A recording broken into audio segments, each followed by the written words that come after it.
The boy played games since childhood, as he was very sick and spent a lot of time in the hospital.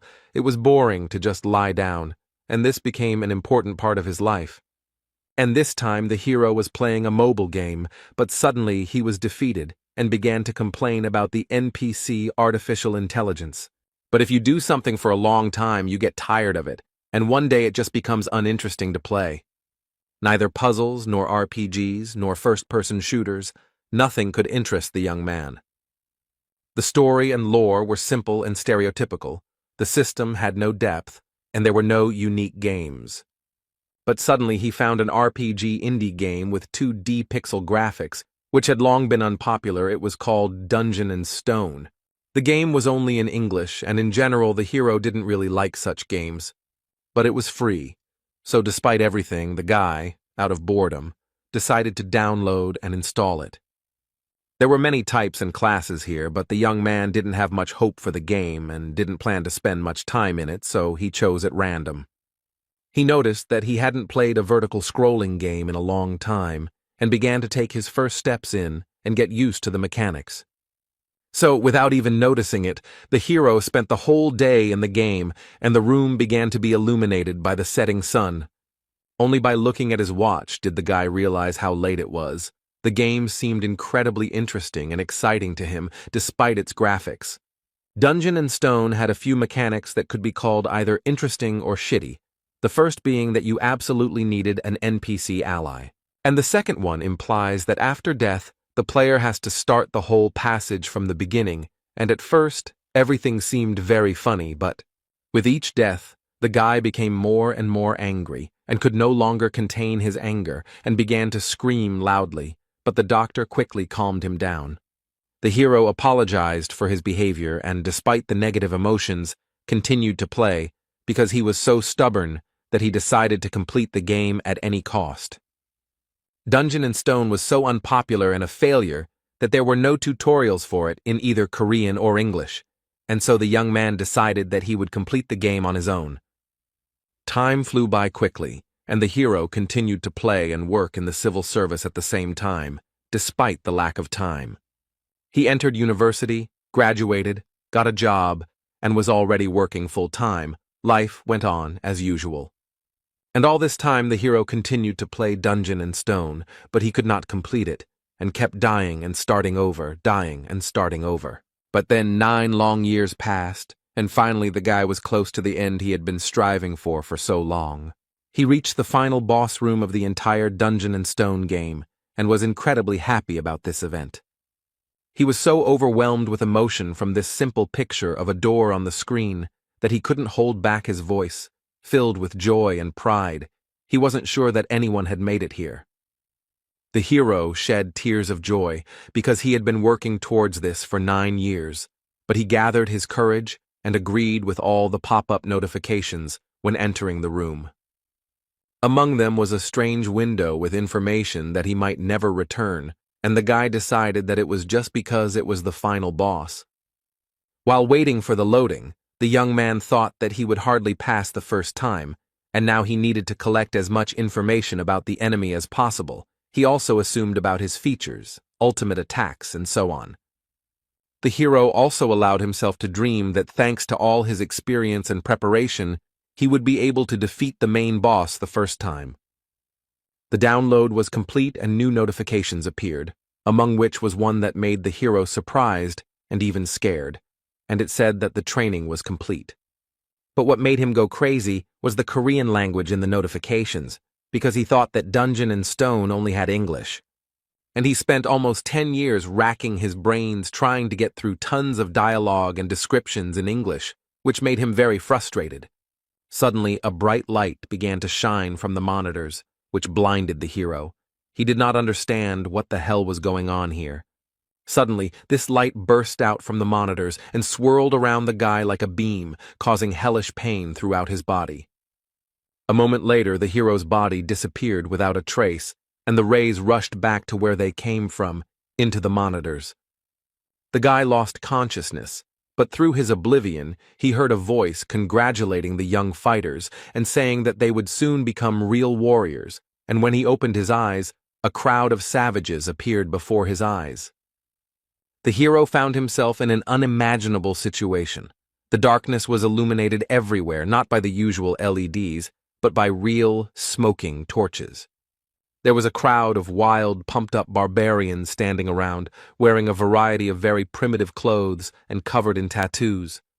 And some strange and no longer young, judging by his gray hair, man reads out an equally strange speech, and now he called for choosing a suitable weapon for himself. The hero was completely confused. He did not understand what kind of weapon was being talked about. He did not understand where he knew the language that the leader apparently spoke, and why the young man was here at all. The guy quickly pulled himself together and decided to sort out the situation and gather information, and the first thing he noticed, remembering the recent terrible pain, was his body. And I couldn't help but be surprised again. Rough hands, powerful muscles, tattoos, all this was extremely strange. The guy couldn't believe all this, but he couldn't think forever, because the situation continued to develop, and the leader shouted out to those who would be called to come out. Despite the complete confusion and lack of understanding of what was happening, the young man began to observe the situation because a cry was heard calling a certain third son of Vanon, Karak, and the barbarian standing in front of the young man walked forward. Standing in front of the gray-haired man, he began to quickly look around, as if searching for something. It soon became clear that the young barbarian was choosing a weapon, for he picked up a double axe and raised it upward, to which the chieftain praised his choice. And with all the power of his mighty lungs he declared him a warrior, after which he shouted the next name in the same style, only now it was Fenelon's second daughter, Einar. And then a strange thought came into the hero's head. Because he remembers something like that, this is a familiar situation for him. The young fighters choose their weapons and are recognized as warriors, the boy thought as the ceremony continued. And with the leader's words about blessing Raphonia, it was as if a city from his fantasies and memories appeared before his eyes. An incredible guess pierced the guy's head, his pupils narrowed, his breathing became intermittent, and cold sweat appeared. This is the world of the game dungeon in stone. He chose a barbarian as a starting character and just played for this class. The hero simply couldn't comprehend how this was even possible. Heavy thoughts occupied his head. Completely focused on his thoughts, he didn't even notice how the rest of the sounds of the ceremony seemed to be muffled. But suddenly, the hero heard the barbarian standing nearby say the name of the game, which aroused serious interest in the young man. He was different from other barbarians because he had horror on his face, his eyes were darting, and he was afraid of everything. The guy realized that he was not the only one who got into the game and that this barbarian was the same player as he was. Suddenly, a threatening voice was heard very close by, asking who dared to open their mouth. Raising their heads, the two young barbarians saw the figure of the leader towering over them. He had a threatening look, and his very appearance inspired terror. The hero was feverishly thinking about how the chief had ended up here so quickly and unnoticed, but his occupation was interrupted by the chief's question, asking if it was he who had done it. The guy shouted out decisively, denying it and trying to hide his fear, excitement, and worries.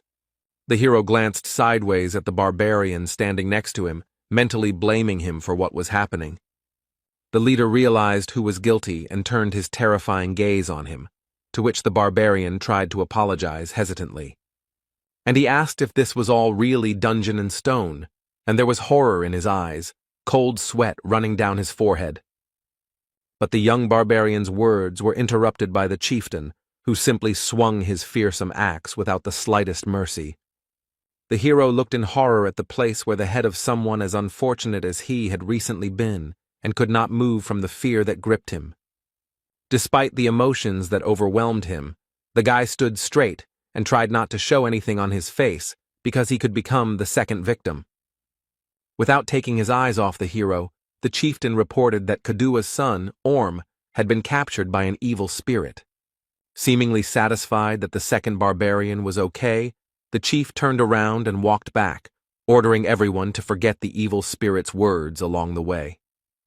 The ceremony continued, and the hero thought hard and realized several things, namely that people like him are called evil spirits. If someone finds out about them, they kill them, and that his head could be lying on the ground.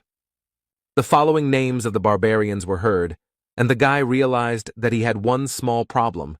He didn't know his new name. There was no character screen, but the hero was able to figure out what to do. He would just wait 2 seconds after each name and then go. Of course, it could be the name of another evil spirit, but he would have to take a risk with that. After some tense anticipation, the next name was called Jandel's son, Björn. The hero quickly glanced at the crowd of barbarians, but none of them moved, which meant it was time to take a risk. 2 seconds passed, but no one came out, and if so, it was time to cast aside fear and doubt and go to the merciless leader. Gathering all his will into a fist and not showing a single emotion on his face, the hero confidently stepped towards fate, hoping that this was truly his name. The guy crossed the distance between him and the leader and stopped. Now he would decide whether to live or die. The man's menacing eyes, as if glowing with a golden color, carefully examined the guy in front of him, eventually meeting his gaze. The hero looked firmly, without showing a single emotion. This continued for some time until the leader decided something for himself. He smiled, turned to the young warrior, and with a wave of his hand ordered him to choose a weapon for himself. The hero expressed his emotions with a small grin and thought about the fact that Jandel's son, Bjorn, was now his name. But now the guy was faced with a second important decision, so he tried to calm down and pull himself together. Bjorn looked at the racks of weapons, thinking along the way that barbarians had no talent for magic, but they had outstanding physical abilities. He's going to pick something that will help him as a beginner, so the weapon he chose is this. The shield, and the boy was sure that this was the best choice. The cry of the chieftain sounded, declaring Bjorn a warrior. Meanwhile, the guy's computer continued to work in the house, but not as usual, and by itself, it acquired the status of Björn Yandel. The hero went into recollections of how, during his first game as a barbarian, he chose a two-handed sword because it looked cool. But he died too much and too often, and could do almost nothing to the monsters he fought against. He couldn't figure out how to play a barbarian at all and increase his survivability because he died over and over again. Then he tried out a variety of weapons that would be suitable for a barbarian. These were double axes, huge hammers, a flail, and many others. It was a very unstable build, because every fight was like the last, and he barely survived, leaving the fight on his last breath.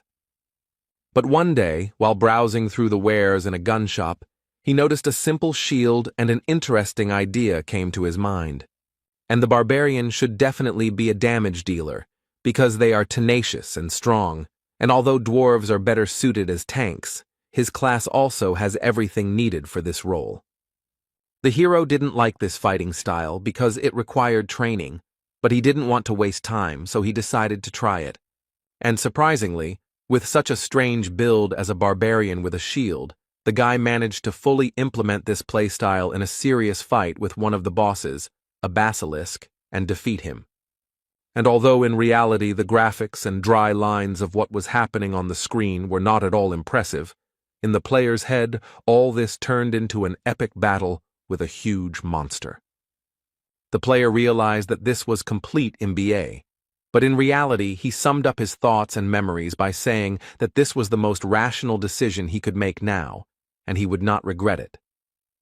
Björn was brought out of his thoughts by the loud voice of the chieftain, who ordered the gates to be opened, which the adult barbarians immediately began to obey. Today, young fighters who are going through the coming-of-age ceremony are sent to the labyrinth, and among them is the hero himself.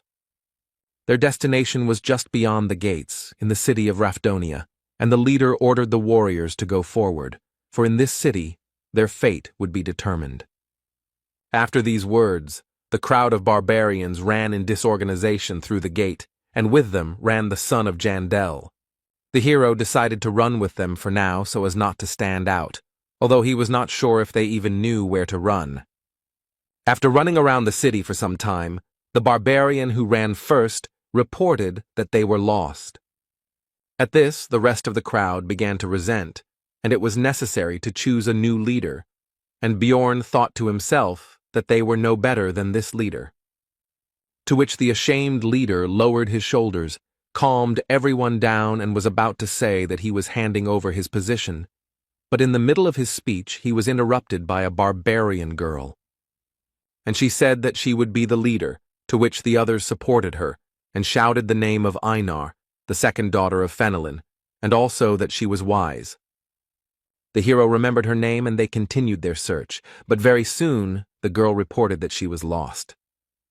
The barbarians were outraged and began to quarrel with each other for the right to the place of the new leader, and Bjorn thought that at this rate they would never reach the labyrinth. But he did not want to attract attention and lead them himself. Then the hero turned to the former leader girl, Einar, to which she decided that he had come to condemn her. But Jandel's son explained that he wanted to tell her how to get to the labyrinth, to which the surprised girl asked how to achieve this. In response, Bjorn pointed his index finger at the group of adventurers and explained that they simply had to follow them.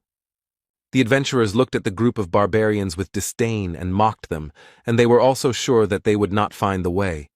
The pair of barbarians paid no attention to this, and Einar exclaimed that she would try to do just that. The girl exclaimed that she had found the way to the labyrinth, to which the naive barbarians immediately believed and returned her role as leader, and also began to praise her wisdom, while the hero wondered if they were really that brainless. Soon, following Bjorn's advice, the group actually reached the entrance to the labyrinth, and a huge crowd of various intelligent beings had already gathered there. The hero was overcome with doubts about the advisability of sending him to the labyrinth, because in this chaos no one would notice his disappearance, and he himself had been an ordinary person all his life. He had never even fought with anyone in his entire life, and would he be able to defeat the monsters? Would he not find another way to pay Rafdonia's taxes? Taxes are one of the strange systems of Dungeon and Stone, the essence of which is that upon reaching 20 years of age, each resident must pay money to the state, but the peculiarity is that if you do not pay, you will be executed. There are several ways to earn money. The first is by fighting various monsters in the labyrinth. The second is to go to work in the most ordinary positions, for example in bars or somewhere else, but the hero will have certain problems with this. He is a barbarian, and in this world, barbarians are not preferred for employment and are generally viewed extremely negatively. Because of this limitation, at the beginning of the game, the barbarian, unlike other classes, immediately receives a weapon. If not for this, Bjorn would not have to fight monsters. The entrance to the labyrinth is closing soon, and you need to think faster, because you can only get inside once a month, and if you don't go now, you'll have to survive here for another month, which, given the difficulties with earning money, will be difficult. Even if he survives this month, he will be in terrible condition, so he needs to leave right now, but his legs won't budge because this is not a game, and his life is at stake. Suddenly the same Einar turned to Bjorn. The guy greeted her, but made a mistake in calling her the third daughter. She corrected him, saying that she was the second, and said that the others had already entered, and they needed to hurry. The last adventurers, except for a couple of barbarians, were already running through the portal, and the man next to him said that it would close in 5 minutes, while the guy noticed that the passage was getting smaller. Bjorn told Einar to go ahead, and he followed her, but she stopped to thank him for his help. The girl also wanted to ask what she needed to do to become as wise as he was, because she had never seen such wise barbarians and wanted to become the same. Bjorn thought that she would have to be reborn for this, but decided to give a vague answer and said that before doing something, you need to think first.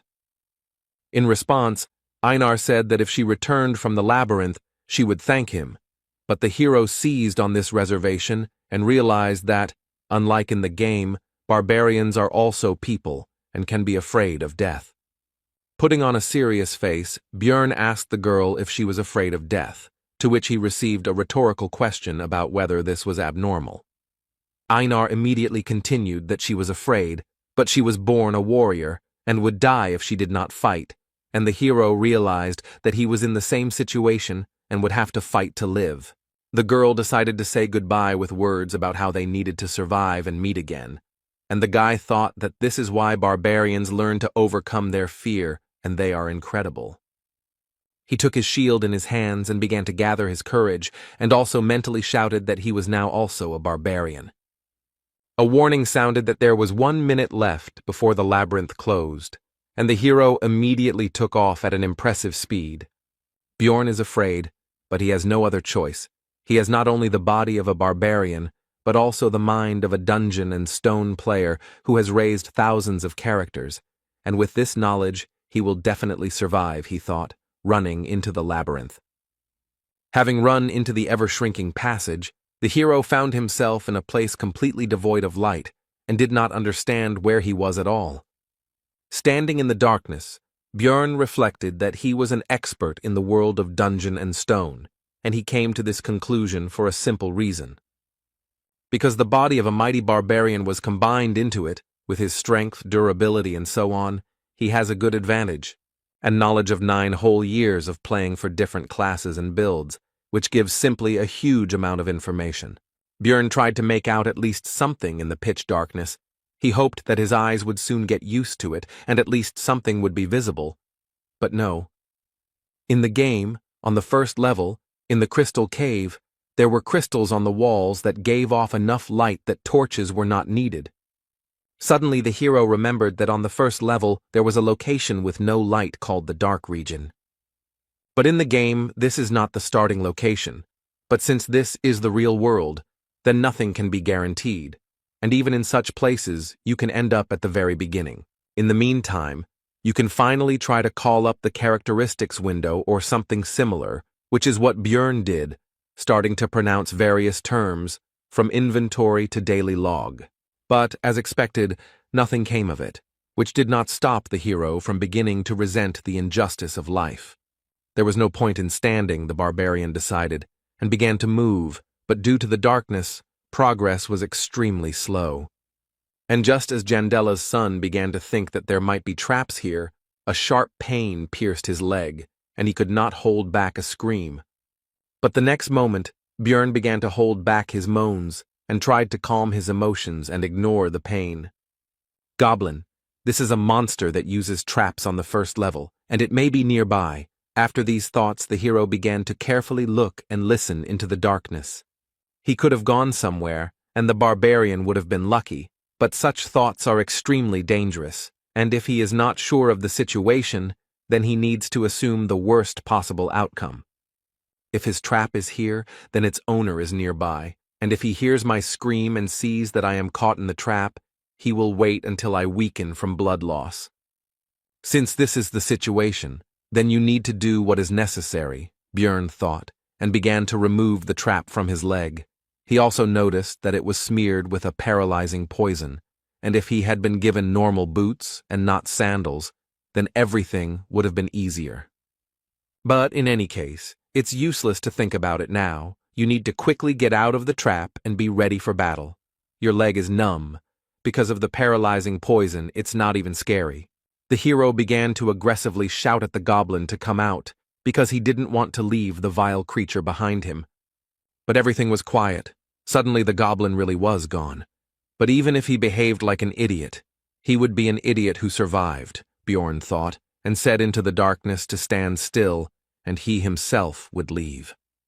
His mind was clouded by the loss of blood, but the barbarian continued walking, when suddenly he heard someone else's footsteps. Although the hero now knows that the goblin is here, he still can't see anything, and he decides to try running. After running a bit, Bjorn suddenly stopped and turned around. The goblin's steps also died down. He was pursuing, but keeping his distance. In the pitch darkness, the goblin's vile laughter was heard. He waits for the victim to bleed to death and rejoices at the imminent dinner, not even hiding his voice. Then Jandel's son decided to pretend that he was completely weak and fell on the cold floor of the labyrinth, waiting for the goblin. The goblin came a little closer and began to carefully examine his victim and, as he thought, soon food. But the goblin was careful and smart enough to check if the victim was alive by throwing a pebble at the head. The monster's intelligence surprised Bjorn quite a bit, and he even thought that he was definitely smarter than the barbarians, while the object of his thoughts continued to throw pebbles. The goblin began to approach the victim, when unexpectedly for the hunter, he himself became the prey. Bjorn tried to throw his fist straight at the green-skinned creature's face, but missed, which even amused the monster a little. But the next moment, the hero felt as if his body began to move on its own, which was completely unexpected. This body is very different from his past. Instincts are highly developed in it, and the hero could even feel how his opponent moves. These thoughts went in parallel with how the goblin received blow after blow. With a loud, wild growl, the barbarian beat the already lying monster, who could no longer resist. How could the puny green-skinned one compete with the mighty barbarian? And now the hour of the final blow had come. Bjorn was not going to spare the monster, because what was the point? Even if it had intelligence, it was not even close to human. Besides, it would not spare the barbarian himself. A short time after death, the monster's body began to evaporate just as it happened in the game. In place of the corpse, there was only a small red object. It was the currency used in the world of Dungeon and Stone. To be more specific, it was a 9th-class magic crystal. His price is just a piece of bread, and for this Bjorn Yandel went through such a dangerous situation. This is a place where labyrinths and monsters exist that, after death, leave items and disappear. And outside the city, there are other places familiar to the guy from the game, where life goes on as usual and other races coexist. This is definitely the game world that the hero knows about, but he can never consider this reality a game, and with these thoughts, the barbarian continued to move through the labyrinth. The barbarian has been crawling in complete darkness for a long time now, but the bleeding still refuses to stop. The rejection of the human method of movement begins to bear fruit, because this way the guy does not use his injured leg, and he moves faster than you might think. And the most important advantage is that it is now impossible to step into a trap, and Bjorn is ready to endure inconvenience for the sake of survival. Continuing to move, the hero thought that bleeding was very dangerous, and he couldn't stop because he needed to find someone who would help him with the wound. In such a dangerous situation, Bjorn remembered a guy like him, who was killed by the leader at the very beginning, and began to wonder if he died or woke up in his world. And he also realized that it is in such cases that faith helps.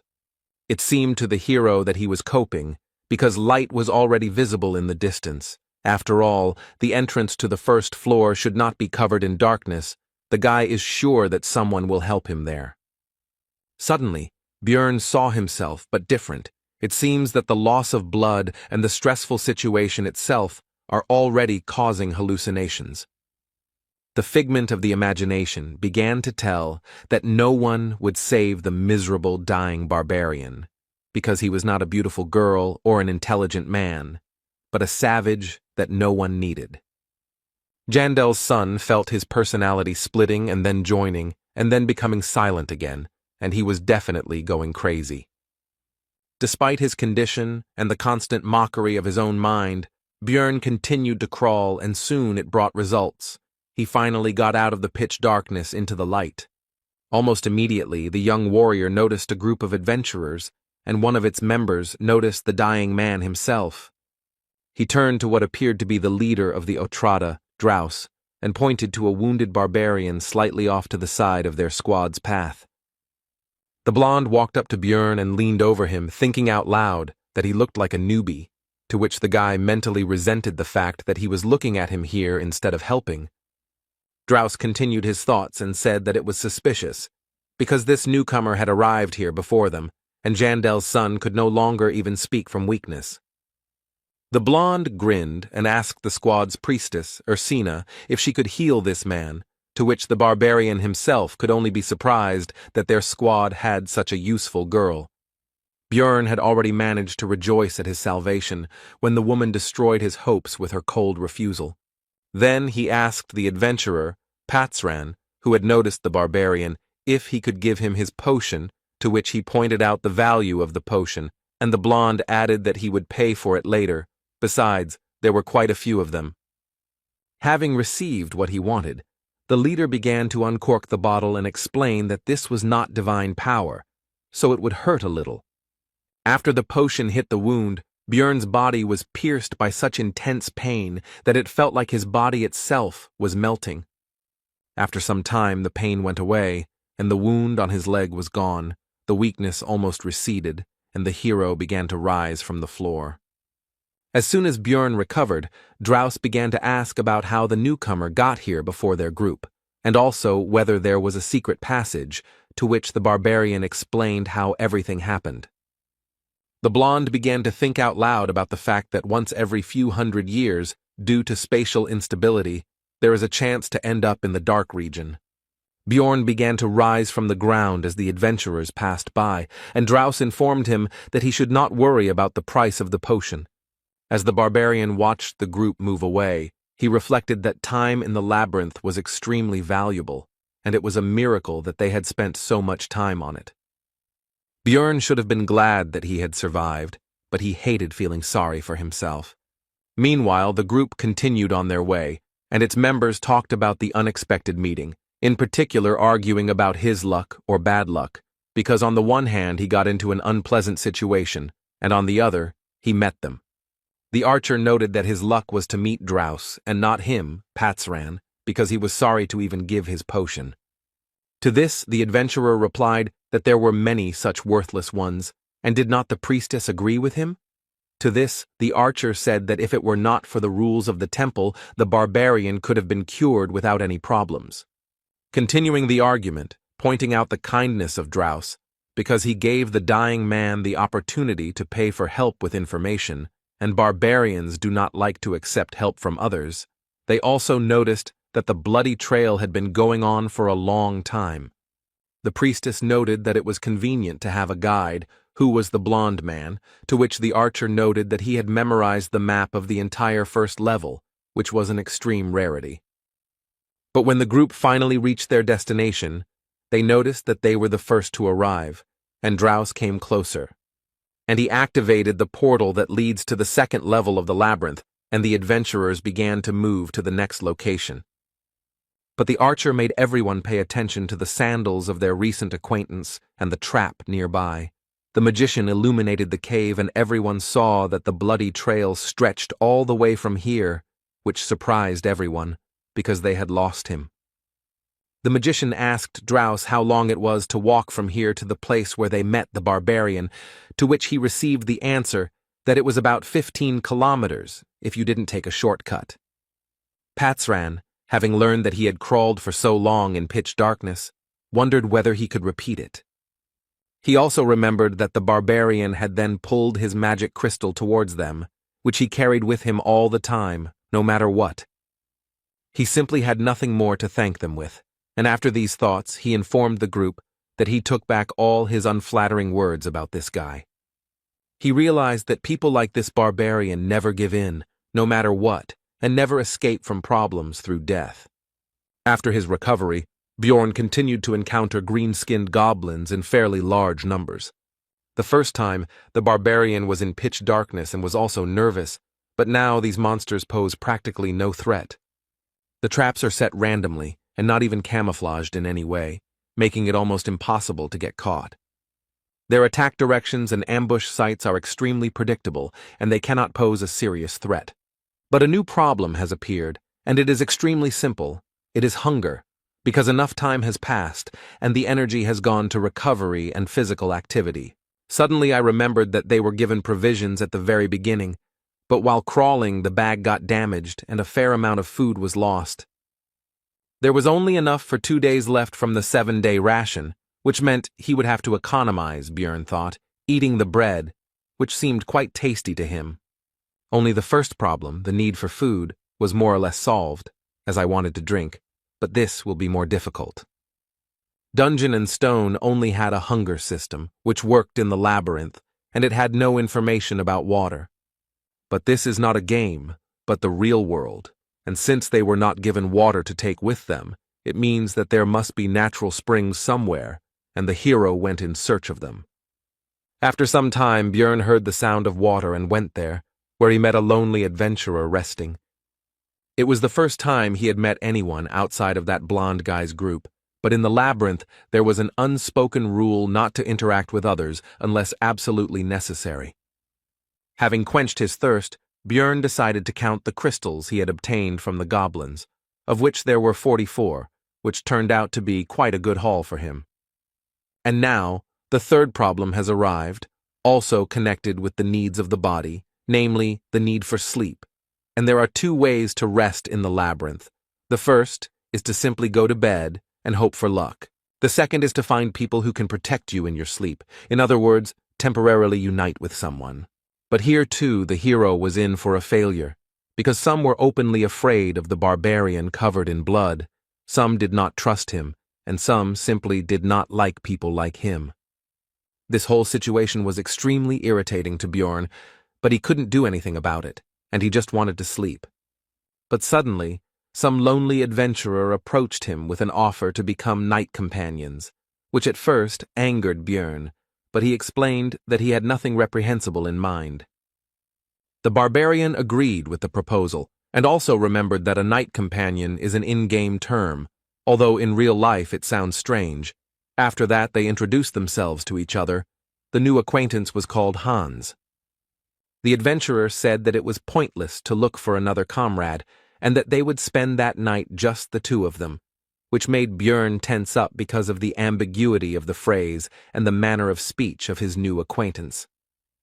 They played rock, paper, scissors to see who would be on duty first, and the barbarian lost, which didn't surprise him, since his luck had clearly deserted him lately. Hans handed Björn a mechanical watch and told him how to know when to wake him up. He clearly didn't have the best opinion of his friend's intelligence. Looking at the obviously expensive device, the hero thought that in the future he would certainly have a chance to use the prejudice about the stupidity of barbarians to his advantage. Looking at the sleeping Hans, the warrior wondered if all adventurers behaved so carelessly, and whether he would lend him his sleeping bag.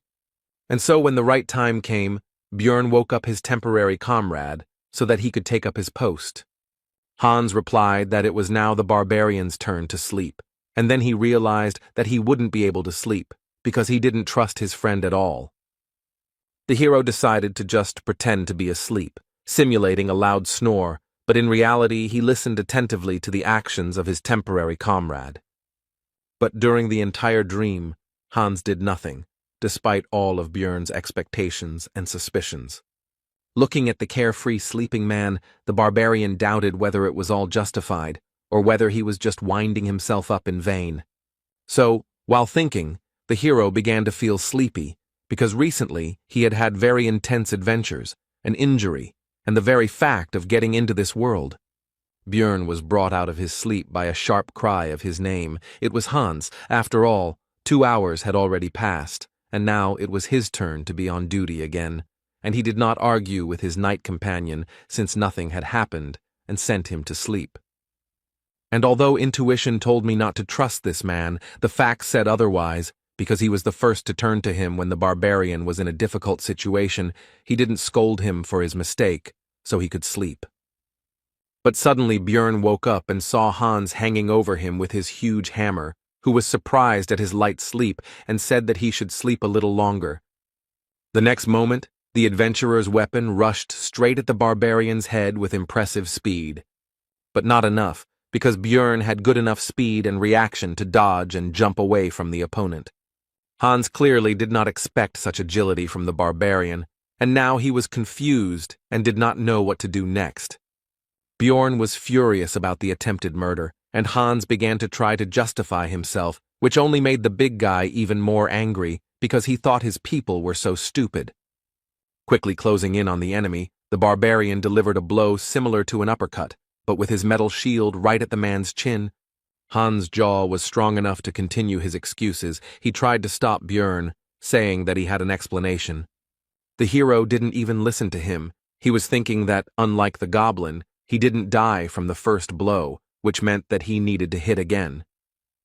The barbarian immediately put his thoughts into action, delivering a direct attack with his shield right into Hans's face, likely knocking out a couple of his teeth. He flew away from the force of the blow, but before he could recover, the terrifying figure of Björn appeared in front of him, the mere sight of which made him lose all will to fight. Hans began to beg for mercy, but the hero was not concerned with these screams. He was interested in the reasons for this vile attack in his sleep. The man began to explain that he needed magic crystals, and the hero could not believe that they tried to kill him for this. Seeing the distrust in Björn's eyes, Hans continued that he also wanted to take the shield, since the barbarian's equipment was considered to be of very high quality and was quite expensive. The hero decided that this man was hiding something else, and decided to loosen his tongue by kicking him in the head. Putting his foot on Hans's body, Björn threatened that this was the last chance to tell the truth, but he decided that this was not all, because in the world of Dungeon and Stone, killing an adventurer is a serious crime. Then the would-be assassin confessed that he also needed his heart, the barbarian's heart. They sell for a good price, and he heard that it was an ingredient for some new spell. Then Björn realized that for this man he was like a goblin, just a very difficult but also valuable prey. The barbarian also learned that Hans had not attacked the first time only because he also wanted to sleep, and the former knight companion asked that since he had told everything, would they forgive him. At first there was a few seconds of silence, and then Björn explained that he would probably meet more people like him later, and he was not going to forgive anyone. These were the last words that this man heard.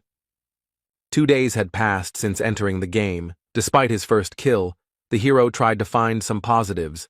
Among them was that he received new equipment. These were shoulder pads, a backpack, a hammer, and leather boots. In his backpack he now carried a flask of water, a compass, that same watch, bandages, and potions, and he got all of this by killing a man, which did not improve his mood, but he himself was to blame. With the new weapons, it became much easier to kill goblins, and during the fight, the instincts of the body took over, which on the one hand felt like being in someone else's body. On the other hand, it made it easier to fight. It's already the second day of the labyrinth's life, so the goblins began to appear in pairs, but the hero also became stronger thanks to equipment and some experience. Also, the young warrior's progress became much faster than before, which could not but please. But there was one serious problem among this news, because he had not slept for a long time, and this threatened significant problems, and remembering the previous experience of searching for a comrade, the hero decided to sleep alone.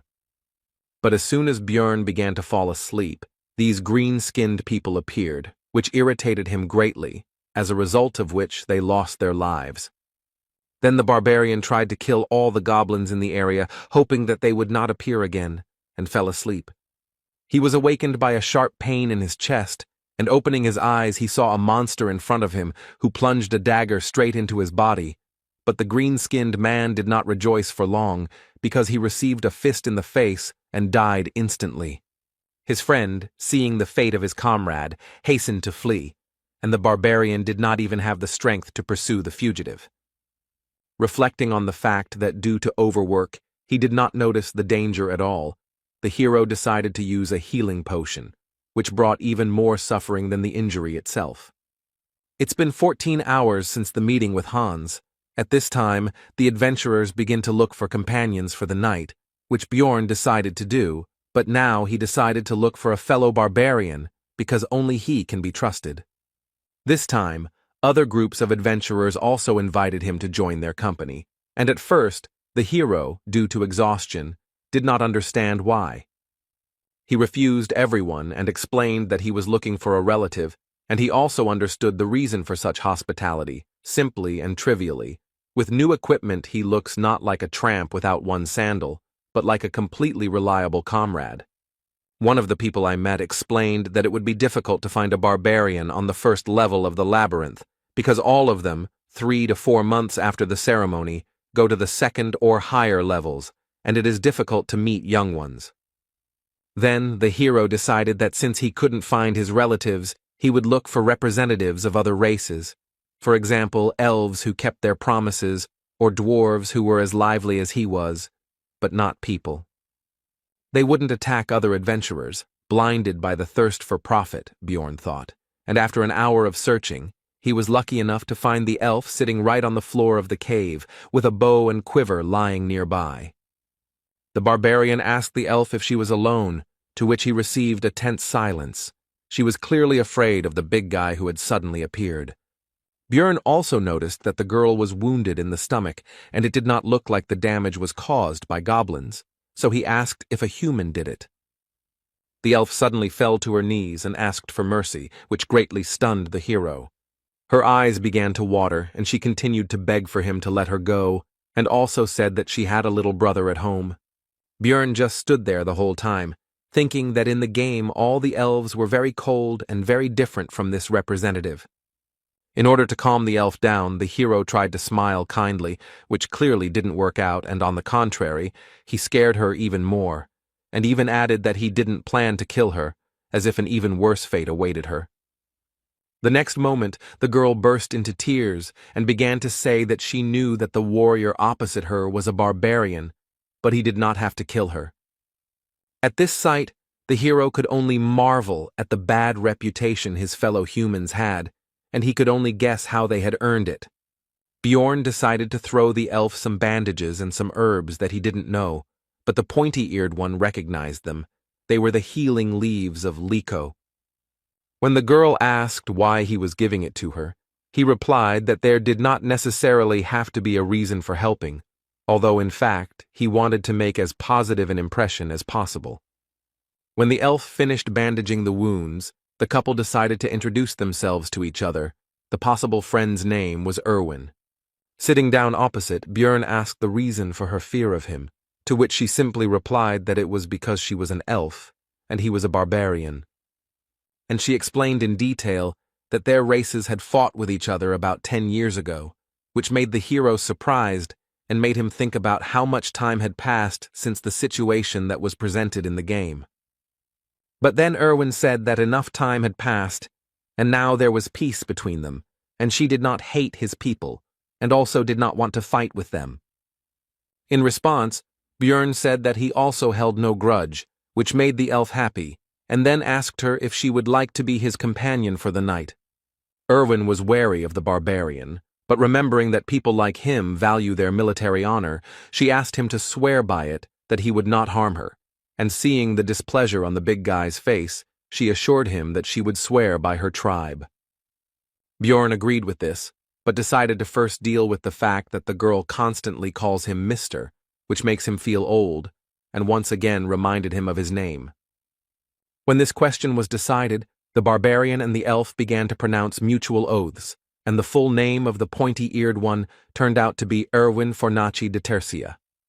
Björn decided that he would sleep first, and gave the girl the watch that he had gotten during his last attempt to spend the night. Lying in the sleeping bag that used to belong to Hans, the hero thought that he would never have thought that it would be so difficult to get the opportunity to sleep, and also that he needed to pretend to sleep a little. But he didn't succeed, and soon Erwin woke him up, because 2 hours had already passed, and he decided that it was the power of the pillow and the backpack as a pillow. And he decided to let the elf use these things for sleeping, because this way she would also certainly not be able to pretend and would fall asleep, and she, it seems, was no less tired than he was.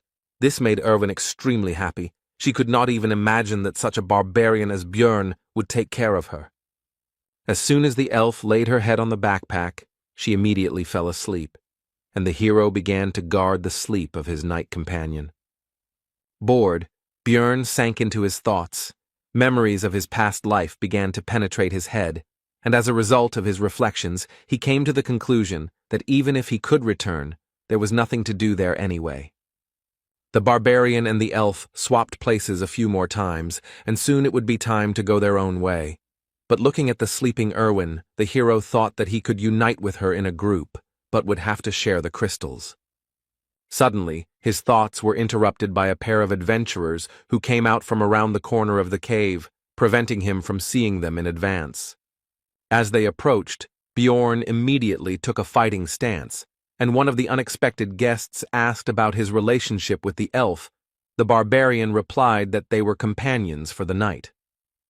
The adventurer asked how much time was left until the end of their cooperation, to which the hero replied that he was not obliged to answer and looked at them coldly.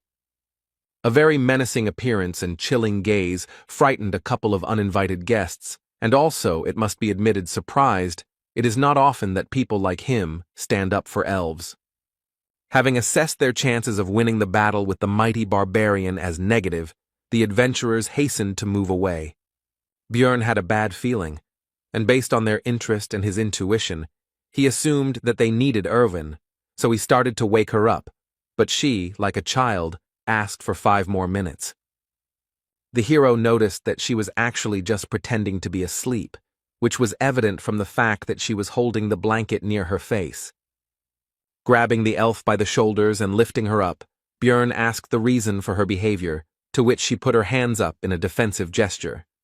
Erwin replied that if she stood up, the guy would leave her alone, and the hero understood the situation because they were just temporary allies, nothing more. And as soon as the elf opens her eyes, the oath will end, the barbarian continued to think, getting ready for his further journey. He also asked about what connects her with those 2 recent guests. She answered that nothing.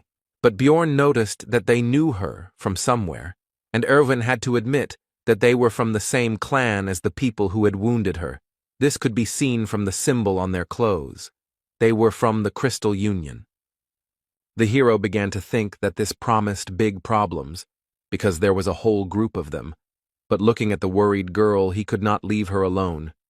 Björn told her to get ready and that they were leaving, and the delighted elf asked if he would help, but the guy replied that first they needed to listen to her story. Erwin said that she was with their squad as companions for the night, but at night she felt something and woke up, and upon awakening she saw a man approaching her. Continuing to run away from the place where they spent the night, the girl said that only later she found out that he was the director of their clan, which operates on the first level of the labyrinth, and since then she has been persecuted. They are helped to coordinate their actions in her search by stone transmitters, magical devices that allow them to communicate at a distance of up to 300 meters, if they are synchronized. The hero began to think hard. They are the equivalent of walkie-talkies. They are a bunch of people. There is nowhere to run. If he abandons Erwin, she will die. Björn asks why they continue to pursue her if she has done nothing significant, perhaps to silence her, to which the girl hesitantly replies that there is a compelling reason. And feeling awkward, she began to tell that when she ran away, she threw her knife somewhere, and that this is what happened, and she fell silent. And after a pause, she continued to talk about how he had ended up in a so-called bad place. At this news, an unpleasant guess appeared in the barbarian's head, and the same unpleasant emotions appeared on his face. Smiling awkwardly, Erwin ends the story by saying that she heard that the director was so injured that even potions couldn't help him return everything to how it was. But after a few seconds, the emotions left her face, and she reported that they were being followed, and the distance was 150 meters. Looking out of the corner of his eye at Erwin, the hero thought about how she heard this from a very impressive distance, and also noticed the opening of her wound, and she was not complaining. Although they have sped up, the elf reports that the distance is still the same 150 meters, which means they cannot break away, and during this time the pursuer has probably informed his people about the situation.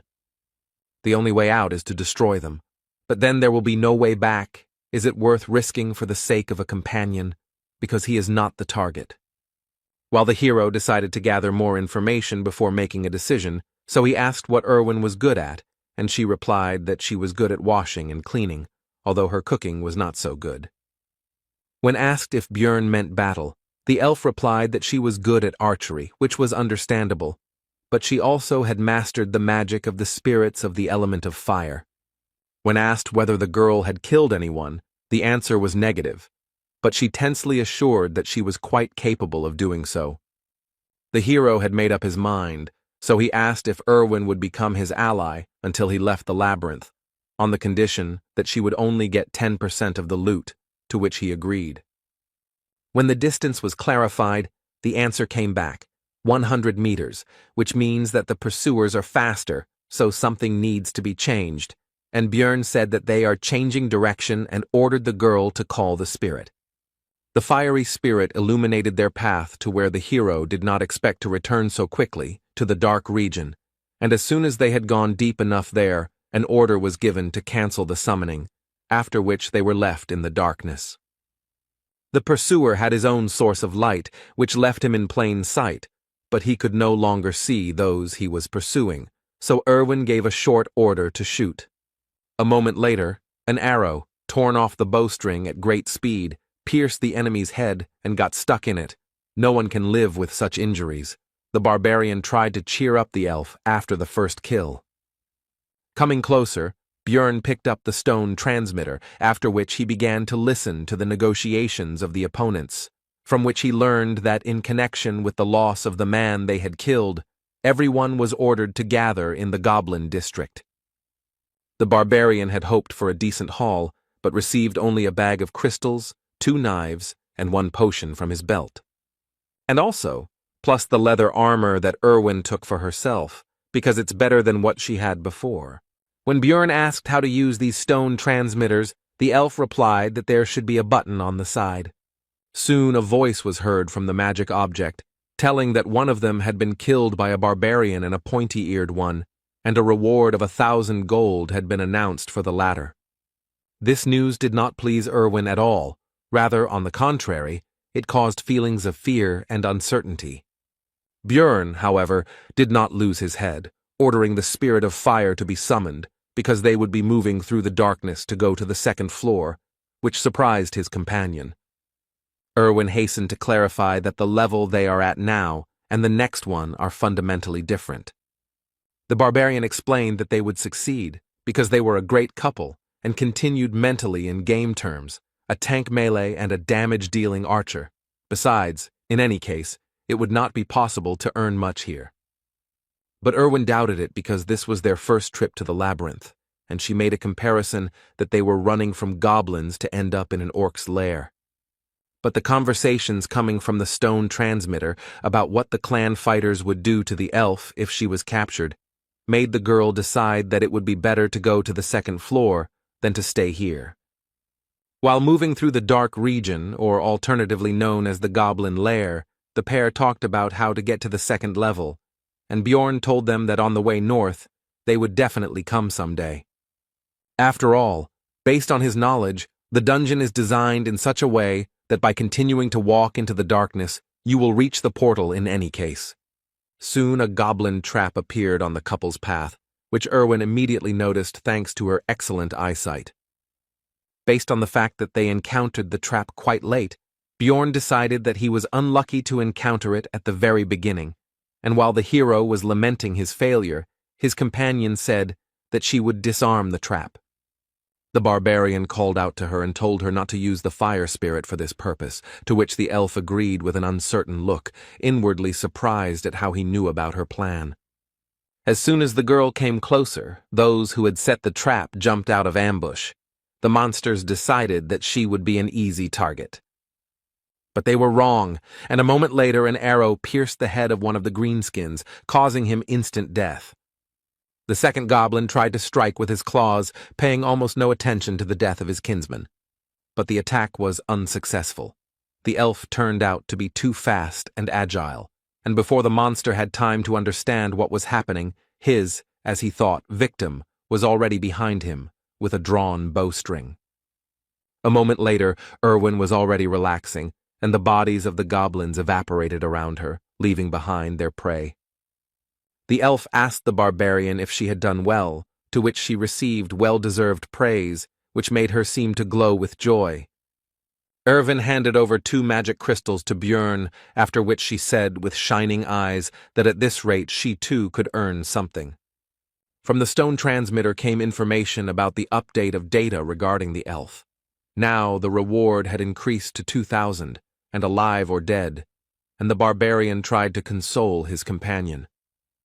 Suddenly, Erwin noticed a new danger in the darkness ahead, ghouls, which surprised the hero, because according to his information, such monsters should live in the south, not the north. The meeting made the guy think about the strange experience system in Dungeon & Stone, which consisted in the fact that EXP is given only when a representative of a new species is defeated, and there is no reward for a repeat kill. After closing the distance, the ghouls turned their ugly heads towards the living, and in their eyes one could see only hunger and no glimmer of reason. These monsters are faster and stronger than goblins, but they are still only rank 9 monsters, so they don't pose much of a threat. Plus, he's not fighting alone now, which makes the battle even easier when you have a comrade covering you. The pair walked north until their 3rd day ended, and soon they came across a long trail of blood and a piece of bread. At first, Björn had an unpleasant guess that he did not want to believe, but soon it was confirmed, because they found the very same trap, next to which lay one sandal. And very close by there was an already open portal. Remembering what the hero went through when he could have simply crawled back a dozen meters, he was overwhelmed with emotions. Soon, all other feelings were driven out by the barbarian's rage, and Bjorn gave vent to it by hitting the floor, which frightened his companion. The girl took the guy's anger personally, so she asked what she did wrong, and moisture began to gather in the corners of her eyes. But the hero calmed her down, saying that it was not because of her. Erwin then put all the factors together in her head, including the bloody trail, the pieces of bread, the sandal, and her companion's reaction. And she said in a mournful voice that he had been through so much, which made the barbarian wonder if she had really guessed what had happened. But it soon became clear that Erwin had come to the wrong conclusions. She thought that the hero had lost a precious comrade here, and uttered a phrase about the certainty that he had gone to paradise. Having gathered their courage, the pair of the elf archer and the barbarian tank went through the portal straight to the 2nd level, which is called the Goblin Forest. The next moment they were transported to a new area, but no one could have expected that they would appear not on solid ground, but above it. Upon landing, the hero noticed that he felt as if he had been chewed and spat out by a giant frog. Erwin also said that she was surprised herself, because she had never heard of such a thing before and her friends had not told her about it. While scouting the area, Björn came to the conclusion that the lighting from the stars was so-so, but there was no point in waiting for dawn because they were in the labyrinth, and also decided that in case of a threat, they could return to the 1st floor. Erwin asked if this was really the 2nd floor, since she had never heard of this forest, to which the hero explained that from the 1st level you can go through different portals and end up in other locations. And he continued, besides the Goblin Forest, there is also the Beast's Lair, the lands of the dead, and the dark rocky mountains, and when his companion asked about their next steps, the barbarian asked if she knew how to get back. When told that they would simply be thrown out when the labyrinth closed, Björn confirmed, but added that the 1st level would close in 168 hours, and the 2nd in 240. And most likely the Crystal Union will not go to this floor, so they will wait until the 1st one is about to close, and will be transferred there through their portal, and then they will be spat out into the outside world. But the hero decided not to sit around doing nothing all this time, and the couple set off to explore the surrounding area. Erwin, walking through the forest, felt nostalgic, and also reported that this place felt just like the abode of fairies, one of the species of which she is in the world of dungeon and stone. While scouting the surroundings, the elf noticed traps everywhere, although the barbarian was unable to notice their presence. So the girl decided to show their location and threw a stone straight into the trap, causing it to go off. Unlike the previous floor, here they were camouflaged. After that, Erwin started begging for praise, but Björn decided not to overdo it and simply said that she was throwing stones well. However, seeing the girl's displeasure, he still added that there was no need to rejoice over such trifles, and that he already considered her to be a fairly experienced adventurer, and she was pleased with this. After walking around a bit more, the girl expressed concern that there were enough traps, but there were no people who set them, and the hero remembered that their presence in this location was more of a feature of the zone. In the game, this place was also called the Goblin Forest, and in addition to the traps, there should also be many times more goblins here, and among them there should now be mutants, archers, and warriors, and the deeper, the more and more dangerous.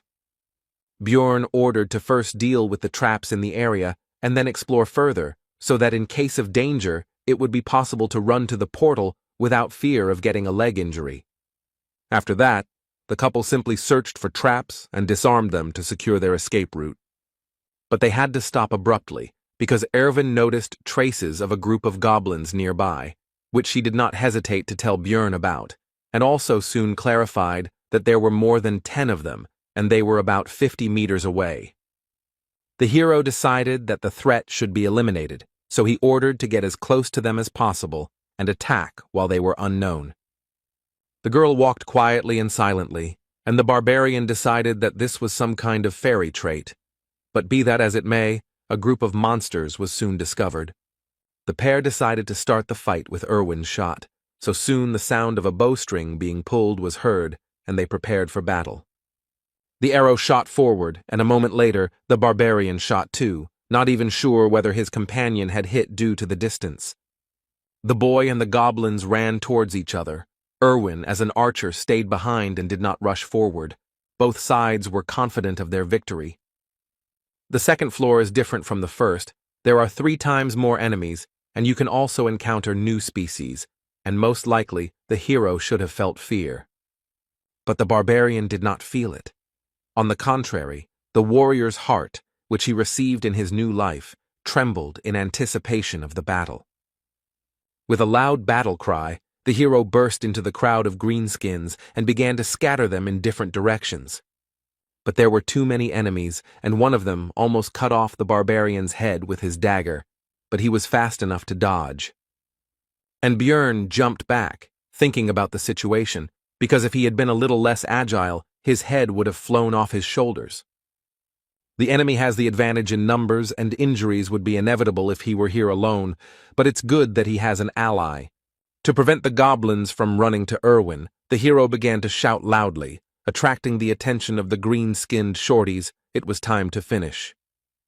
From defeating the group of goblins, 11 magic crystals were obtained, which was quite good compared to the first floor. After all, Björn earned about 44 in a whole day, and although he wanted to take the armor or weapons, they dissolve along with their bodies. The barbarian decided to give Erwin 2 crystals, because those that fell from the goblin warriors were more valuable, which made the girl happy. After which he ordered them to move on, because he was impatient to see the results of the whole day's monster hunt. As the pair went 3 kilometers into the floor, groups of goblins began to appear every 5 minutes. This time they had a new type of enemy with them, a goblin archer, whose specialty, among other things, was camouflage, with the help of which he could disappear right before your eyes.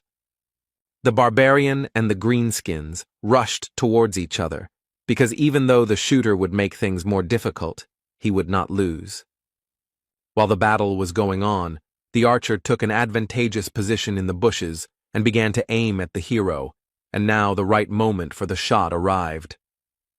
But thanks to the excellent reaction of the new body, the guy managed to notice the arrow flying straight to the target. At the last moment, Björn was able to dodge the dangerous projectile without receiving any injuries, after which he began to search for the shooter's location. The goblin realized his mistake too late and could no longer hide, so he was killed with one powerful blow of the hammer. After 15 hours of continuous fighting, both were very tired, so they finally decided to rest. This time Björn was the first to take up duty, because despite the fact that they were very well prepared, the elf could not boast of the barbarian's endurance. It seems that it has already become a tradition to reflect on duty, and this time the hero did not break it. They hunted for 15 hours and earned more than they could have dreamed of on the first floor. But the further they went, the more often they encountered other adventurers, who not only often had numerical superiority, but also included different races. Adventurers are much more dangerous than goblins, especially now that the guy has someone to worry about. Björn said out loud his thoughts that the biggest problem was that he was very beautiful, which embarrassed, in fact, only the girl who was falling asleep. In the following days, the couple actively hunted goblins to earn crystals and gain experience. Together they rested from physical activities and protected each other's sleep from monsters and other possible dangers. So the 6th day of their stay in the labyrinth passed, and the 7th came. The couple decided to get out of here because there were only 2.5 hours left before the first floor closed. They were both very tired these days, but it affected Irwin especially strongly. She already dreamed of going to bed immediately after returning. Soon they came across a group of goblins on their way, and despite their fatigue, the adventurers decided to fight their opponents. The mere sight of the stern barbarian already instilled in the green-skinned monsters a feeling of insecurity in their own strength. While scattering the enemies, Björn decided to deal with the warriors first, and Erwin would deal with the archers. After so many battles during these days, the hero became a master of such battles and gained enough experience. And Erwin also didn't stand still and now always knows exactly who and when to shoot so as not to interfere with the guy. Although there were 2 archers among the goblins, not a single arrow flew towards the barbarian, and the enemies were already defeated. The pair had already worked together perfectly. The time it took to kill goblins had been significantly reduced, and looking at Erwin and noticing how much she had grown in recent times, Björn even began to feel proud of her. Suddenly, among the evaporating corpses and magic crystals, the elf noticed something unusual, something they had never seen before. It was an essence, part of the dungeon and stone skill system. It gives passive or active skills. You can only absorb 1 per level. Skills vary greatly depending on who dropped the item. For example, the guy who chased the couple downstairs most likely had the essence of a razor wolf, which enhanced his sense of smell. When asked if the elf wanted to take the essence for herself, she answered positively, since he didn't need it anyway.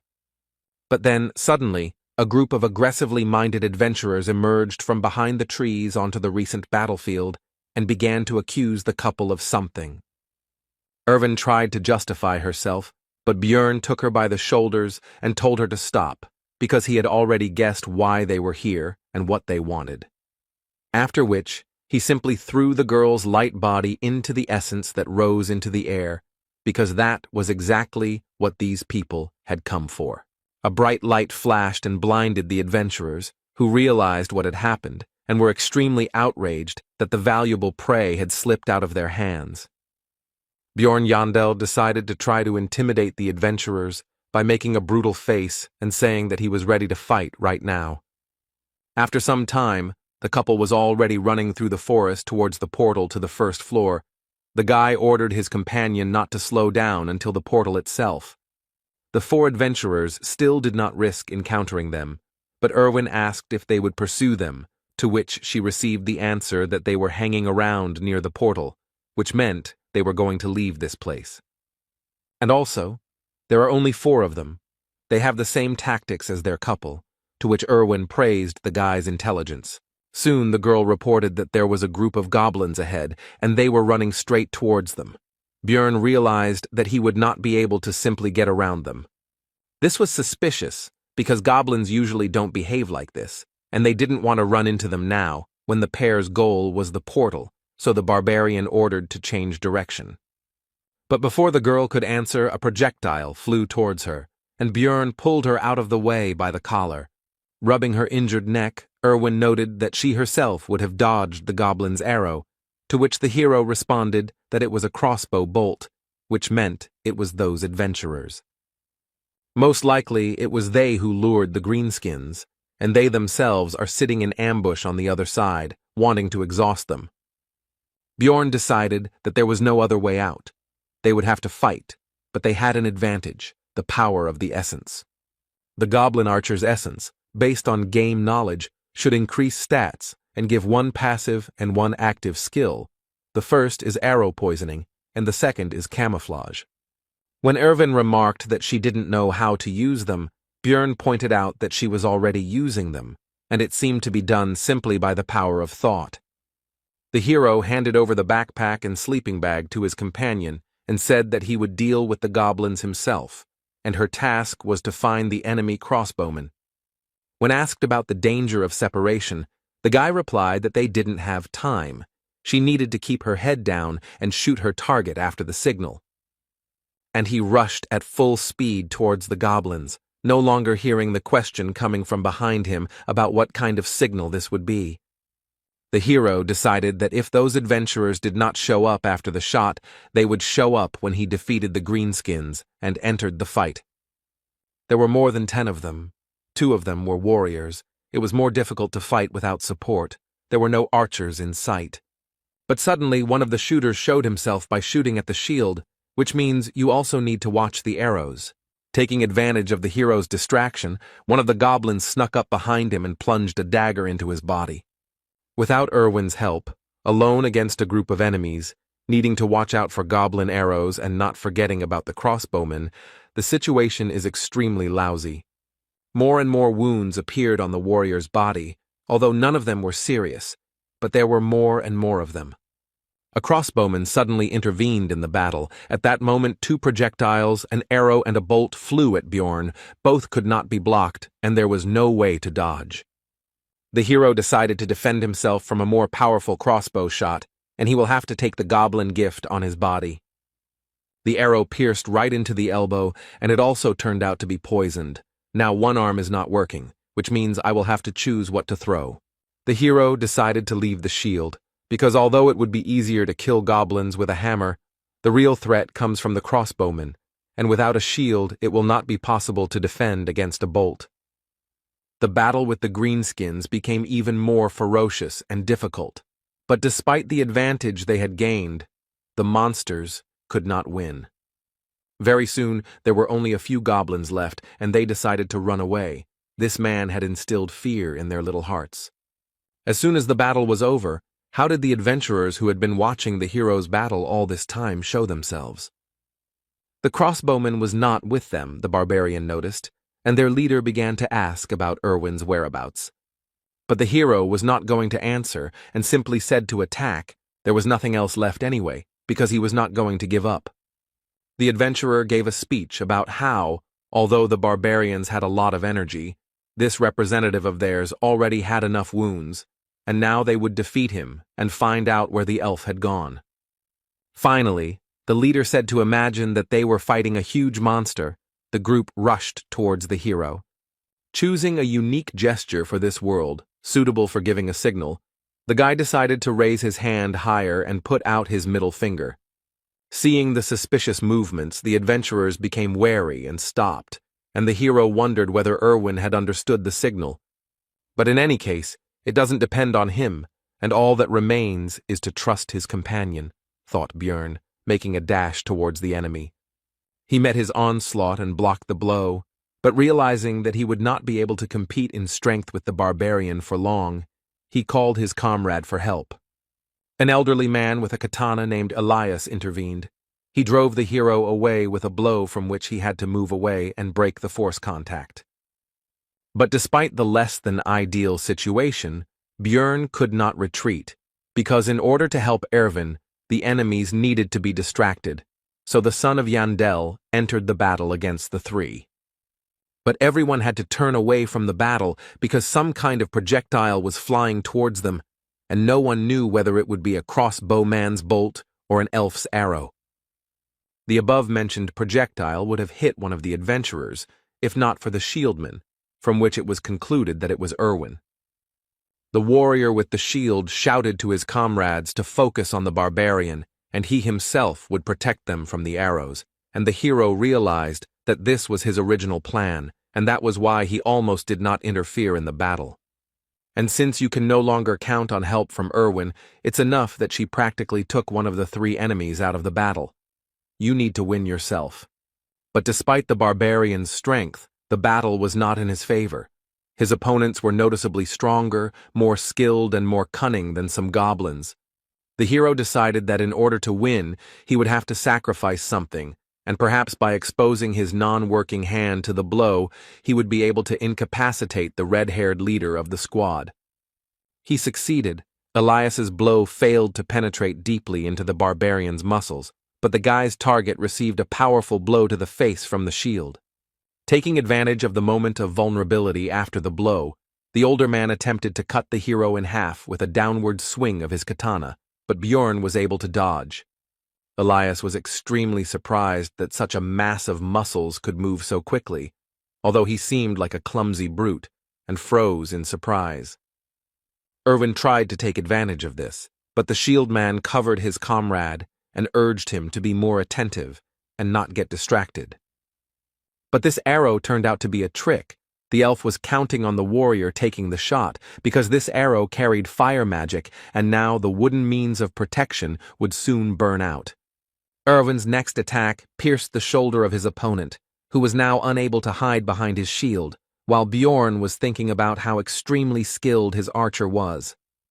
The situation on the battlefield changed dramatically, and now the scales tipped in favor of the hero, although victory was still far away, because the red-haired man was already recovering from the blow to the face.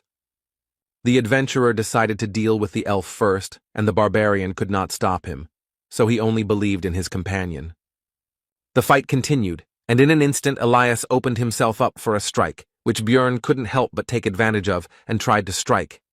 But the elderly warrior managed to dodge, but the barbarian saw an opportunity in the fact that a former shield wielder was running behind the warrior with a katana who could no longer boast such dexterity, and the blow landed right on his skull. Now they were left alone. The other driver was unlikely to get up. Bjorn was thinking about the fact that Elias was very strong, and it was unclear how he ended up on this team. They fought each other. In this battle, the fury and strength of the barbarian met with the dexterity and technique of the swordsman, and no one gained the upper hand. They were worth each other, although they were almost complete opposites. But it is worth noting that all this time, the elderly warrior practically did not attack, but only dodged, because he was stalling for time and waiting for the return of his red-haired comrade, which Bjorn could not allow. The hero came up with a trick. He pretended to hit, but in fact threw the shield straight at the enemy's head, which he did not expect and was unable to dodge. The barbarian's primal rage took over Bjorn's entire being, and he bit off a piece of Elias's throat with his teeth, thereby condemning him to a very painful death. Soon the rest were finished off, and while the hero was recovering from the feelings that overwhelmed him, Erwin approached, who, apparently, dealt with the red-haired one. Noticing Bjorn's condition, she gave him a healing potion and advised him to drink it, since it was more effective, and besides, he was also poisoned. The hero felt like his insides were boiling, all his veins were hurting badly, and his skin was burning and itching, but the wounds were healing, and that was the main thing. Bjorn asked about the time, and after receiving the answer, the guy realized that there were 40 minutes left before the first floor closed, which meant there was no time to rest. The hero ordered Erwin to take everything off. She was embarrassed, but obeyed, to which the barbarian clarified that he meant to take all the loot from the enemies. But he soon realized that there was no time for this, so he said to take only equipment, magic crystals, and backpacks. By the time they finished sorting through the trophies and ran to the portal, there were only 50 seconds left before the first floor closed. After the transition, the hero landed unsuccessfully again, but Erwin showed her agility, and she also said that it was fun. Bjorn wanted to meet and talk with his companion on the other side, but he couldn't get the name of the tavern out of his memories of the game, and there was less and less time left. And only in the last seconds he remembered that it was the Black Whale, about which he hastened to inform his friend before they were transported. And finally, after going through many dangerous situations, the hero finally returned to the city, to Rafdonia. Although it was expected, since all the adventurers appeared here at that moment, Bjorn was still surprised by their number. In the labyrinth, time does not pass like in the city. No matter how much time you spend there, you still return at noon the next day, so the hero immediately moved the hands of his pocket watch to the correct position. Making his way through the crowd, one of the barbarian comrades, Karak, son of Vannin, hurried towards Bjorn and shouted his name along the way. Soon the rest of the relatives began to gather nearby, and the one who found the hero was very popular in their circle. The entire disorganized crowd of savages headed out of the square, and Bjorn decided not to lag behind and not stand out from the group. Soon all the barbarians began to take turns exchanging magic crystals of various values for money, while simultaneously finding out who had managed to earn more. The woman behind the counter worked extremely quickly and professionally. Her vast experience was clearly visible. It turned out that the hero had earned significantly more than the others. The amount was over 180,000, which was significantly better than the others, in connection with which the relatives began to congratulate one of their own. The barbarian did not hesitate and accepted the praise, and also raised his hammer and shouted that he really was the best warrior. Others also noticed that he returned with better equipment, which only added to the joy. The savages began to throw Björn up in the air and chant his name, but the workers of the establishment did not like this noise, so they were soon calmed down. Soon the group of barbarians left the building and sat on the stone steps, waiting for everyone to receive their money, and the hero decided that he would follow the others, because he did not yet know the local layout. While examining the city, Jandel's son noticed a small detachment of elves, and among them he managed to discern Erwin. The girl also noticed her friend and waved awkwardly to him. Björn also greeted his friend and quietly asked to meet tonight, and despite the distance, the sharp ears heard everything. But the attentive elven eyes of one of the group of adventurers noticed the couple exchanging glances, so the attentive person asked if Erwin knew this barbarian. But only the pointy-eared can boast of excellent vision, so Karak also noticed what was happening and asked Björn about his acquaintance with this girl. Both began to deny the connection between themselves. As soon as the two groups turned their attention to each other, it became possible to notice with the naked eye the enmity between the two peoples. The tension grew. The last barbarians left the establishment just in time, and Björn hurried his relatives to leave, since in such a situation it would not be possible to have a normal conversation with Erwin anyway. Walking through the streets of Rafdonia, the hero noticed touching reunions of relatives who had returned from the labyrinth. But also everywhere there were grieving people who were unlucky enough to lose loved ones on this day. They cried, blamed themselves or others for what happened. Many did not wait for their parents, children, brothers and sisters, and loved ones that day.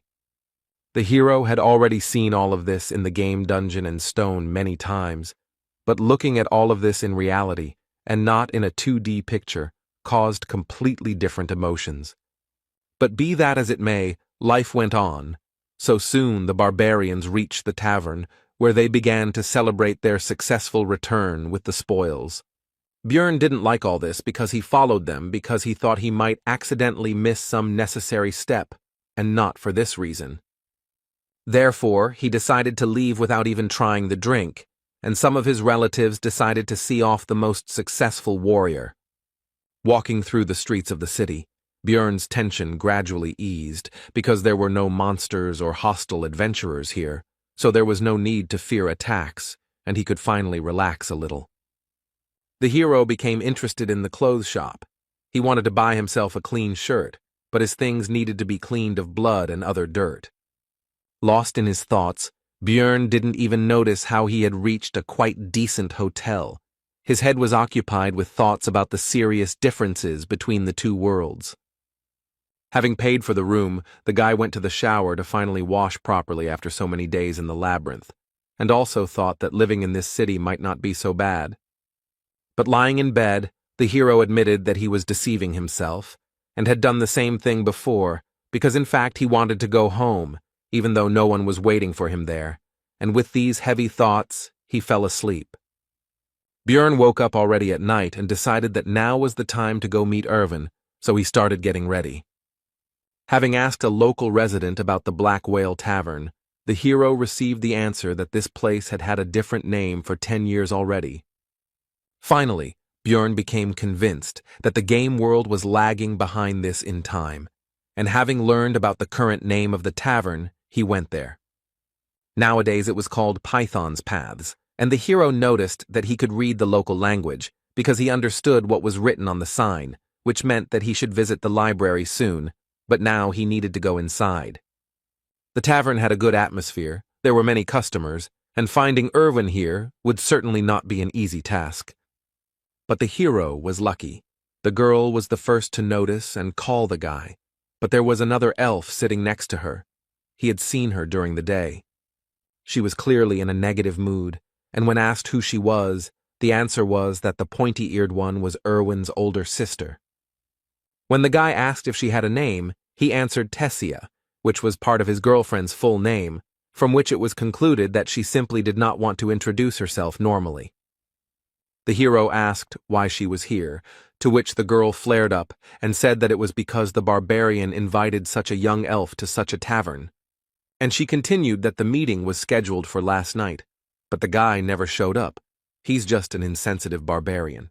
The hero was surprised why it was last night, and Tessia thought that he was just making a fool of himself.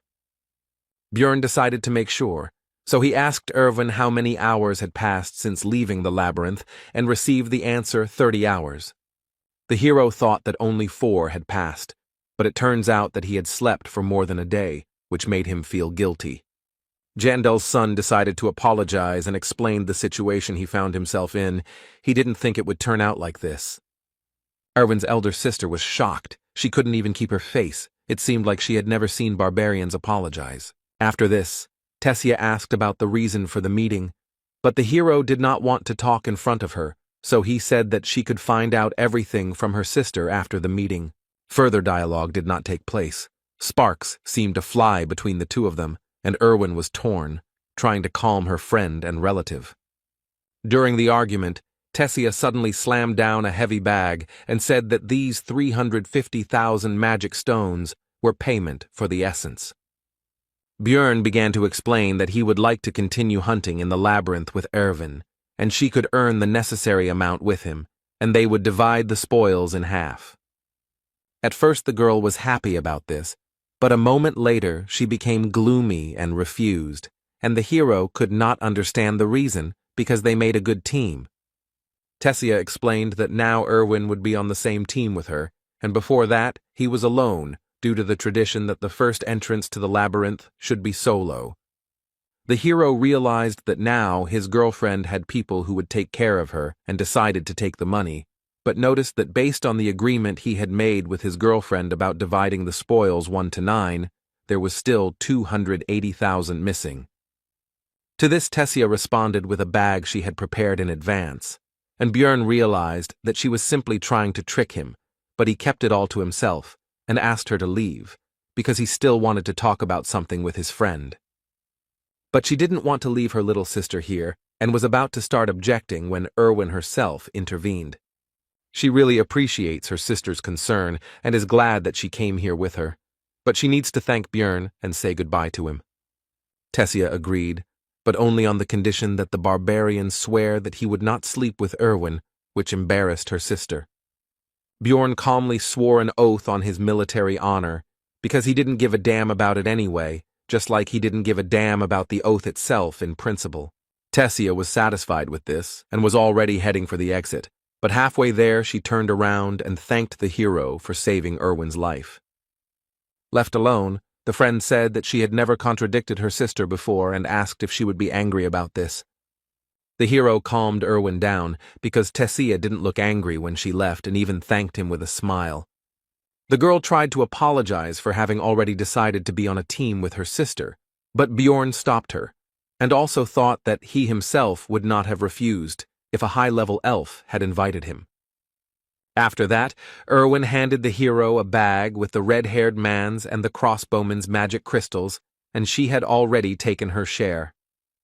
She also left the rest of the equipment in her house, and tomorrow they should sort it out and decide what to do with it. Erwin said that she wanted to somehow thank Björn for saving her, and he realized that this was precisely why Tessia had demanded an oath, but nothing had come to his mind yet, and the guy suggested ordering something. The girl's eyes lit up, and she said that she had deliberately not drunk anything yesterday so that she could share her first return drink with the hero. It is a special drinking tradition that involves having something to drink upon returning from the labyrinth, and for young elves it is quite important. Erwin was a little worried that this wouldn't be Bjorn's first return drink, but the hero said that this would actually be his first as well. The girl was very surprised by this, to which the hero replied that he had already said that he was only 20, and she thought it was a joke. Soon the table was covered with all sorts of dishes, because Björn had slept all day and was terribly hungry. The couple spent their time culturally drinking the first return drink, and it didn't take long before the table was almost down. Björn decided it was time to take a break, and announced that he had come up with a way for Erwin to repay him for saving him. The elf decided that she already guessed what the guy would ask for, so she suggested going to his room. But what awaited her was not at all what she thought. The barbarian decided to check how the essence affected the girl's characteristics. And in real life, an increase in the flexibility parameter by +4 is not particularly noticeable, the hero thought, watching the elf check her hand. Erwin asked if he really thought she came to the room to check her stats, to which the guy replied that you can't check your skills in the city, and some people were clearly disappointed with this development. Although the game dungeon in stone had only 3 main characteristics, these are strength, spirit, and abilities, but each of them had hundreds of other parameters. The guy spent thousands of hours studying them, but still couldn't understand the effects of some parameters. Looking closely at Erwin, the hero thought that the goblin essence should have increased her obsession parameter, and he didn't know what it was doing. When asked whether she had felt any obsessive thoughts or lack of restraint, the girl replied that she suddenly really wanted cookies, although she had never liked them before. The hero concluded that this characteristic strengthens desires, and in the future some other unknown effects may appear, but his thoughts were interrupted by Erwin, who said that she wanted to lie down. Soon Björn woke up and thought about the oath he had made to Tessia not to sleep with her sister. And then I decided that it didn't matter, because you meant a completely different dream, and I continued sleeping. The next morning, the pair decided to sort out the equipment of the dead adventurers. Erwin asked if the barbarian was going to sell everything, to which he agreed, but specified that he would leave a couple of things. The elf then asked if she could keep the leather suit and belt, to which she was granted, but it would be deducted from her share. After this, the couple began to go to various shops and stores, and in order to sell all their loot, they had to go around a lot of places. The total came to 1,450,000 stones, but taking into account the equipment, 50,000 is Erwin's share, which does not change the impressiveness of the remaining amount. This would be a great start, Björn thought, since even in the game he hadn't managed to get that much on his first outing. When the girl heard that it was time for them to say goodbye, she was upset, because she wanted to spend more time with the guy, and to console her a little, the barbarian suggested that they go to the central square together, since they were on the same path. Upon arrival, the couple noticed that a crowd of onlookers had gathered in the square, and a guillotine had been erected in the center. When the girl asked what was going on, the guy replied that it looked like the execution was beginning, while looking at the condemned man. There were other unfortunates nearby, whose only guilt was non-payment of taxes. People have no other choice, because the rest of the world was destroyed by the witch's curse, and only here, thanks to the labyrinth, there are resources. But they are limited, and in such a cruel way one has to control the number of hungry mouths, the hero thought, watching the locals dip bread in blood and eat it. When the girl asked about the reason for their actions, the guy explained that there is a belief that the blood of the executed brings financial luck, and then asked about the amount of crystals for the first year's tax. To which I received the answer that the amount is 700,000 for non-humans, but in the second year it is already 800,000, and a commission appears upon exchange, which is slightly different from the game, but close. Taxes are growing every year, which means he can't stop training, otherwise his blood will end up on someone else's bread. You need to save up as much money as possible so you don't have to worry about it, so you need to get to at least the 6th floor in order to avoid execution and survive. After saying goodbye to Erwin, the hero went to the library, where he continued to collect surprised glances from other visitors, since barbarians are rare guests in such a place. Walking through the reading rooms, the hero suddenly noticed a familiar girl. It was Einar, the second or third daughter of someone there, he didn't remember, who seemed to have fallen asleep right on the book. Björn decided to wake up the blonde, because he was curious what she was doing there. She woke up easily. The girl was glad to see her son Jandel, which she announced very loudly to all the visitors of the library. When asked to be quieter, she justified herself by saying that she did not expect to see a fellow barbarian in this place. The hero asked about the reason for her stay here, to which the girl replied that she decided to follow his advice to think before doing something, so she decided to gain new knowledge here. She also said that while in the labyrinth, she realized that it was not only monsters that posed a danger, so Einar decided to study, but she faced a problem, which was her poor reading skills, and now she is going to the Temple of the Barbarians to fix it. As she was about to leave, the girl remembered her promise to repay for the advice, so she said that she should be looked for in the Angry Bull Tavern. The library was simply huge, and the hero couldn't even imagine how to find the books he needed here. Björn decided to approach the female librarian, but noticed that she had fallen asleep at her workplace, so he tried to wake her up with a soft cough. She immediately opened her eyes and began to find out what was required of her, to which she heard about the need to help in the search for books. But before the hero could explain the details, the librarian cast some kind of spell and cast some kind of effect on the barbarian.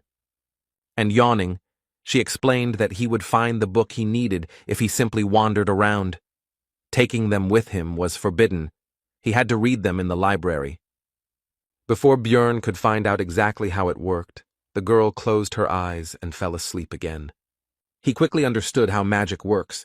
Just looking around a little, it turned out that magic simply highlights the desired book, which was very convenient. Now it became clear to the hero why only one person looks after such a large library. Magic makes life much easier. The first book Bjorn picked up was called The Fallen World, and it told the story of how the lands had been cursed for thousands of years, and only Rafdonia survived, thanks to the ruling family who opened the way to a dimension called the Labyrinth. The second, Basic Notes on Alchemy 4, covered ways to turn magic crystals into food, water, steel, and other resources. The book Holy War 3 described the reasons for the enmity between the barbarians and the elves, but he was already impatient to touch the fourth, the most useful for him. Bearing the name Evil Spirits of the Abyss, which was the name given to those who came from another dimension to take over someone else's body. The reasons are not described here, but it is clear that the ruling family and the church have done a lot to get rid of this phenomenon. For him, as an evil spirit, the information from the book was very useful. As long as he didn't give himself away in any way, he would be fine. The fifth book on the death of the king told of the death of the first ruler, who was called the Immortal, Ravigian III, and he died 150 years ago, and it is from this event that the events of the game begin. Next, records of dimensional instability, which suggested that he himself was to blame for ending up in the dark region, as interference in teleportation could cause passage through a closing portal, which is what he did. Those events could have been entirely his fault, but even thinking about it was disgusting to the hero, and so, while reading books, night approached. Lying in bed, Björn thought about the fact that 3 days had already passed since returning from the labyrinth, and there were still 27 days left until its next opening. Tomorrow he would look for companions, and with his thoughts, he fell asleep. In the morning, the hero was awakened by a knock on the door and Erwin's voice calling him to wake up. The guy had no choice but to obey and go open the door. Before Björn could say hello, a powerful gust of wind hit him in the face, causing him to lose his train of thought. Erwin began to happily tell that she managed to make a contract with a new spirit. This time it was the wind element, although she spent 10 spirit stones. Showing a creature that looked like a small tornado, she continued to say that she was very lucky because the elements of fire and air go well together. The hero remembered that spirit stones are a rather expensive item, which allows you to make a contract with a spirit, a 10% chance. After finishing his thoughts, Björn asked to call the creature back, as a strong wind was currently causing a disturbance in his room. As an apology, Erwin decided to confirm her words about her good cleaning skills, and the barbarian admitted that she really did it very quickly and efficiently. After this, the hero asked the girl about the reason for the visit, because she has more important things to do, for example, preparing for the trip to the labyrinth. Erwin explained that she wanted him to be the first to know about her successes. Based on these words, Björn decided that he was her first friend, or something like that. The barbarian said that he would live here for a long time, so if the girl had problems, she could come, and he himself thought that they could very well remain friends, despite the fact that they would be on different teams. Erwin, sitting on the bed, beamed at these words, and the hero thought that having many connections is always useful. Having said goodbye to the girl, the hero went to the Angry Bull Tavern, where the barbarians were staying. One of the relatives told them all sorts of things as they walked through the establishment, in particular that they lived 10 people in a room of 5, but paid only 300 crystals. Soon they met the one for whom Jandel's son had come here. It was Einar, Feneline's second daughter. When asked why he needed her, the hero explained that he wanted to fight her for training. In response to this request, Einar explained that there was no point in spending her debt on this. She could just go to the site, and she was not against training in her free time. Björn didn't want to put this matter off for later, so he suggested that the girl fight right now. It didn't take Einar long to defeat the guy. It was just a crushing defeat. She was very good, which meant he would not waste his time in vain, so the hero was not going to limit himself to one duel and demanded another. The fights continued one after another. Einar emerged victorious from each one, but Bjorn was not upset. Because she was very strong, the main thing was that he learned. The moon had already risen in the sky and both fighters were tired, so they decided to finish training. Looking at the girl, the hero found her very strong, smarter than the other barbarians, and she was also unlikely to betray him. Björn decided to find out if Einar had a team, to which he received the answer that she was going to go alone, because she did not have the money to assemble a group. Having learned the information he was interested in, the hero decided that the best choice would be to invite the girl to join him. And he began to explain the conditions under which he would take 80% of the spoils for himself, but would pay for the creation of the team himself. But in the middle of the speech, Einar interrupted Björn and said that, not a word more. She looked determined. The hero tried to explain the benefits, to convince. But this was unnecessary. The girl meant by her words that she agreed without any words, since she wouldn't understand anything anyway, and simply trusted him. This brought a smile to Björn's face. He was glad that he finally had a reliable teammate. The next day they went to the Temple of the Barbarians, where the hero had recently begun his journey. There they were met by the same man who had conducted their ceremony back then. Björn had no desire to return here, but there was no choice. The man recognized them and asked the hero if he was following in Einar's footsteps in wanting to learn to read and write, to which he received a negative answer. When asked why he was here then, Björn replied that he wanted to obtain a certain spiritual seal, or more precisely, the seal of the immortal. The non-human races have different features. For example, elves can make contracts with spirits to borrow their power.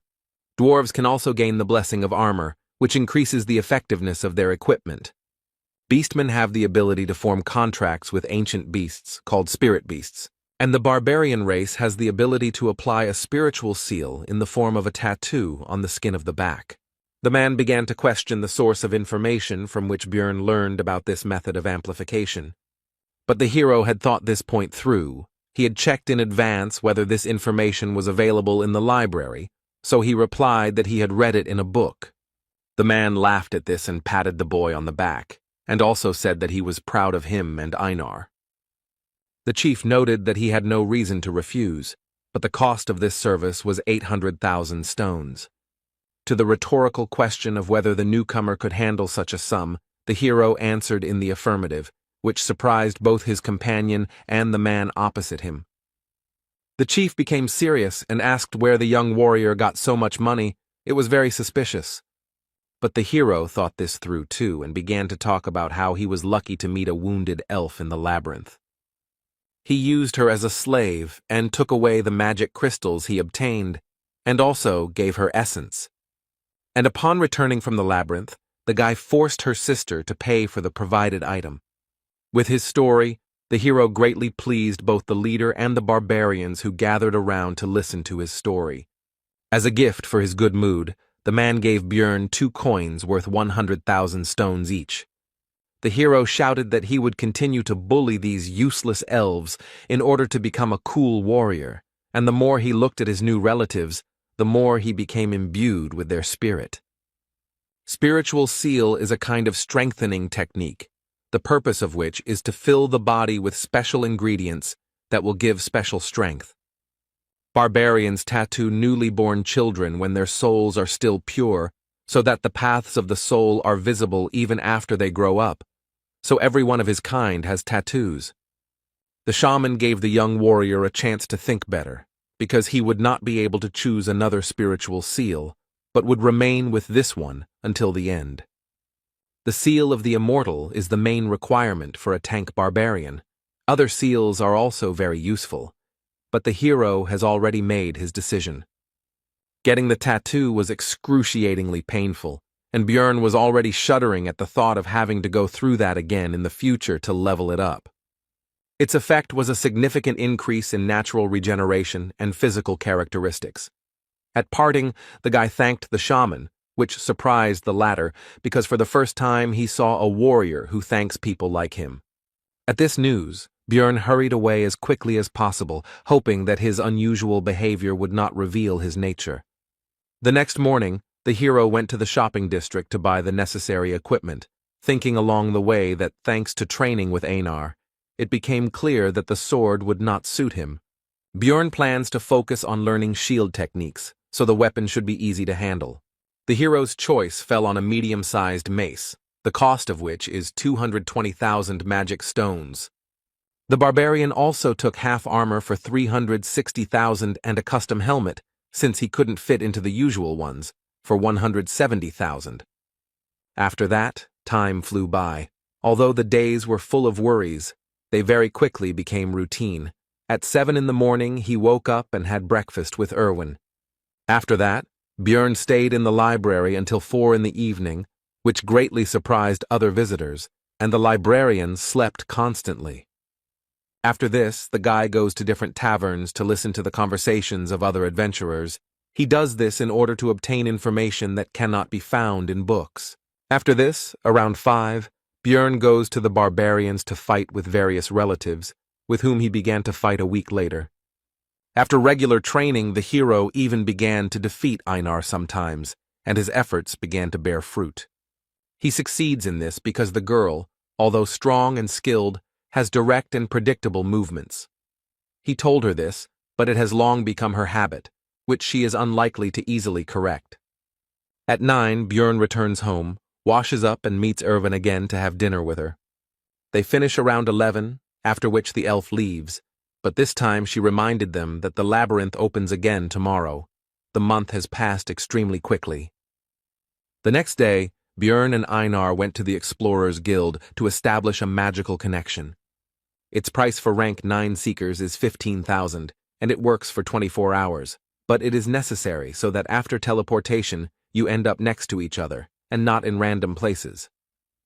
The hero decided to order an expensive dinner, a whole feast for 800 stones before entering the labyrinth, which made his partner happy. Having finished with the last things to do, the couple headed towards the square, where the rest of the researchers were already waiting for the portal to open. Suddenly, a group of barbarians burst in here. They were newcomers who had just come from the coming-of-age ceremony. Their appearance brought a pleasant nostalgia to Einar, even though only a month had passed since she had been in their place, and Björn thought about how they managed to find their way every time in an unfamiliar city. Soon, it was possible to enter the portal, but the hero stopped his companion and said that he wanted to check one of his guesses. The portal became smaller and smaller. Einar began to worry, but Björn was still waiting for the right moment. And so, when the security guard at the entrance shouted that it would soon close, the guy rushed forward and shouted for the girl to do the same. The next moment, the hero's guess was confirmed. They found themselves in the dark region, as he thought. To his companion's concern about what was happening, Björn explained where they were and said that this time he had torches, and the last reservation surprised the girl a little. Right in front of them was a passage to the second floor, and thoughts flashed through the hero's head that every gamer should know how to use bugs to their advantage. Without delay, the portal was opened, and the first person to do so also received some experience as a reward. This time the location was different, the dark ground, The remains of stone structures and heartbreaking screams indicated that this was the land of the dead. But unfamiliar feelings distracted Björn from examining the area. He felt as if something was moving through his veins and filling his body. The barbarian shared this with his companion, to which she replied that according to the description, it looked like an increase in the level of the soul, that is, an increase in the level of the character, as it was in the game. He now has more energy to use skills and can also have 2 essences. Einar congratulated the hero on this, but noticed something strange because he did not kill the monsters, and the hero told about the reward for opening the portal first. In this world, experience can only be gained the first time you kill a certain type or subtype of monster, so the further you go, the harder it is to level up. Opening the portal first is a stable and relatively easy way to earn EXP, so many people try to get to the transition as quickly as possible. Björn told Einar that this would be their secret, and if anyone asked, it took them 2 days to get here. Sooner or later other explorers will get here, so you need to get away, because they will wonder how the newcomers got here faster than them. The hero tied a torch to his helmet, and the steel did not heat up due to its magical nature. Although this method has long been used by adventurers, the guy still felt a little ashamed. The land of the dead contains various types of strong, undead-type monsters, unlike the goblin forest. But there are no traps here, so it's a bit easier, in other words, an ideal place for 2 barbarians. The first enemies the team encountered along the way turned out to be a trio of ghouls, but this is only because it is only the first day. On the 3rd, their number will triple. These enemies did not pose any threat, so they served only as a light warm-up for Einar, and the hunt began. After some time, a terrible scream was heard nearby, and the companion, although a barbarian, was also a lefty, so she pressed herself against the guy in fear and asked what it was. Bjorn explained that these were banshees, and they should not attack these monsters, because their physical attacks would not damage the ghost's body, and the curse could easily be obtained. The next monsters that appeared on the barbarian's path were skeletons, on which Einar could just vent her fear. Björn tried to advise the girl that monsters had a vulnerable core between their ribs, but it soon became clear that she didn't need that. She could just smash the bones with brute force. They walked through the lands of the dead for another 7 hours, and encountered various monsters, such as elder ghouls that were twice the size of normal ones, or mutants that turned into skeleton warriors and skeleton archers, and all the new species brought the desired experience. They did not pose a danger, both because of their small numbers, and because of the hero's increased combat capabilities. The mace was perfect for the guy in terms of weight and length, so it breaks the skulls of enemies much more effectively than with a hammer. The vest-style armor reduces the area that needs to be covered by the shield, allowing for more aggressive fighting. And the new helmet, although it won't protect against any crossbow, can easily deal with the rotten bows of skeletons. The hero has become better at destroying the enemy, but there is also someone nearby who is no worse at this. She went into battle with the battle cry of Yahello, the name of the goddess of the barbarians' ancestors, and having tried to shout as well, Bjorn did not notice how this cry began to fly off his tongue extremely easily. It was a refreshing feeling. Compared to fighting with Erwin, having a fellow barbarian's shoulder next to him felt completely different. During the fight, Björn received a small wound on his arm, but it closed very quickly, causing delight in Einar. The seal of the immortal improves natural regeneration. Healing a wound half a centimeter deep takes only a minute, and stamina is restored faster, although the pain is terrible. Soon the earth became dry, the soil changed, and the banshee's cry became much louder. All this meant only one thing: monsters of the 8th rank would appear soon. And he didn't keep us waiting long. It was the demon of death, who somehow miraculously managed to quietly approach the couple almost right next to each other.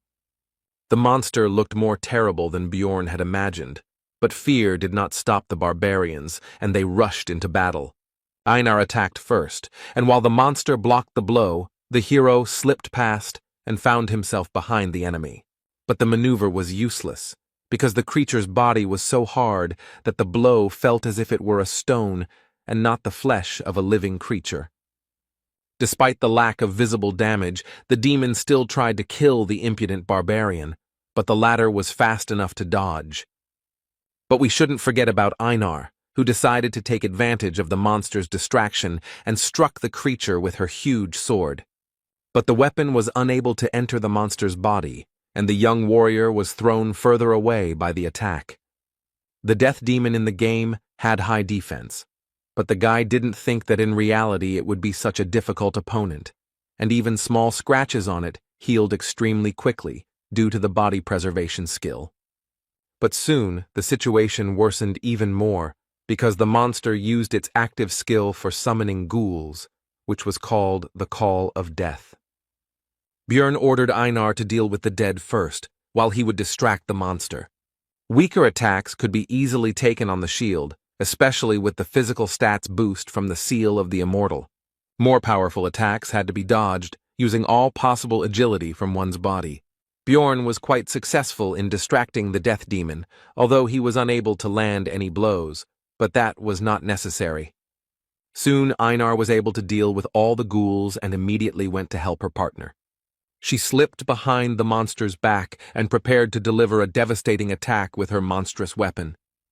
The next moment, the warrior struck the death demon with her sword, but the strong skin withstood it. When the monster was distracted by a new target, Björn had the opportunity to attack in the same place where Einar had hit, which he took advantage of. Finally, the battle began to turn in favor of the barbarians, and they finally managed to inflict serious damage. But, not paying attention to the pain or possible problems from a head injury, the demon drove his opponents away from himself. The team couldn't keep up with the monster's regeneration. It recovers too quickly thanks to its passive skill of body preservation. Already thinking that they wouldn't be able to cope with the demon and would have to return to hunting 9th-rank monsters, the hero saw that Einar had grabbed the enemy's leg in an attempt to upset his balance. This seemed like a great idea to Björn, and he hastened to support his companion in the attack on the monster. And in the end, the barbarians managed to drop the monster on its back. Now it's time to quickly take advantage of this. But it turned out that there was no hurry, because nature, or whoever created the demon of death, did not think of a way for him to get back on his feet after falling. Now the barbarians can take advantage of their advantage, and the monster began to feel like a victim. The pair of researchers began to joyfully beat and cut the helpless enemy, who not long ago seemed to them, if not invincible, then at least an extremely difficult opponent. After defeating the demon, a very large magic crystal remained in its place, which made Einar happy. But Bjorn hastened to explain to her that the cost of extraction was actually only 100 stones. But it turned out that for the girl, this sum was quite good, because for this price she would be able to buy the delicious bread that she ate at the feast before leaving for the labyrinth. The hero decided that it was not right to limit himself to one demon, so it was time to go and continue hunting, and also realized that hunting with barbarians was quite good, and Erwin was a little passive. In this battle they managed to find an excellent tactic, so the barbarians first threw the monster on its back as soon as they discovered it. After which they joyfully beat him on the head until he died, and as a result, they finished off 70 of these big guys. It was time to set up camp, and the hero again fell into thoughtfulness. He thought about the fact that it was extremely profitable for him to hunt death demons, because there was, albeit a low chance, but a chance to get an essence that would suit him very well. The next day, the number of monsters doubled, but this caused practically no problems. The barbarians simply felled them one by one, and then finished them off. True, if the demons could not be neutralized before they used the Call of Death, then they had to run away, because the creatures do not pursue prey outside their territory. After midday, the monsters began to appear in threes, which was already too difficult, so the barbarians wisely decided to give up the hunt and not take such risks. Soon the couple began to look for a place to stop, but when they had already succeeded, they met a group of searchers. With a threatening expression on her face, Einar informed the uninvited guests that since they had no business here, they should get lost. The group decided not to mess with the terrible barbarians and decided to leave quickly, and the girl watched them go. Einar said that now they would have to change their camp location, because these guys now knew their location, and people cannot be trusted. Walking after the girl, the hero recalled that she had previously disliked them, and also came to the conclusion that some story had happened to her during her first exploration of the labyrinth. Björn decided to ask Einar about this another time, and in the meantime his companion complained that they most likely would not be able to find such a good place for a camp.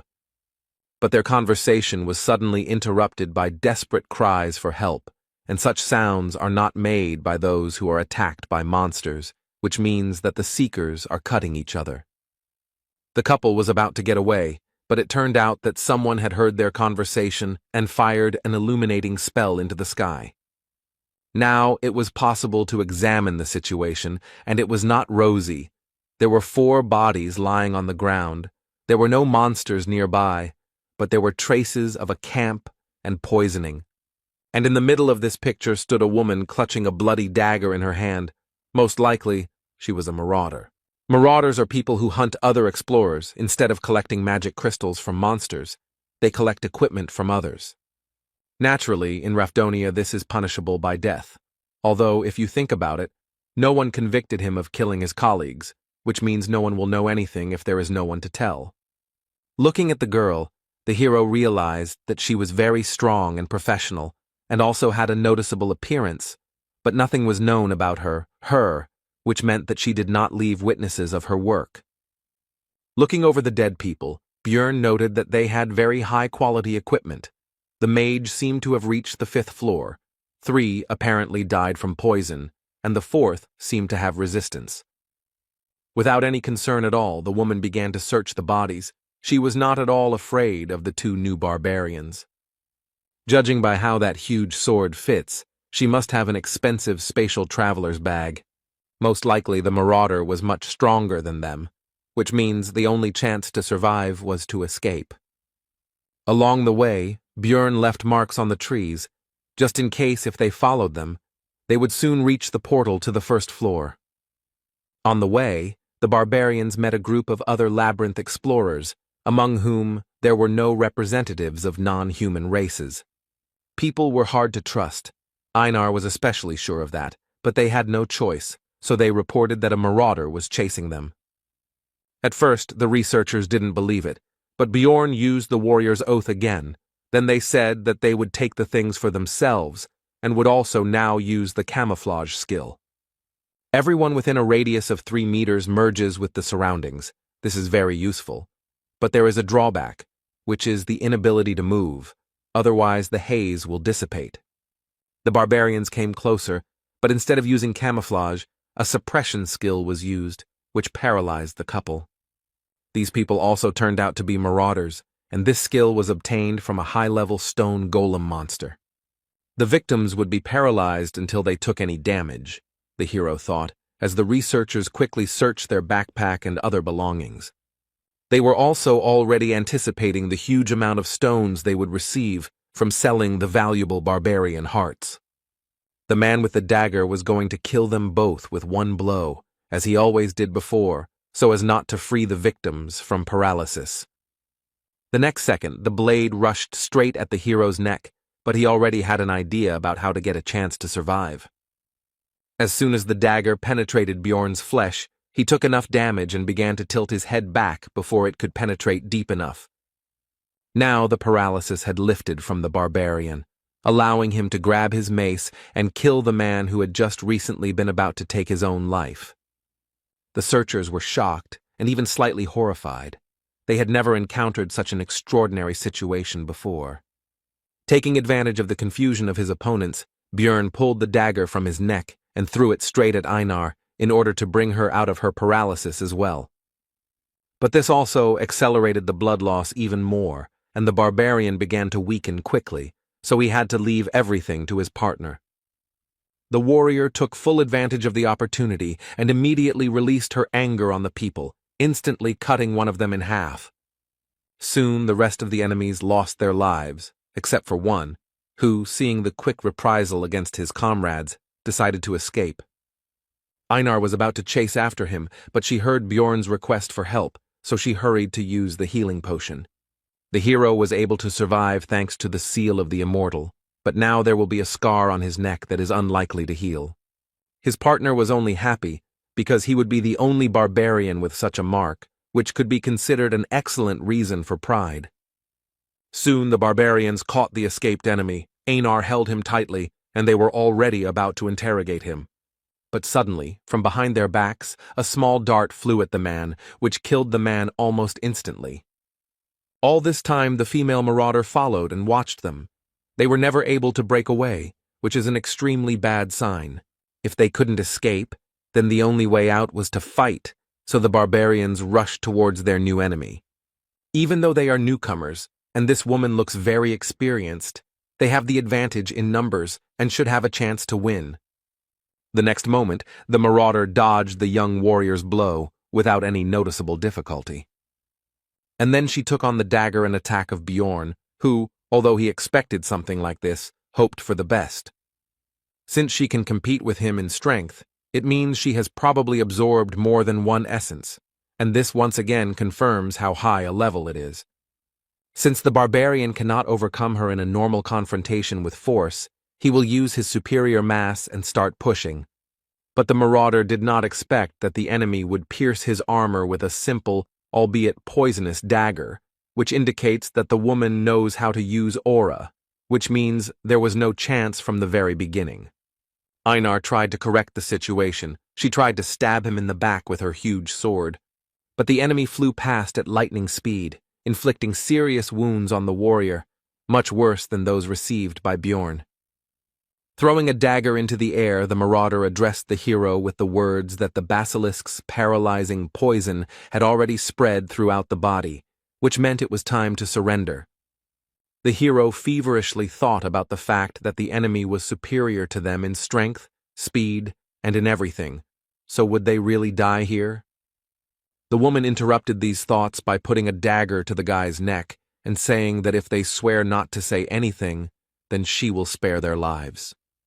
The marauder continued by saying that she had intended to suggest this from the very beginning. She didn't want to kill the barbarians because she was indebted to them. Now it became clear to the hero why she simply watched their fight. She wouldn't have had to kill them personally if those researchers had succeeded. The wounded Einar extended her hand and said that they couldn't trust this woman because she would definitely deceive them. When asked about the consequences of refusal, the marauder replied that in this case they would die, so there was no choice.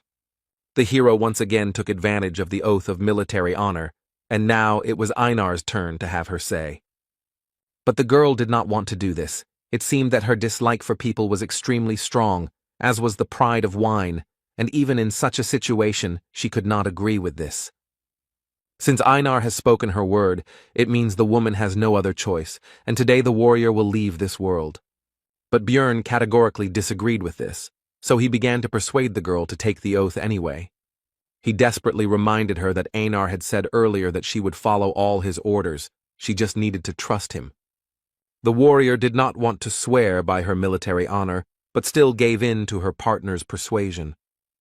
The marauder was satisfied with this and was about to leave, but the hero finally asked what floor she had reached, to which he received the answer that she had reached the 8th, which meant that there was no hope of victory. Soon the pair of barbarians returned to the first floor, and the guy noticed that Einar took it all much worse than he thought.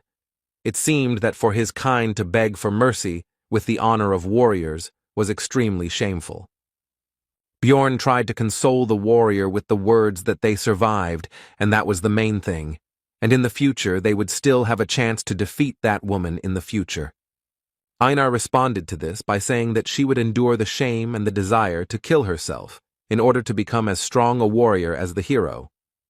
Seeing his partner's attitude towards this situation, the hero understood that he would hardly ever understand her feelings, and the reason for this is simple. He is not a real barbarian. They began to rest, and Bjorn again plunged into thought. After these events, he was morally destroyed, although Einar was even worse. The guy felt about the same as he did on his first trip to the labyrinth when he hoped for help from that blonde guy's group. When the priestess refused to heal him, and the swordsman threw the potion as if his life was worth nothing, as if he were a wounded dog, Although he was happy to survive, he cannot forget that feeling. Björn believed he was making the best choices in the situations he faced, focusing on survival, and he didn't understand what he could have done wrong.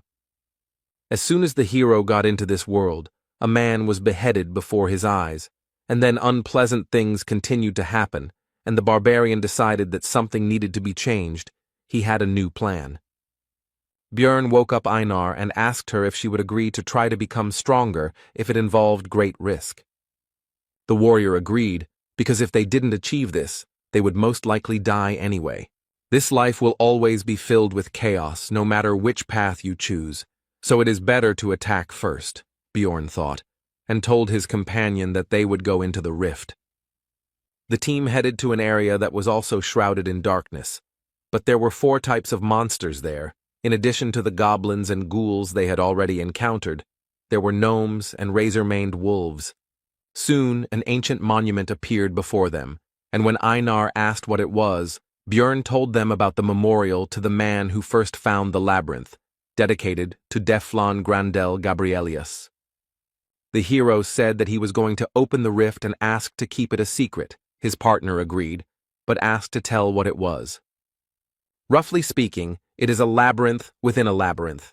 In the game it was called an instanced dungeon, which was cleared by a selected number of characters.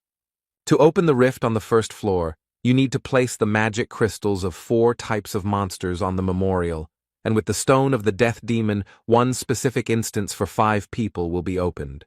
The difficulty depends on the number of participants, and the hero was interested in who else would be included in their temporary cleanup group. The rift is a passage to another reality that appears randomly on each floor, and they also have a recovery time, and the passage on the first floor opens once every 3 months according to city time. On the first level there are 4 rifts. The one they are going to has a red sky, clouds of crows flying across it, and a dark castle rises up ahead. This place is called the Bloody Citadel.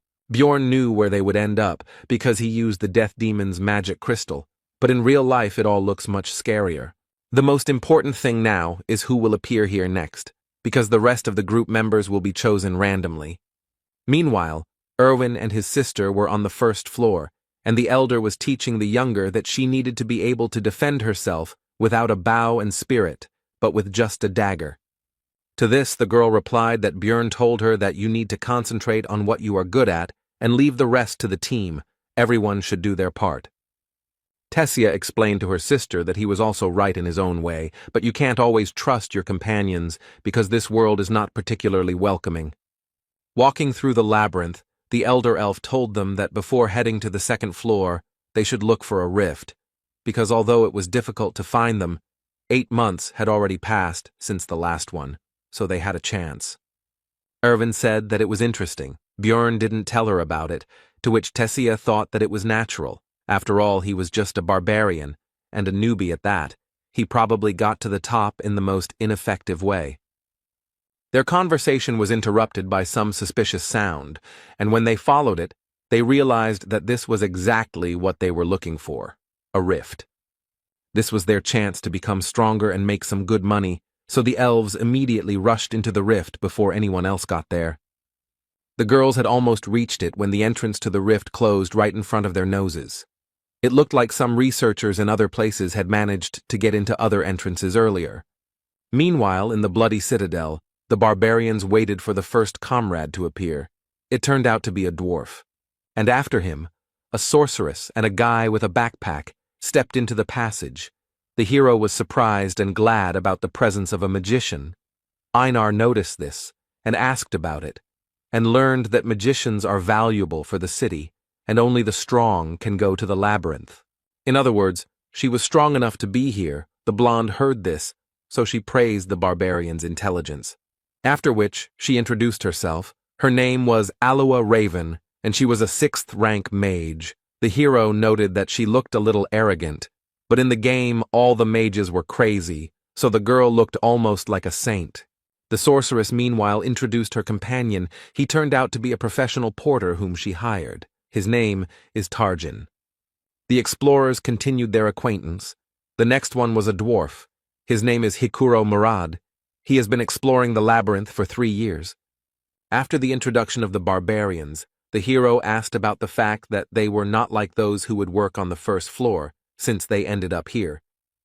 They decided not to reveal the details. They both just heard that a rift was about to open, so they were here. Everyone agreed to the proposal that Raven would be the temporary leader, and when Bjorn also wanted to accept this proposal, Einar interrupted him, because she considered him to be an intelligent, wise, and capable warrior.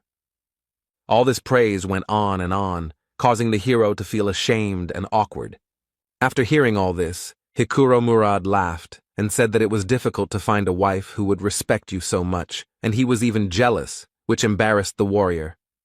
Their conversation was interrupted by the sorceress, urging everyone to move forward. It seemed she was not interested in this dialogue, so she changed the subject. The dwarf noted that they still needed to learn about each other's abilities, but Raven arrogantly noted that there would be monsters of the 7th rank and below here, and she and the porter alone would be enough. The sorceress continued by saying that she would also take the spoils from the keeper, which caused a conflict with Hikuro Murad, who was dissatisfied with the distribution of the spoils. The argument grew more heated, and the hero reflected on the fact that for successful magicians, research comes first, while for simple adventurers it is money, and here their interests clashed. Alua Raven tried to compromise. She said that she would give them all the magic crystals from this rift. Bjorn noticed that the argument was causing tension in the sorceress. She was very depressed. It seemed that she did not expect such a development of events. Raven agreed that she would give up some of the items, but the essence would be hers. The dwarf agreed to this, and also said that they would roll dice to decide who would get the rift stone. But Bjorn didn't agree that they were thrown out of the discussion altogether. But the two didn't agree that he had the right to the stone, but they did agree to give 2 essences from ordinary monsters.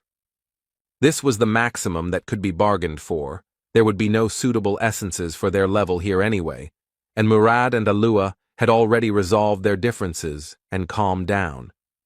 Looking at the Blood Citadel, Bjorn became determined to conquer its peak and become stronger, so that he would no longer get into unpleasant situations, and so that high-level researchers would not treat him with arrogance.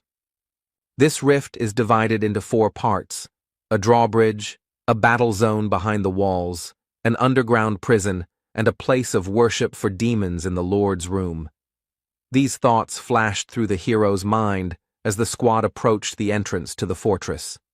On guard were gargoyles, rank 8 monsters that stand still most of the time and look like statues. But once you notice the enemy, they attack them and use their active skill petrification, which covers the one it was applied to with a layer of stone. Usually, explorers have to sacrifice one of their own, exposing him to the gargoyle's ability. But if there is a mage in the team who knows the magic of removing curses, then everything changes. And without their skill, these monsters turn into very simple opponents that can be dealt with without any problems. Hikuro Murad showed what his skills and 3 years of experience are worth, crushing his opponent without any problems. The magic crystals that remained in place of the enemy corpses began to fly up on their own and go to Tarjan's backpack. It was a spell for collecting stones. It would make their lives much easier. Now that the guards were down, the team could enter the citadel, which was quite dark, and magic helped with that as well. Now the researchers could see that they were not alone here. There was a group of ugly monsters nearby. These were the dead, monsters without a rank that do not give experience or crystals, and their bodies do not disappear unless an essence drops. The part of the squad that was melee fighters took aim at the opponents, because it would be wasteful to waste mana on such weak monsters. These opponents could not cause any difficulties for any of the squad members except, perhaps, the porter Tarjan, but he did not participate in the battle. As a reward for exterminating the enemies, the researchers received a forge, which they took with them, because they would soon need it. After walking a short distance along the corridor, the team encountered an obstacle. It was a steel door. The sorceress volunteered to solve this problem. It's unlikely that anyone else would have been able to overcome this obstacle with brute force, but a huge fireball is a completely different matter. Looking at the result of the magic, Björn could only marvel at how overpowered magicians could be. The next obstacle on the squad's path is the first part of the fault, the drawbridge at the entrance to the fortress. It was raised. But Alua Raven knew how to lower it, so she asked Einar to blow into the horn she had recently received. With this action, the bridge began to slowly descend, and the long dormant magic seal was activated. And the dark bloody water began to rise higher and higher, and in it swam a crowd of the same monsters that the team had encountered not so long ago. The goal of this test is to survive the onslaught of countless undead. This is a pretty difficult part, but only for those groups that don't have an experienced mage who has area attacks. The next moment, Raven destroyed the crowd of enemies with her magic, making it much easier for the group to pass this test. Bjorn guessed that the sorceress was quite powerful, but he didn't think there was such a big gap between them. The first part of the Blood Citadel was completed, the bridge was lowered, and the team was about to move on. But Bjorn was tense, because it had been ridiculously easy to deal with, which, given his luck, was highly suspicious, and there was certainly trouble ahead. The group of explorers easily crossed the drawbridge of the outer wall and headed towards the inner castle. Normally, they would have had to fight their way through a lot of monsters, but they had Raven, which was a big help in conquering this rift. Soon, she was no longer destroying all the enemies with one blow. This time, there were about 10% of the enemies left. Among them, the most dangerous were the death demons, who survived thanks to their durability and regeneration. Einar and Björn had already worked out their tactics for fighting these monsters on the second floor very well. This sight greatly surprised and discouraged Hikuro Murata, but the barbarians seemed to be having fun. Raven also decided to contribute to the victory over the monsters by hitting them with the spell Worsening Wounds, which negated the monsters' regeneration. Without one of their greatest strengths, the death demons have been reduced from fearsome foes to mere lumps of meat. Having seen the possibilities of magic, Einar understood why wizards are treated specially, which she told Bjorn. The dwarf supported her in this matter. Hearing the praise directed at her, Raven simply beamed and said that they study hard for this, but talent is also essential. Now the hero began to better understand her character. She pretends to be modest, but loves to brag and conduct research. The sorceress asked for help in collecting some materials, which no one refused her, and soon Targan's backpack became almost full. Björn noticed that she had examined the entire area, but had not paid attention to the statue. Did she really not know about it? Some gamers have a habit of pressing the interaction button when they see a unique object or a suspicious wall, and the hero was one of them, so he discovered a lot during 9 years of playing Dungeon and Stone. But it might hurt the sorceress's ego if a common barbarian knew something that she hadn't discovered, even though she had spent her entire life researching, so she would avoid things that might arouse suspicion. Soon, the group of adventurers entered the inner castle, which lay in ruins, and there were no monsters or possible prey nearby. So they did not stay here long, and quickly found the steps leading down and went under the thickness of the earth. The group fearlessly entered the first floor of the underground prison, the third part of the Blood Citadel, and began to explore it. Hikuro began to ask Raven about the monsters encountered in this location, to which he received the answer that they were a skull rat, a banshee, a death demon, a ghoul lord, and a corpse golem.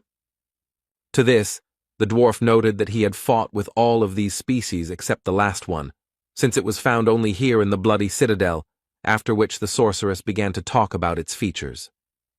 Soon the terrifying cry of a banshee echoed through the dungeon, and Einar again showed that she was not only a barbarian, but also a girl. She was afraid of these ghosts, and pressed herself against Bjorn. Raven couldn't help but scare the warrior, and began to ominously talk about how meeting these monsters would be terrible and indescribable. But Bjorn reassured his friend that magicians actually have ways to fight banshees, so there is nothing to be afraid of. The sorceress was surprised out loud at the barbarian's knowledge, after which she decided to stop joking and lured a group of ghostly monsters with her spell. And as soon as all the banshees gathered next to her, Raven used fire magic and incinerated all the opponents. Even their intangibility did not help them. and standing right in the middle of a branch of the fiery hell, she invited her companions to follow her, as if she did this every day. This display of strength, coupled with her behavior, caused surprise and even fear among the rest of the team, except for Targan, who seemed to have long known what his employer was capable of. Soon, the researchers found themselves on the second floor of the underground prison, where they encountered new monsters, such as a chimera wolf. Or the Lord of Ghouls, and the interior of the environment began to resemble the laboratory of an evil scientist, since there were ugly monsters and objects everywhere. The sorceress did not feel fear, because she herself carried out autopsies. Aloha Raven had previously researched the first floor's rift maps, so she knew where to go and had no problem finding the secret door behind which the corpse golem's lair should be. Having prepared themselves, the group opened a passage, behind which they were met by endless piles of corpses, and a terrible smell instantly filled their nostrils. In the past, the hero would have definitely lost consciousness from all this, but the effect on the barbarian's strong body is not so strong. The first to succumb to the nauseating smell of rotting bodies was the porter Tarjin, and he parted with his breakfast. Next was Raven. She was used to looking at something like this during autopsies, but it didn't change the disgusting smell. Björn, Einar, and Hikuro were more resilient, so the squad moved on, with the melee fighters in front and the rest behind them. Soon, they reached the largest pile of corpses, and suddenly began to hear strange voices that became louder and louder with each passing second, and soon it became clear that these were the bodies talking to them. It turned out that this pile was the monster that the group came here for. The first boss, the corpse golem, awakened. The terrifying appearance coupled with the human-like voices caused fear in Hikuro, and he froze in place, as did Raven and Targan. The hero had thoughts about how they had always pretended to be tough, but now they were useless, which meant he would have to sort things out together with Einar. Dungeon and Stone is a niche game, but it has details that could appeal to anyone. One of them is the terribly realistic illustrations that look like photographs they often flashed on the internet. The hero was once again faced with the fact that no matter how plausible the pictures were, reality was on a completely different level. Aloha Raven still couldn't recover from her dissection experience, so she wasn't just useless, but also a burden that needed to be protected. Hikuro Murad, a dwarf who had seen many terrible monsters during his 3 years of exploring the labyrinth, was no better. Tarjan, the porter, who looked quite stoic, especially for his role, was also of no help, which was to be expected. They all treated Björn and Einar like trash because they were newbies, and in the end, they, the barbarians, were the only ones left sane. And the corpse golem was not going to wait for the researchers to come to their senses, so it attacked them, releasing acid mixed with corpse poison from its body, from which the warrior protected herself with a broadsword. But Hikuro didn't defend himself in any way, and the splashes hit him right in the eyes, taking him out of the fight in an instant. Raven couldn't recover and was still vomiting. She couldn't even stand on her feet while Targan tried to help her with something. Seeing the dire situation, Bjorn ordered Einar to take the dwarf with him and go protect the magician, and he would try to distract the monster until the others came to their senses. The hero knew the boss's attack sequences from the game. He preferred to throw a corpse bomb at distant targets. But up close, he used his vile semblance of hands to catch opponents in order to absorb them, making them a part of himself. The vile corpses that made up his body stretched out their arms in an attempt to grab the living one, shouting out various phrases along the way, which instilled fear in the hearts of the researchers. Björn couldn't get too close. Otherwise, the golem would hit the mage with long-range attacks, so he had to stay at a medium distance all the time, balancing on the edge. After some time, the hero's efforts were rewarded, because Raven was able to gather her will into a fist and strike the monster with magic. Watching the huge wall of flames, from behind which came the screams of the undead bodies being burned, Björn was impressed by the power of the spell, as it alone ended the first phase of the boss fight. The outer body of the corpse golem was destroyed, and the second phase, the skeleton golem, had arrived. this was not the end yet. Einar and Bjorn rushed forward, because now the monster had no long-range poison attacks, and the two barbarians had every chance of destroying it. With their brute force, they would crush its bones. It wasn't long before they managed to break through his chestbone plates and reach the golem's vulnerable core in the center, and the monster was defeated. At the sight of his death, as a reward, a beautiful ball of energy quickly formed. This was his essence. Elite monsters that do not appear in the regular labyrinth are highly valued by explorers, as they can be used to obtain valuable experience, which is very difficult to earn. Various magic rings, amulets, earrings, and other things that can be obtained from the Rift Keepers are also very good loot. But still, the main value of these instances is that the chance of essences dropping increases several times.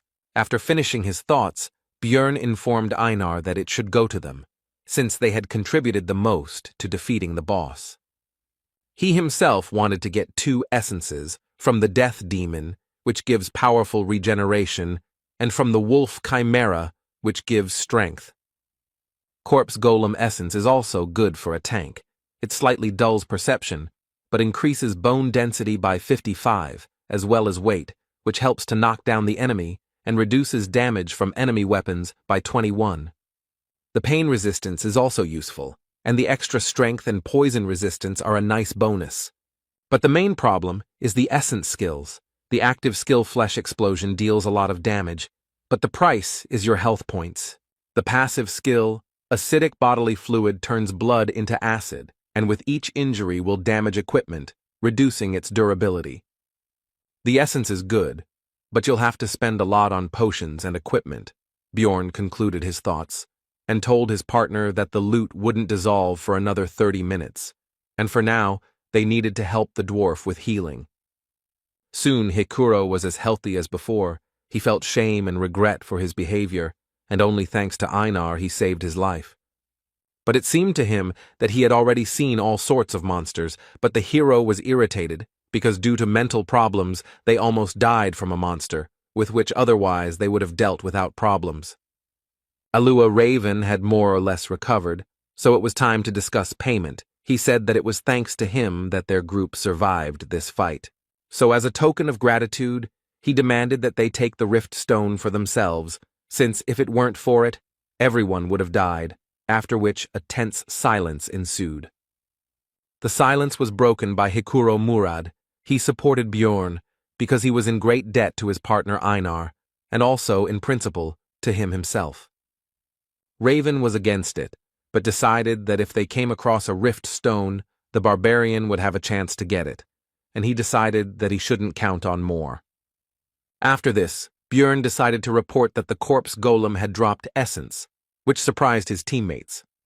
The sorceress simply beamed with joy and excitement, because this essence is extremely rare, so even large guilds do not know its effect, and she really wants to study this thing. Bjorn had a proposition. He could give up his loot from the boss, but in return he wants to get the essence of the keeper if it drops. Alua Raven was confused by this deal because the keeper might not drop anything at all, which she told the barbarian. Bjorn replied that he was ready to take the risk, which pleased the sorceress, since she was more interested in the rare, unexplored abilities of the corpse golem. When Hikuro asked how she was going to take the essence, she showed him the artifact vial and said that she had everything she needed. It was an extremely expensive magic item that wouldn't pay for itself with essences below rank 6, but she didn't seem to care. Soon all the work was completed, and the team hurried to leave the terrible lair of the corpse golem, moving on.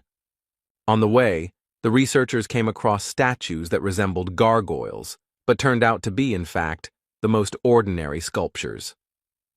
Coming closer to examine them, Raven reported that the Lord's room should be very close now.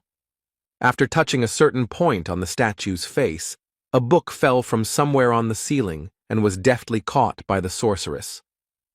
It seems she had read about the cache in advance, and the volume itself was called the Necronomicon and contained rich knowledge about black magic. Raven said that she was taking the book for herself. The dwarf agreed with this, because none of them possessed the magic of distortion, which was needed to carry out of the labyrinth what should usually disappear. These are usually the weapons and equipment of monsters. But this book was actually an ordinary item, and the sorceress decided not to report it, and the barbarian was forced to remain silent so as not to reveal his excessive knowledge. After that, they wandered around the rift and destroyed monsters until they finally met the second intermediate boss, the Bone Rider. Raven noticed that luck was clearly on their side, since they had obtained the essence of the corpse golem, and now they had also encountered a successful opponent. She was right, because the monster of the 7th rank, the Bone Rider, is divided into several types. The first one is called Sadness and uses fog, which causes psychosis, annoying the enemy. The second is Hatred. He uses the Soul Kill skill, which lowers the target's level, the hardest enemy. The team encountered a Desire type that could regenerate using the Life Force Absorption ability. Normally this would cause some problems, but the party's mage knew the spell Worsening Wounds, which could negate the effect of his skill. Without his main advantage, the boss was unable to cause any problems and was soon defeated by the researchers. And they were lucky again. The second elite enemy dropped Essence, which happens very rarely. By agreement, this was the spoils of the barbarians, and Björn decided to give it to Einar, since it did not suit him very well. Since the life absorption skill is only fully revealed with swords, and he is not going to change weapons, it is better to try to get another essence with the help of the enhanced warrior. And during the adventures, the hero realized that Einar could be trusted, and the girl herself, meanwhile, beamed with joy and hurried to devour the prey.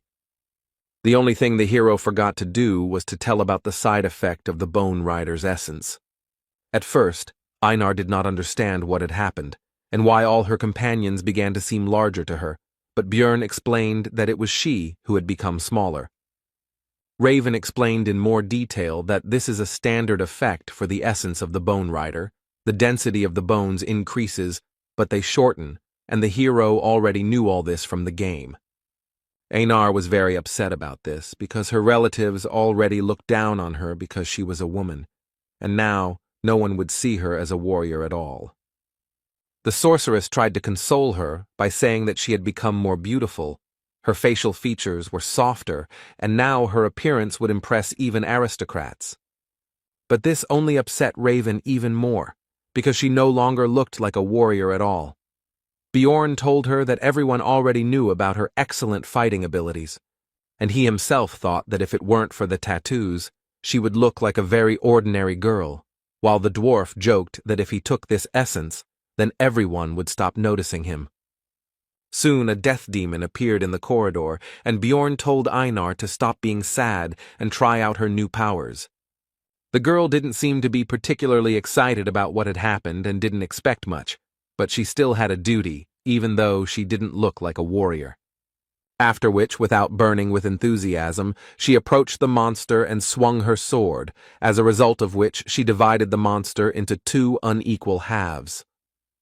Björn immediately pointed out her new power, and the girl looked in disbelief at the demon's dissolving body and quickly came to her senses.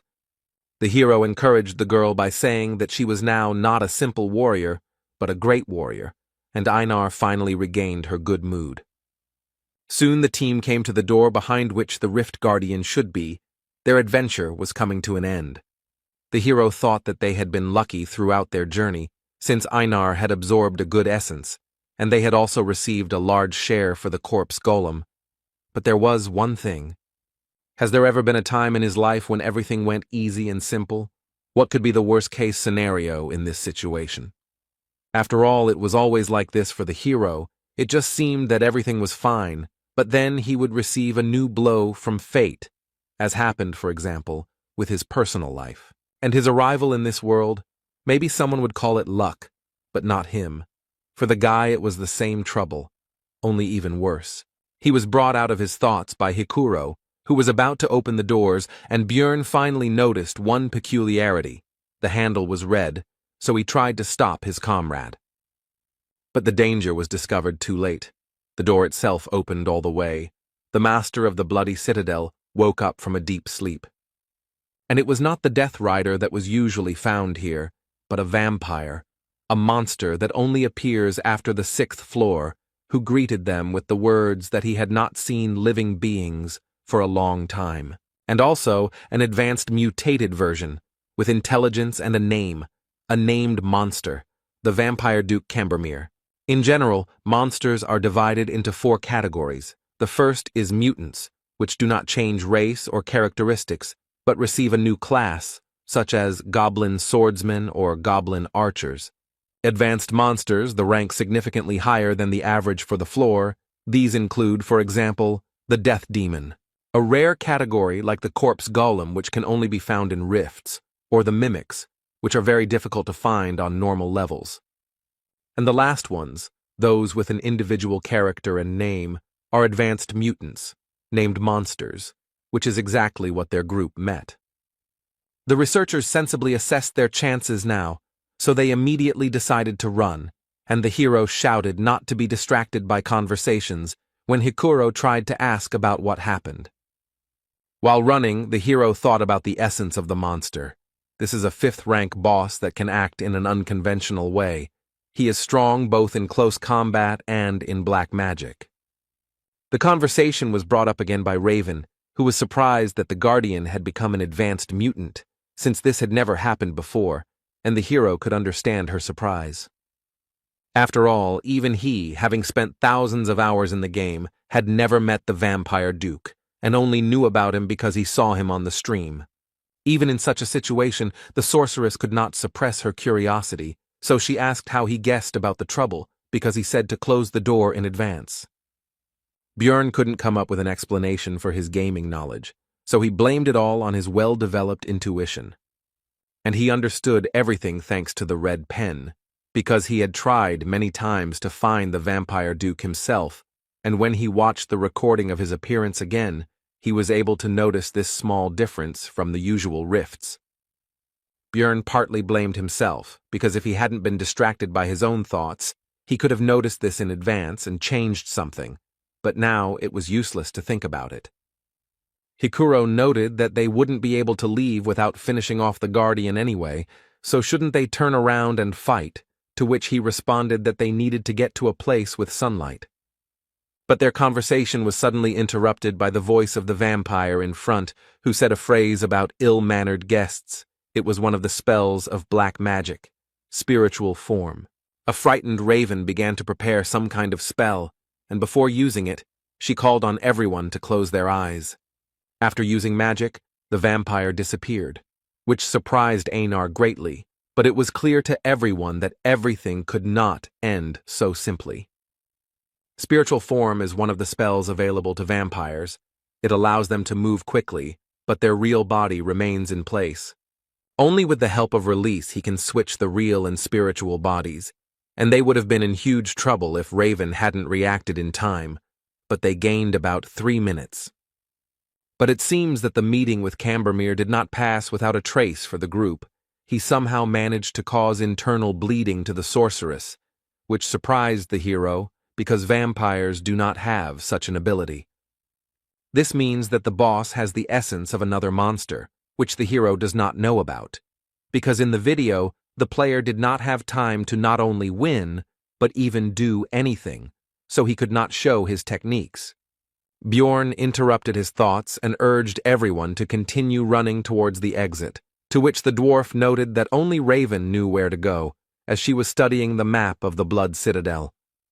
The hero shouted that he also knew, which surprised Hikuro, and the latter asked how he knew this, since this was the barbarian's first trip to this rift. Björn replied that he had simply memorized the route, thinking to himself that he did not want to seem like a suspicious barbarian, but right now survival came first. On the way to the exit, the hero thought that technically he had told the truth, but he had only received this knowledge after visiting this dungeon hundreds of times in the game. Soon the exit was already visible ahead, but the Vampire Duke was also already close and, if such words are appropriate to apply to the undead, was practically breathing down their necks. But the researchers still managed to run out into the street, and the boss's spiritual body still caught up with them a little, but quickly dissipated. The weakness of this spell is sunlight. Like vampires, their group was very lucky that the sun had not yet set, and it was also very good that the fake luminary inside the rift has the same properties as the real one.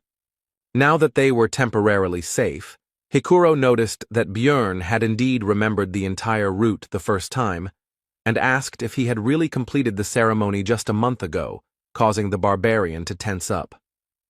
The situation was defused by Einar, who began to praise the hero, saying that he was a great warrior who was capable of more, which amused the dwarf, and he said that in the future he would truly become one. Putting aside idle talk, the group began to think about further actions, because the sun would soon set and the monster would emerge from the dungeon in search of prey. Although Raven was wounded and needed rest, Bjorn said that they needed to find at least some cover, so they needed to retreat to the outer wall. Soon a place for a camp was found, and the hero decided to temporarily leave his companions to take something that could help in their situation. He went to the statue that was located near the fountain, where he knew there was a hiding place that Raven had not discovered. Inside was the so-called tear of the goddess, a disposable item that heals well and is also useful in fighting monsters that have the attribute of evil. Upon returning back, Björn found that the sorceress had already woken up, so he decided to find out what happened to her. She replied that the vampire's attack was similar to the skill pain sharing, a low-level skill. The hero asked how much time she needed to heal, and received an answer about 20 minutes, after which she would be able to use a 7th rank spell 5 times, which was not enough to fight the boss. Then Björn asked about the presence of solar-type magic, and although in this world it was rude to ask a mage about his arsenal of spells, he took advantage of the reputation of barbarians. Raven accepted the uncouth savage's behavior and replied that she knew the Sunspot Sphere spell. This is a 6th tier magic that is similar to a normal fire sphere, but instead of fire, it has a solar attribute. When asked if she could use the attribute strengthening spell at the same time, the hero received the answer that only if she had enough mana, which needed to be pumped up for 10 minutes. Bjorn interrupted her explanation, telling her to prepare for 30 minutes to increase the power, and he would try to delay the monster for that period while she should not interfere and save mana. At first, Raven meekly agreed, but then she came to her senses and began to be indignant at the fact that the hero was acting like the boss, even though she was supposedly the leader. Hikuro supported Bjorn's plan because in this adventure he got to know him well enough to trust him, because he has a keen eye for human nature. Soon the sun set behind the horizon and the vampire went out to hunt and slowly approached the group, along the way saying that he could not contain his thirst for blood at the sight of them. The enemy is already here. Raven needs 30 minutes to prepare the spell. The team needs to hold out during this time at any cost. The fight began with the vampire deciding to fly into the sky on his wings, and from there, choose his victim. The next moment, Cambormir made his choice and swiftly dove down on the group of researchers. His attack was taken by Hikuro Murad's shield, and surprisingly, he was able to withstand this powerful attack and not even move from his place. This was possible thanks to his ability with the essence from the 7th rank Yantro monster.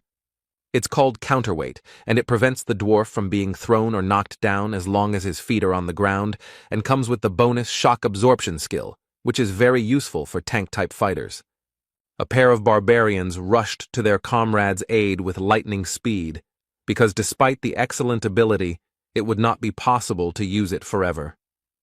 Einar came from the left and tried to hit the monster with her huge sword, but the enemy was too fast and cautious to fall for this attack. The truth is, what he didn't expect was that Bjorn would already be waiting for him behind him, and the vampire flew his body straight into his shield. The hero struck with his mace and Cambormir no longer had time to dodge, so he took the attack with his crossed arms. The force of the blow dragged the monster along the ground for several meters, but it did not appear that it had sustained any significant damage. But the hero experienced the use of the pain-sharing skill, and the vampire was not even embarrassed by this attack. The next moment, the entire body of the Rift Guardian began to transform into terrible 6-eyed crows. Soon, a large flock of birds appeared in the place of the enemy, heading straight for the research team. The dwarf used his 2nd essence from the living armor, emergency restoration, and the barbarians defended themselves without any special abilities. When hit, the crows were torn to pieces, blood splashed everywhere, which allowed the enemy to use another of his skills. It was a sacrificial seal that enhanced the vampire's physical abilities, depending on the number of victims within 100 meters. Cambermere also had skills such as Eternal Life, which increases regeneration proportionally to lost health points, and Bloodmaster, which allows you to obtain a skill from the victim's blood. Vampires rely on these three skills to make them very strong, but they also have black magic, which allows them to, for example, turn into mist to avoid physical attacks, transform into crows that cause an explosion upon impact, as well as splatter blood, which helps the monster in applying the seal, as happened recently. They can also use blood to summon various disgusting creatures to help them. In short, a vampire is a high-ranking monster with frightening characteristics and abilities. While the hero was thinking, the world did not stop in place. The battle continued all this time, and now Hikuro missed the monster's blow. And he immediately tried to develop his success by attacking Bjorn, but he managed to put his trusty shield under attack, and looking at the enemy's strength, the hero remembered that this was exactly why everyone abandoned the game when they reached the 6th floor. There were still 5 minutes to wait, and the dwarf, who was the main force in the battle, was defeated. Einar and he himself were exhausted. Then a plan appeared in Bjorn's head, and he immediately ordered his partner to take Hikuro and retreat back, and he would hold off the vampire. He wouldn't need the weapon anymore. This wasn't a battle anymore. A feverish thought flashed through his mind, and the hero quietly uttered the cry he'd learned from Einar, Yahello. After this, the vampire duke pierced the barbarian's body with his long claws right through the armor, and the hero began to drink the health potion, healing the wound right in the fight, mentally urging the enemy to continue. Seeing this, Raven was confused. Was the barbarian really going to take potions the entire fight to survive? Her thoughts flashed through her mind. She had never heard of anyone fighting like that, because it made no sense. It was just absurd. After all, the pain from taking potions is already very strong, but it becomes even worse if the wounds are serious. But the hero did not fall from pain shock, and therefore more and more empty flasks fell to the ground at his feet. The potion's effects were already causing smoke to billow above his body, but he didn't stop and continued to fight despite the terrible pain. In such a situation, his heart could stop at any moment, but Bjorn even manages to block some attacks, and even moving in such a state is already a miracle. Of course, he can't block every attack, but he didn't miss any of those that were aimed at vital points. It was now, looking at what was happening, that Raven understood the expression she had once read in a book about how the real value of a barbarian was not in his physical strength, but in his strong mind. Tarjin said that the situation was becoming too dangerous, so it made sense to get out of here, but the sorceress responded sharply negatively because there was nowhere to run. They were locked here until they killed the monster. Raven wondered what she was doing. Even a young barbarian could think rationally and make rational decisions. But what was she, a wise sorceress, doing? She made a decision, so she sent Tarjin to help Einar with healing the dwarf, so that the warrior could quickly return to the battle. As Raven rummaged through her backpack, she thought about how mages weren't just about firing spells from afar. They were also supposed to analyze the situation based on their knowledge and choose the best path for the team. She found what she was looking for, that very test tube, and made the best decision in this situation, in her opinion, because she wants to live. Raven conjured a number of magic circles that increased accuracy, helped with range projection, and performed automatic targeting. And when everything was completed, she threw a vessel with essence at Bjorn with magical telekinesis. This should help in defeating the Keeper. The test tube shattered on the barbarian's armor, and he instantly absorbed the loot from the corpse golem, which instantly increased many of his stats. When fighting the vampire, the hero's head became empty and his vision became clouded. He had to choose what to sacrifice and what to save. He forcibly threw away his weak heart and fought with all his might.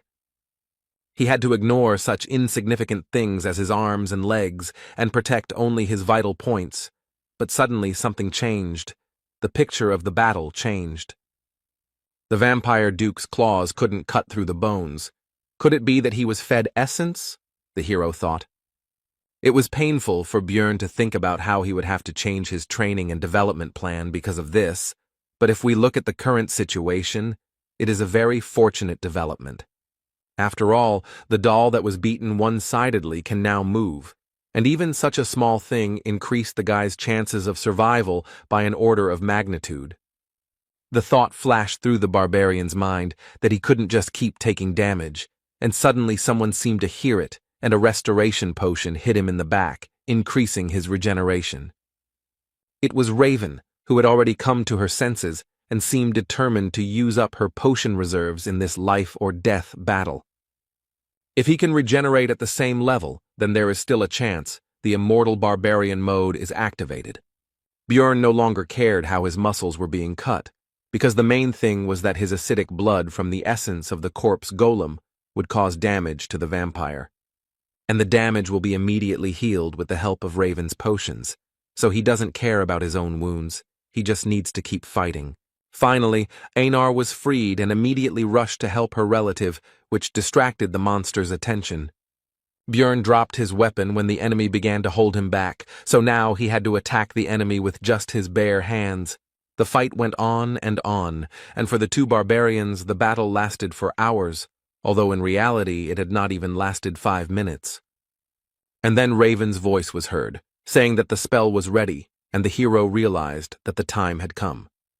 The barbarian lunged at the vampire and grabbed him, briefly stunning him, and then tensed his entire body. And with a cry, Yahello threw the body of the monster high into the sky. Although Cambormir had enormous strength, he was still quite light. After this, Björn shouted at the light Murad to use another of his skills to hit the vampire. The dwarf began to charge the lightning. Discharges gathered around him, hitting his shield, and the power grew. To strike the airborne Rift Guardian with full force in the next instant, inflicting a stun effect on him. After this, Björn decided to use his trump card. These were the very tears of the goddess that he pulled out of the statue. In the confusion of the battle, he was able to save this item no matter what.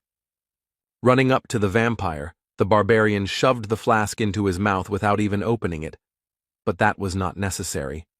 After all, immediately after this, the hero delivered a powerful uppercut to the monster's jaw, which damaged the flask, and the liquid was released. At the place where the item was destroyed, grace was formed, which temporarily sealed all of Duke Cambormir's resistances and increased the damage dealt to him. The monster's intense shock changed its stunned status to paralysis, leaving it temporarily defenseless. Raven finished preparing the 6th-tier Sunspot Sphere spell, so she shouted at Björn to get away from the Guardian. But it was too late. The hero should have run away earlier, and now he would fall under the influence of magic, along with his enemy. Soon everything was engulfed in flames, but Björn, despite his terrible wounds, did not lose consciousness, and also noticed that it was too quiet around. He did not realize that the vampire had used pain sharing. It was necessary to make sure that the keeper was defeated, so, overcoming the weakness in his body, the hero began to rise. What he saw did not leave him indifferent, because the vampire was still alive, despite the terrible wounds and the fact that most of his bones could be easily seen, which began to quickly grow flesh thanks to the eternal life skill, and the hero remembered another skill of his, Source of Darkness, which allowed him to live until the heart was destroyed. The rest of the team passed out from the pain, and only the barbarian could do something until the keeper woke up. Overcoming the pain throughout his body, the hero slowly walked towards the boss to finally finish this fight. The weapon was lost long ago, and now there is no time to look for it. But after absorbing the essence of the corpse golem, the guy has a new ability that can help. This is Flesh Explosion, which allows you to exchange your health for damage to the enemy. The skill brought incredible pain, but this is the only chance for survival. His instincts screamed at him that he was already at his limit, but the hero would still die if he did not continue to fight.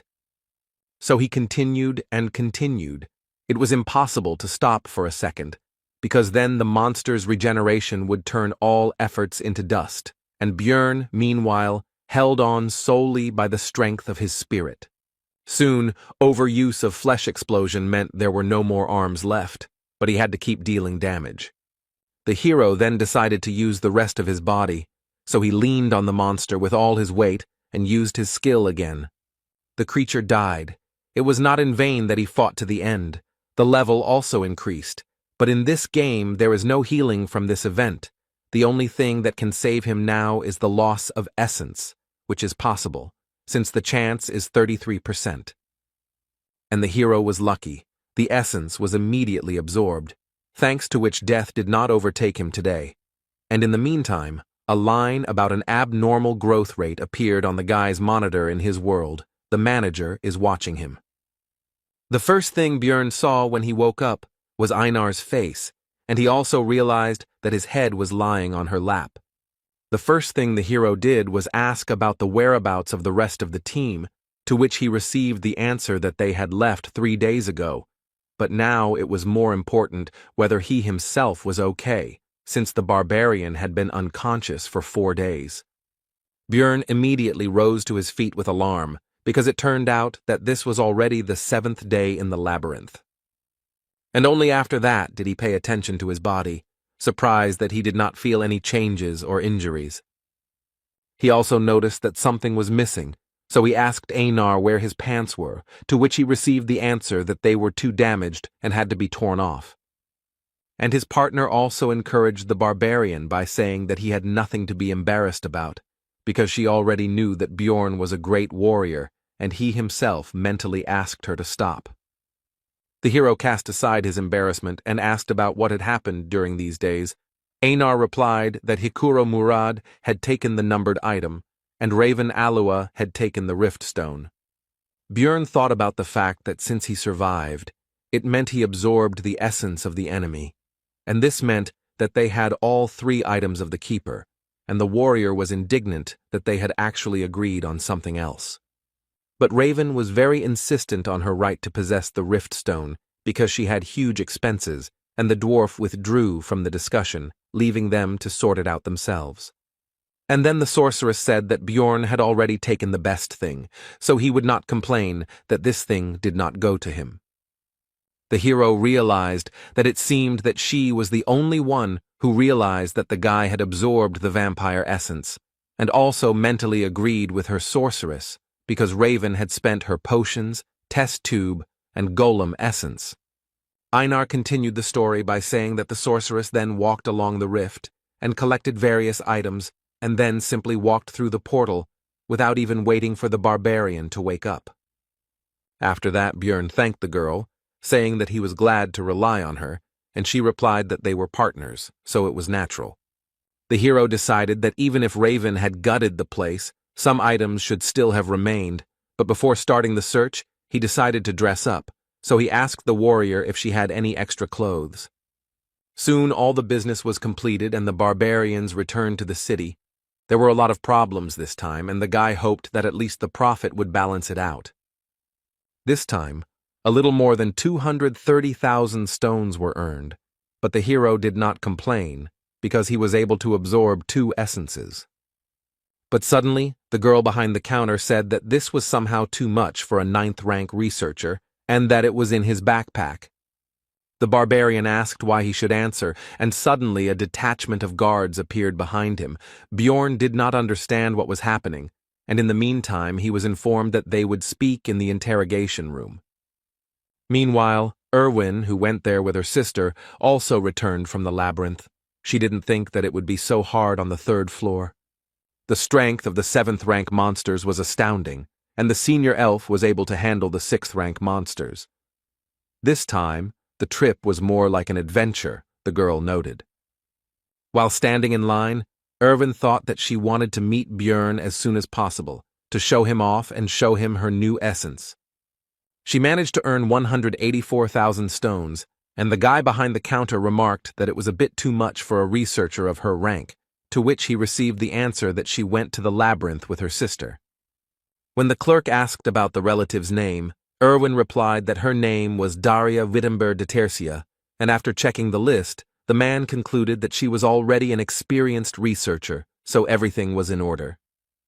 Once at home, the girl was thinking about when Björn would return, because she definitely needed to treat him to dinner for the stones she had earned and listen to him about his adventures. But upon arrival at the hotel where the barbarian was staying, news awaited her that he had not yet returned, so the girl decided to wait, because what could have happened to him? He was strong. The girl visited there every day, and a week later she witnessed the owner of the establishment taking Björn's things somewhere, so she went to sort things out. The man said that he had already waited longer than he should have for the client. The labyrinth had closed a long time ago, and he had not returned, so everything was obvious. Erwin had been trying her best to push these thoughts away from herself all this time, but the innkeeper himself voiced what should have been obvious anyway. He had died during the investigation. Daria found her sister sitting in the rain near the same building she had just left, and said that the situation had already been explained to her, but that sitting there was not right. Erwin said gloomily that she had to become much stronger, so much so that she could protect everyone she cared about. Meanwhile, Björn has been sitting in a cold and cramped cell for a whole week, accused of being a looter. During the first interrogation, he was asked where he got the crossbow in his backpack, since barbarians don't use such things, to which he received the answer that this is a weapon of real marauders. But the investigator said that first, they still needed to find out who actually attacked first, to which the hero asked if they were really going to keep him here for such a stupid reason. After all, there is an unwritten rule not to ask questions of researchers until there is strong evidence, no matter what they bring, but it turns out that the rules have recently changed. Now low-ranking ones are checked. This is done to reduce the number of looters, the man opposite finished, and the hero realized that they decided to pick on everyone who has no connections, but a lot of loot. But his thoughts were interrupted by the continuation of the interrogation. Björn explained where he got the crossbow from. It was loot from the group of marauders that he and Einar met on the second floor. But he did not mention that girl, because she might understand that he was possessed by an evil spirit if he broke the barbaric oath. When mentioning his survival after being shot in the neck, the interrogator asked where his scar was, but it turned out that the vampire essence had even healed that, so there was no evidence. The hero tried to talk about the rift to explain that the neck simply regenerated, but he was laughed at, because everyone knows that vampires are never found there. Björn became angry and demanded that in this case, a magician be called to check the veracity of his words using memory magic. The investigator said that only researchers of the 7th rank and above could ask for this, so the barbarian offered to pay such a wizard from his own pockets. The man replied that they would take the money after his death anyway, so spending it on something so useless was pointless, but he still deigned to call a low-ranking mage from the guild. 2 days later, the wizard arrived, but was unable to pass through the hero's powerful mental barrier, so he said that a more powerful colleague from the tower needed to be summoned. The investigator said that he couldn't call such important people for such a trivial matter, and when Björn mentioned Hikuro and Raven, he didn't even listen. The man offered to surrender and then continued to pressure him to confess. The next morning, the 7th interrogation took place, to which the interrogator brought an object that was immediately identified by the hero, and the man reported that they had received significant evidence. It was the same communication stone that the barbarian had taken during his first campaign, when he was with Erwin, and they were being pursued by a certain clan. The investigator said they checked the unique number to determine its ownership and received evidence from the Crystal Union. With this irrefutable evidence, the barbarian's guilt is now proven, so the execution will begin in 3 hours. The point of no return has been passed. Words can no longer solve this matter, but if Björn simply breaks down the bars, he will still be wanted as an escaped bandit. Then there is only one way left to prove his innocence. He will definitely find a way to survive. Everything was decided. The next moment, the hero activated his flesh explosion skill, which destroyed the grid holding him back. The young guard didn't expect this from a 9th-rank researcher, and he himself was only a newbie, so he was at a loss. Bjorn simply knocked the man out with a kick to the head. Now it's time to get out of here. Right on the guard's belt was a bunch of keys to the cells of this prison. These could be used. After all, there are plenty of prisoners here who can create the chaos that is so necessary now, which will be a great help to the hero. Surely a significant portion of them committed some crimes, but the innocent researcher doesn't care about that now. Soon all the prisoners came out of their cells, and then began to shout the word barbarian, and someone soon added freedom, and a chorus of voices began to chant the phrase barbarian freedom. Directly above them, the usual life of the Explorers Guild continued, visitors and employees not yet even suspecting what had happened on the floor below. Their peace was suddenly disturbed by a crowd of prisoners who broke down the doors and began to wreak havoc. One of the guild workers called on the researchers to help subdue the criminals, for which there will also be a reward. The hero understood that the former prisoners would not hold out for long, since they did not even have any weapons, and only some were able to get hold of some improvised means, so he rushed to the second floor. Bjorn had a plan. He didn't just want to escape, so he instantly passed this floor, but at the entrance to the third, a small detachment of guards blocked the way forward. The barbarian extended his hand to the side and used flesh explosion, and then acidic blood mixed with pieces of flesh and bone rushed like rain onto the first floor.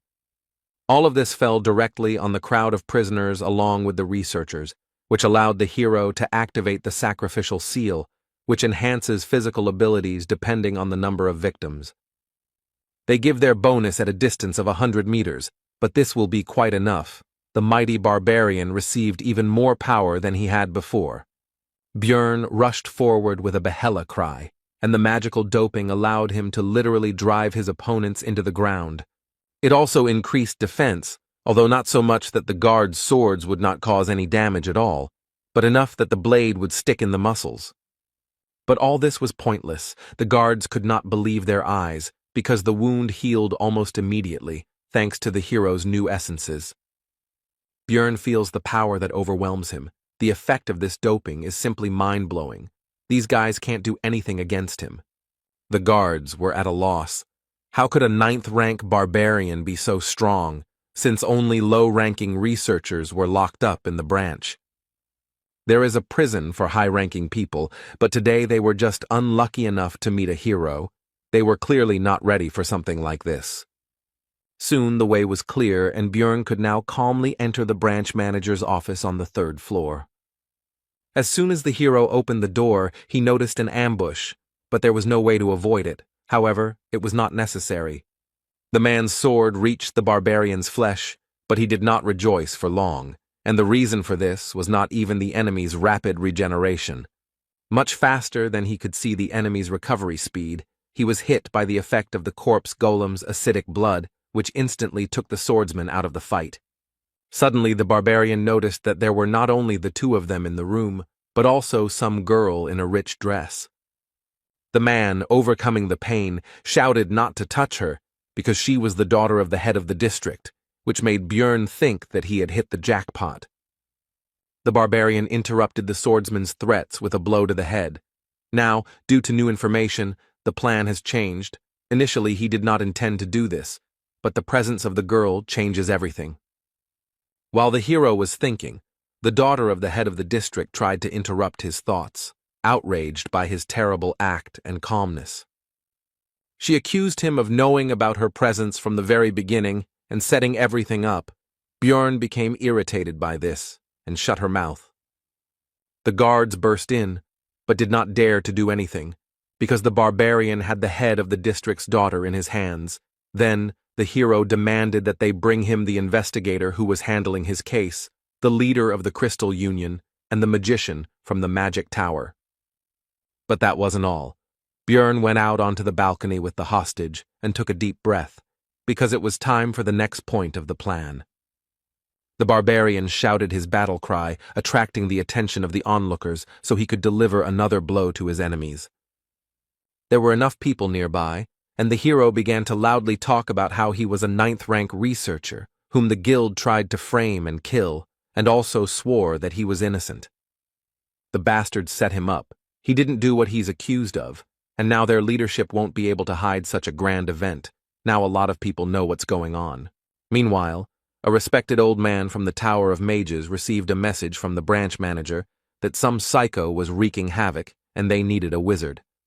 And the elder decided to send Raven Alua there, and also clarified that the one who arranged this freed the prisoners and took the daughter of the head of the district hostage.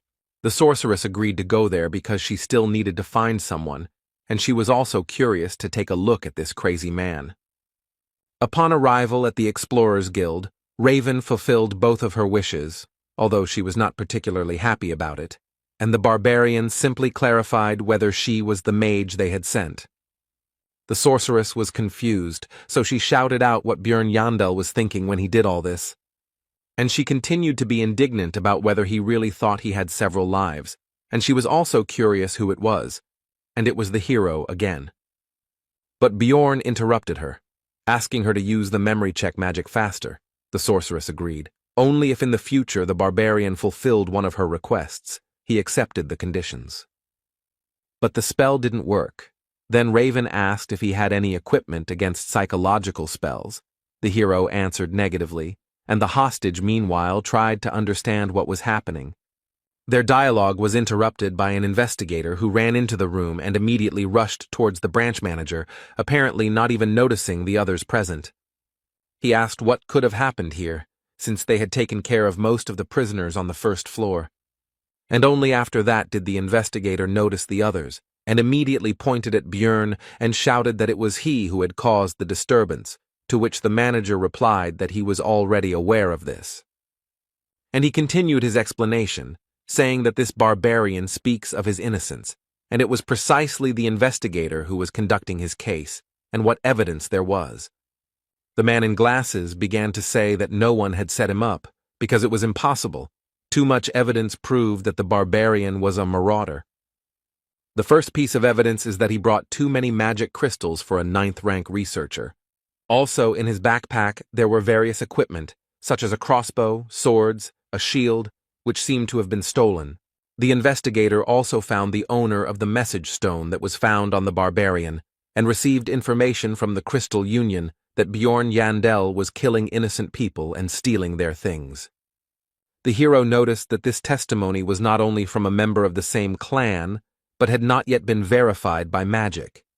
This news surprised the branch manager, and he asked if these words were true. The investigator screamed that this was because the barbarian continued to lie about being wounded in the neck and surviving, and also said that there was no scar because he had absorbed the vampire essence. The interrogator continued by saying that this was complete nonsense, and that Bjorn had lied because he knew that memory magic would not work on him, and how, under such circumstances, could he bring the precious magician from the magic tower there? The man was confident that his arguments were irrefutable and was already anticipating the end of the annoying savage. But Raven indifferently reported that the information about absorbing the vampire essence in the first-floor rift was true. This news surprised the head of the branch and the investigator, and the latter, stuttering, asked what she meant. The sorceress explained that she had been there and seen everything with her own eyes, and ironically asked what to do now, since he would not be able to verify the truth of her words with magic. The interrogator did not take this information seriously and told Raven that even if she knew the barbarian, she did not have to protect him with lies. But the blonde sorceress interrupted the man and threateningly asked if he really doubted her words. And, without changing her tone or facial expression, she continued to talk about whether investigating the cases of low-ranking researchers with his pitiful powers had forced the investigator to look down on magicians as well.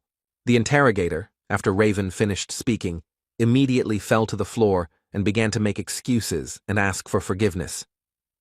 This was because the wizards of the magic tower were close in status to the aristocrats. There were many different schools of magic, but they united into a group to protect their rights. A simple guild worker dug his own grave. Björn finished his thought, and the branch manager suggested that they stop this argument already. After all, even for her, a sorceress, this might have seemed absurd if she had not been aware of the situation. Raven made an indifferent face and said that there really had never been vampires on the first floor before, to which the man began to thank her for her understanding. As a loud no came out of her mouth, this was not something that the manager of the branch of the Explorers Guild should say, placing special emphasis on the last word. And she continued her explanations by saying that even now, many years after the discovery of the labyrinth, there are still mysteries that have no answers. One can never predict what might happen there. So how can a man be confident in the impossibility of anything, and at the same time head a branch of the Explorers Guild, again emphasizing the last word? The hero, looking at the girl's passionate speech, could confidently say that she really was a magician to the core, and also ruthless even to a very influential person. Suddenly, a man entered the room accompanied by guards who immediately introduced himself as Niall Urbans. At first, Björn couldn't understand who it was, but soon everything became clear, because his hostage shouted the word father, which meant it was the head of the district. The Explorers Guild is run by clans, uses command spells, and trades information for the benefit of other explorers. Its management system is simple. Each of the hundreds of branches has its own leader. Above them, one step higher in the hierarchy, were 13 regional managers, one of whom was the man who had just entered here, and at the top was the guild master. The guards behind Niall Urbans pushed a man forward, and the high-ranking guest himself said that this was the one Bjorn had requested. The barbarian's face took on a gloomy expression, and he asked this man if he was the Crystal Union member, Hartz Jr., who had made false accusations against him. Without even listening to his excuses, Raven immediately used memory-reading magic and reported that the man had lied. Now he definitely won't be able to get out of this situation, since the sorceress from the Tower of Mages confirmed his slander. After this, the county chief said that Björn Yandel was found innocent, so there was no longer any point in keeping the hostage, and the barbarian released the girl. After this, Niall said that an investigation would be conducted against the slanderer, as a result of which his fate would be decided, to which the hero noted that it would be a good idea to take a closer look at the Crystal Union itself. Urbans agreed to this, and also added that the investigator responsible for his case would also be fired, to which he began to justify himself by saying that he had acted according to the rules. The regional manager interrupted him and threatened him not to try to shift the blame onto the guild, and that all matters he had handled would be investigated. And he ended by saying that if any discrepancies were found, the investigator would be punished accordingly, which made the latter break out in a cold sweat. Soon the investigator and member of the Crystal Union were taken away by guards, and Niall Urbans decided to move on to discussing compensation, which would consist of a promotion to rank 7 and a change of equipment. But this did not suit Björn because he himself could advance to the 7th rank with the help of the essence of a vampire guardian, which he was quick to report. Niall tried to say that the barbarian only had 2 months of experience, to which the hero said to bring him a researcher of that rank, and then it would become clear who was stronger. Björn was immediately engulfed in barbaric rage, and with a cry of Yahello demanded an opponent, to which Urbans tried to calm the hero down and explained that this had simply never happened before. Unexpectedly, Raven decided to support the hero. They met eyes, and the girl smiled at him, after which she began her speech. The sorceress stated that she was sure that there was no researcher here who could resist a 5th-rank vampire and return alive by absorbing his essence, so Niall was forced to agree. Then Björn demanded money as compensation, or to be more precise, 5 million stones, which may be a bit much, but he, as a stupid barbarian, can afford to start bargaining with this figure. But unexpectedly, for both him and the branch manager, Niall Urbans, although with displeasure, agreed to these conditions. Björn thought that it might be related to the presence of Raven here, who just now demanded another 1,000,000 stones as a reward for her services.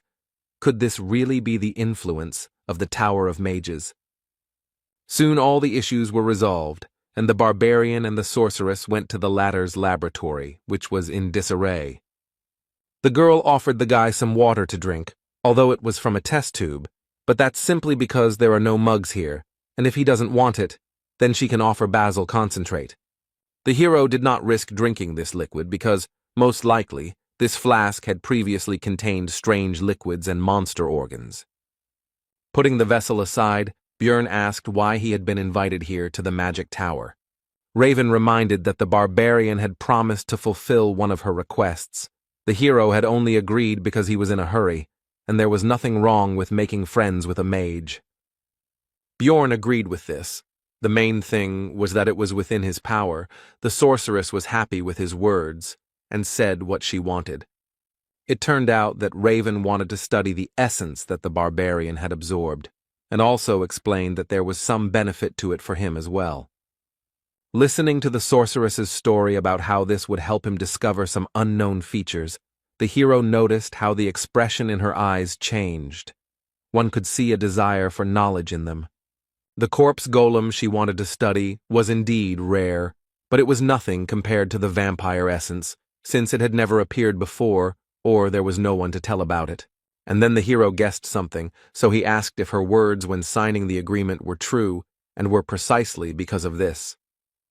We are talking about the moment when Raven studied the agreement between the Explorers Guild and Bjorn, which contained a clause about the secrecy of everything that happened.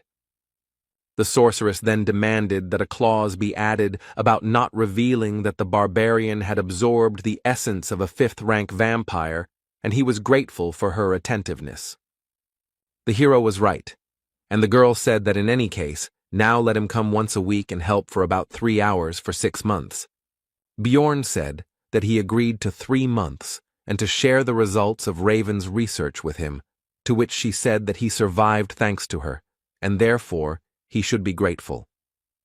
Looking at her, the hero thought that in principle this is true, but this is a separate topic, because in order for the cooperation not to end in a short time, the guy must show the girl what kind of person he really is. Bjorn stood up and told Raven that she was the one who should pay the money, which confused the sorceress. Thinking that anyone who doesn't stand up for their position is just an idiot, the barbarian loomed over the girl and said that she actually fed him the essence of a corpse golem. Raven tried to push the hero away from her and asked how that could be a problem since she gave him his powers for free. Bjorn said that she fed the essence for her own survival, to which the girl replied that she saved him as well. The hero responded indifferently that he didn't care. Raven had to pay 10 million, because that was exactly the amount needed to remove the essence in the temple. The sorceress asked in bewilderment why he was getting rid of such a precious thing, and exclaimed that he was a crazy barbarian. Bjorn explained that it was not the essence he wanted, meaning it had caused him serious damage, to which the girl responded that she had heard about the value of this thing to researchers. The hero said that this is the mage's biased opinion, since they cannot absorb essences. If he does not believe, let him ask other adventurers. Raven said that he was just sure that she didn't know any other explorers besides him, but that wasn't true. He should just wait a little. After this, the sorceress took out a magical communication item from somewhere and called a certain Patsran to resolve their dispute. The girl asked him how he would feel if someone fed him an essence he didn't want, to which he said the answer was obvious. To begin with, Patsran would be very angry, because despite the possible value and uniqueness, the essence, which was not in the plans, would only interfere. It's hard for mages to understand, but researchers can't just absorb everything and hope to move up the floors that way. And when asked about possible compensation, Patsran replied that he would demand 15 million, because the more essences a person has, the more expensive the removal, and if they cannot pay him, he may kill. This news worried Raven, and while she was collecting her thoughts, Bjorn decided to think about this Patsran. This researcher is obviously of a very high rank and experienced nature, since he understands the importance of skill combinations and has connections in the magic tower. If you were to ask the same question to some 9th-rank rookie who was barely surviving, then the answer would be completely different. Interrupting the hero's thoughts, an old magician entered the laboratory and said that he was the teacher of this lady, whom the barbarian had forced to tense up. Bjorn understood that since this was Raven's mentor, it meant that this was the person who controlled the 5 floors of the tower, the master of the great Artemian school. He was even higher in status than the regional leader. The old man said that he had overheard their conversation and drew the sorceress's attention to the fact that her sound insulation magic was working with many holes. And he explained that he did this to satisfy his curiosity, because his youngest student had dragged a man to her for the first time, and even a living barbarian, the hero, paid attention to these last words. And the old man ominously informed that usually Bjorn's relatives are delivered dead, or simply their hearts are brought. After which he changed his behavior, laughed, and said that it was all just a joke, but the hero was a barbarian who understood the mood of others well. Bjorn decided to respond with a barbaric joke, so he pointed his finger at the wizard and said that he really wanted to crack that skull. And after a few seconds he said that it was all a joke, so the old man should relax and laugh. Raven, looking at this disgrace, exclaimed that Bjorn had already gone completely crazy, although this was clear from what he had done in the guild. Having already decided that he had gone too far, the hero began to think about how to resolve the conflict, but the old man laughed and assessed the character of the boy in front of him. He also said that the older generation could easily tell the difference between a joke and a threat, although it was clear that he was actually furious. The hero decided to take advantage of the reputation of his people and praised the magician, saying that since he understood barbarian humor so well, he was not such an old man, and asked if there were any barbarians in his family. Teacher Raven decided to return to what he came for. He had heard about compensation and would like to offer Bjorn something else. He took out a box and presented its contents. It was an artifact. Number 9425, the Ring of the Frost Spirit. Numbered items are rare things. You can only get them from the keepers, and each of them contains a unique skill. Would he really just give away such a valuable thing? Bjorn asked what use he would be. The mage replied that he absorbs one of the skills of the absorbed essence, and this would be useful to him, because having acidic blood is very problematic. The hero agreed, because it seemed that even the head of the school did not know about another function of the ring. He was escorted to the exit by Raven, who reminded him not to forget about helping in research. The sorceress tried to ask her master for forgiveness, but he said that the item was useless anyway. Its market value was 1.5 million stones.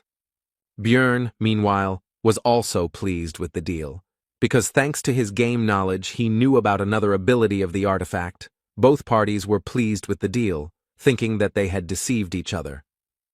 When Bjorn arrived at the hotel, its owner was surprised that he was still alive, and also said that he had already thrown out his things. The hero got angry because he had paid for another week. He said that he would reimburse everything, but the hero was not free of anger. He did not want to forgive. But the next second he calmed down, because he realized that this behavior was not typical for him, and he tried to remember how long he had been behaving like this. From the moment he came to this world, even when his life was in danger, the boy kept his emotions in check and remained calm. When I first killed, I only thought that it had to be done. The process was simple. Even during the escape from prison, there were no doubts. Remembering the argument with the old man from the tower, Bjorn knew that 29-year-old office worker Lee Han-soo would never do something like that. It seemed to the hero that these were all just changes under the influence of the surrounding reality. But the discomfort continued to grow, and now he is sure that after each battle the body's instincts break out. His mind becomes simple, rough, and aggressive, as a barbarian should be. It seems as if his consciousness is merging with this body. But for survival it would be even better. Bjorn summed up his thoughts, after which he demanded 30,000 stones from the innkeeper as compensation. The man was outraged by such a price, so he could not keep his emotions under control, and shouted that his trinkets were not worth half of it. The barbarian immediately drew attention to this, and pointed out that, according to this man, the things had been thrown away, and the owner of the hotel had no choice but to pay the required amount. Soon Bjorn changed his place of residence. Now the room was more expensive, twice as expensive as the previous one. It had its own bath, good windows, etc., and it was also closer to the square with the portal. The next day, the hero went to Einar, who greeted him with joy, because she was worried about her partner when he disappeared for such a long time. Meanwhile, the rest of the tribe shared the news that the whole city was talking about the so-called barbarian of freedom. Björn realized that this was all about him, so he asked cautiously for details, in particular about the name of this hero. To which he received the answer that no one knew about it, which meant that the guild was somehow able to maintain his anonymity. But the rest of the barbarians were not interested in this. They were simply happy and proud that such a man appeared in their tribe. He fought alone against 100, refuted false accusations. The relatives admired these actions, and the hero did not think that this would become such big news, and also hoped that it would not lead to serious consequences. Afterwards, Björn and Einar went to Karmelby, a middle-class area with many craft shops and merchants. Here, the team sold the loot and equipment of the hero himself, which turned into scrap metal, resulting in 800,000 stones, of which 300 went to the warrior. Einar suddenly became surprised by something and drew Björn's attention to how people had put clouds on a stick and were eating them. Of course, it was just cotton candy. The hero decided that it would be a good idea to treat the girl to both sweets and just lunch, while the warrior could not believe what humanity had come up with. But soon Einar's mood worsened. She thanked her partner for treating her as before, because the other barbarians now avoided her and did not see her as a warrior. And lately, some guys have started to hit on her, trying to get her attention, which had never happened to her before. Einar finished pouring out her experiences by asking Björn for forgiveness and saying that she would not be able to go to the labyrinth with him. As a result, the girl left the group, and although her problems were very important to her, they were not the main reason. The main reason is that the elder of the sacred land, a famous sword master, noticed Einar's talent. Therefore, the warrior decided to study the art of the sword under his command in order to become much stronger than she was now. When asked if the sword master could go to the labyrinth with them, the girl replied that there would be special training, so they couldn't leave the sacred lands for 6 months. The hero understood what kind of training this was, so he decided that Einar really shouldn't miss such a chance, and she herself said that she couldn't ask him to wait for her. And she doesn't necessarily ask to take her back when the time comes, but she will try and come back so strong that she will no longer pull Björn back. He couldn't hold her back, because during the second exploration, she was defeated by the marauder, and she also had to use the oath. In the rift, Einar could only watch as others took the initiative while she remained at best in the background. It all hit her hard, so she agreed to the training. Björn will have to look for new companions, although there is an option to go on his own because he has grown a lot in 2 months. Namely, he absorbed 2 essences, thanks to which his characteristics have greatly increased. But from the 3rd floor, it is impossible to travel alone, because as the floors increase, the absence of other roles in the team becomes critical, so finding comrades is a necessity. The hero needs companions of a similar level to climb higher and hunt higher-level monsters, and his first target for recruitment was Raven. After completing the research, Björn spoke about it, but nothing came of it. She didn't even listen and refused. She demanded to invite her only if the group was larger, everyone at least 6th rank, and there must also be a priest. Raven told him to put this nonsense aside and handed the research subject the result of this very research, which he began to study and came to the conclusion that he already knew this from the game. The growth of characteristics, among which the most prominent were regeneration, magic resistance, and soul power, as well as all of his active and passive skills, he studied and tested, except for Bloodmaster. This allows one skill of the one whose blood is absorbed to be temporarily used. Source of Darkness, Sacrificial Seal used when escaping from prison, Eternal Life, increases regeneration depending on damage. Before Björn left, Raven decided to inquire about what that thing was that the hero had shoved into the vampire's mouth during the battle in the rift. The guy decided not to say anything and said that the situation was quite chaotic then. She probably messed something up. The sorceress began to say that she saw everything with her own eyes, but the barbarian interrupted her, saying that he was hungry after which he quickly ran away. Raven was unhappy with this. She realized that Bjorn was hiding something, so the girl intended to find out everything on her own. To this end, the blonde headed to the huge library of the Magic Tower with confidence to find answers in the books, which she did. She read that it was similar to a goddess Tyr, a consumable relic of unknown origin that, when destroyed, bestowed a powerful holy blessing on the surrounding area. 150 years ago, during a dimensional collapse, Cardinal Andron used 3 such objects to save the Holy Pope, and it was never mentioned publicly again. Suspicions grew stronger, because how could a barbarian who had recently undergone the ceremony know about the location of the relic, as well as its effect? Upon arriving in his room, the hero began to think about another artifact, the Golden Mask, which drops after defeating the boss of the Bloody Citadel when many conditions are met. It changes the wearer's face for 30 days, the number of uses is 5, the item dropped for him in the game, but there was no point in changing the appearance of a 2D character, so he sold it.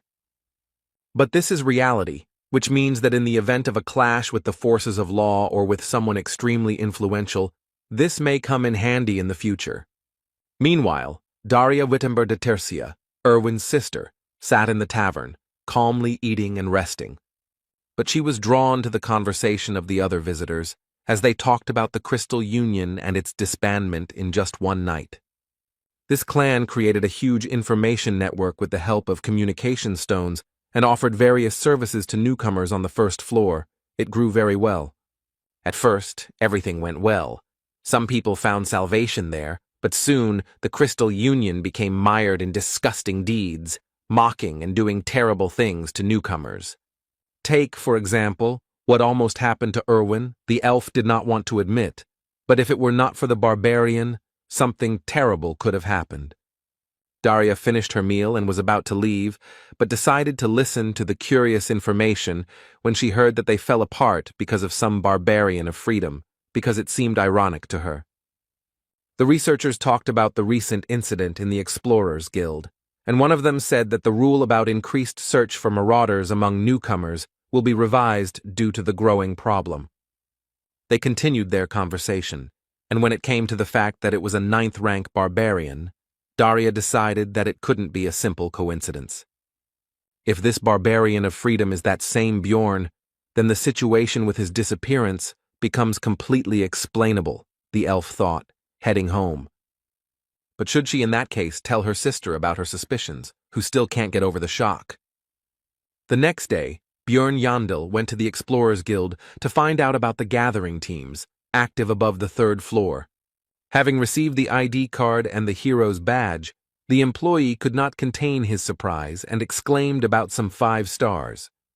When asked what it meant, the man tried to change the subject, but Bjorn already guessed that it was some kind of internal guild code, and as a result of recent events, he received the status of a VIP client or something like that. Among the list of proposals, the hero noticed a familiar name. It was Hikuro Murad, so he immediately decided to meet him. They greeted each other and sat down at the table, but the dwarf suggested not to talk about anything for now, because another person should arrive soon. It would be a magician. He didn't keep them waiting long. He immediately introduced himself. His name was Lior Wabdvalki, and when Hikuro asked if he was the one they were waiting for, the wizard replied that it would be good luck to meet another sorcerer here and now. Murad didn't seem to be very good at understanding clever words, so Bjorn explained that the magician meant that everything was correct. They introduced themselves again. Hikuro added that he was 6th rank, and Dvalki said that he was an 8th rank wizard of the ruling family of Rafdonia. The barbarian had to explain again that he simply did not work for the guild. The hero decided to ask directly why a mage of such a low rank would go to the labyrinth, since it was dangerous for such people, and it was more profitable and stable for them in the city, to which he replied that he wanted to glorify the family of Baron Martuan. Hikuro Murad was surprised that he turned out to be a nobleman, to which he received the answer that his mother's sister's husband was the 3rd brother of the Baron's wife, to which Bjorn thought that he was not connected to them at all. Lior Wabdvalki himself continued by asking them not to be nervous, because he was not going to act arrogantly, which made the barbarian think that he looked like a fraud with these stories. From the subsequent conversation, it became clear that the magician knows how to use daily and administrative magic, knows a couple of spells like curses, and is well versed in cold magic, a wizard without experience. There are nuances, but the very presence of a mage in the team will become bait for good fighters, so Hikuro and Bjorn decided to accept Dvalki. As expected after that, requests from various researchers poured in, so they met several times a week to review documents, but it felt like the hero was doing all the work. Be that as it may, but soon the composition of the future team was approved, the group was assembled, and soon there will be their first trip to the labyrinth. On this occasion, Bjorn even decided to update his equipment, as he had some extra money as compensation from the Explorers Guild. With this, he decided to go to the Abode of Knowledge. The librarian asked what this meant, to which the hero replied that he would have to explain, since she asked. And Bjorn began to boast that this was his brand new armor and shield, made of good material, lithium, and behind his back is an extended backpack, which was not too expensive, so it was bought. But the indifferent Miss Librarian took a step back and said that the hero would be complained about by other customers, so he should not come in armor anymore.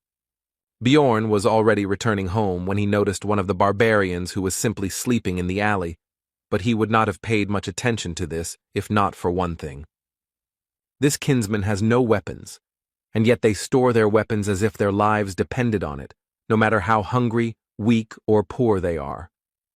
Bjorn approached him and asked where his sword or something was and what he was doing there, to which he received a polite answer that he had no money, so he sold it.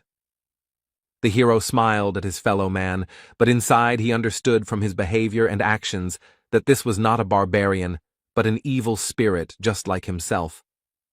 Bjorn invited this Tarikan, son of Lien, to the tavern, where he learned that he had undergone the ceremony a month before Jandel himself. But then he got lost and couldn't find the labyrinth, but it's obvious that this is a lie. He was just afraid to fight monsters. It would have been easy to escape, but the problem is, in the consequences of this decision, he probably couldn't find any work, because no one needs barbarians. This made the hero wonder if players really end up here when they open the final boss room, since such an experienced gamer should have understood the consequences. When asked what Tarikan was doing a month later, he replied that he again did not go to the labyrinth, because he was unarmed, to which Bjorn exclaimed that he had gone completely crazy. That's why it was necessary not to lose him, the hero wondered. Did this man even play the game? And if so, how did he make such mistakes? Then Tarikan went through hunger, cold, and illness, and Bjorn thought about how he had managed to last 3 months under such conditions, and also if he had run away on his first day, the same fate would have awaited him. The barbarian, on the contrary, finished telling his story and asked how he liked it, whether the hero felt sorry for him, whether he would help his fellow man, whether they would go to the labyrinth together. Bjorn refused this, but gave Tarikan 150,000 stones so that he could buy himself a weapon and go on the campaign himself. When his relative said that they should meet again next time, the hero responded with a sharp refusal, saying that he didn't care what would happen next, but that he shouldn't even try to look for him. Already in his room, Bjorn analyzed what had happened, and his behavior.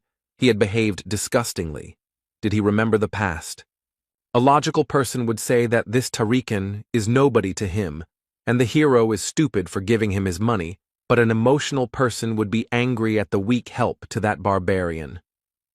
Both points of view had a right to exist, but Bjorn believed that he had made the best decision, and now he could only hope for the survival of an evil spirit like himself. Soon, the newly formed team set out on their first expedition into the labyrinth. The squad's wizard, Lior Wab Dvalki, an 8th-rank mage, 25 years old, was inspired and ran around everywhere.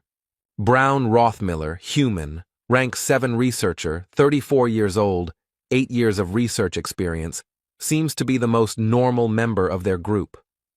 Hikuro Murad, a dwarf, a 6th-rank explorer, a tank and the leader of the group, and right next to him stands the 2nd tank, Bjorn himself, a 7th rank. The last one is Misha Karlstein, a 7th rank beast woman, 25 years old, 5 years of experience exploring the labyrinth, and someone also said that she is the 13th princess of some tribe. She has a strange habit of saying Nia at the end of her lines. She claims that it is an innate trait, but the hero has never encountered this. Thus began their team's first exploration of the labyrinth, and under Rothmiller's leadership, they reached the portal to the 2nd floor in 10 hours. It was a good result. Although someone still came earlier than Brown was unhappy, soon the group entered the portal. Bjorn regretted that he could not use his method, because he does not trust them.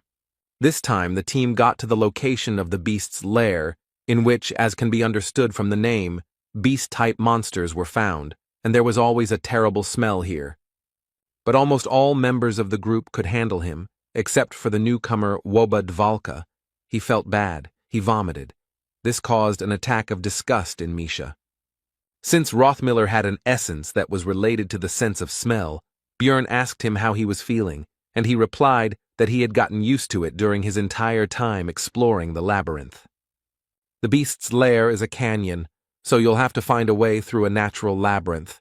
There are no traps here, but a guide is needed even more than in the goblin forest. The local monsters could not become a problem due to the strength of their team, so they became only a source of experience for the hero, because he had not encountered local species before. Thanks to Dvalka's signal magic, 4 people could sleep at once, which meant 6 whole hours of sleep for Bjorn. When the magician asked why he should be on duty at all if he had his magic, he received the answer that the spell only works on monsters. But Dvalki didn't get the hint, so Hikuro said outright that the explorers could be much more dangerous than the monsters, which was clearly not what the naive wizard expected to hear. The 3rd floor is a huge space called the Pilgrim's Path.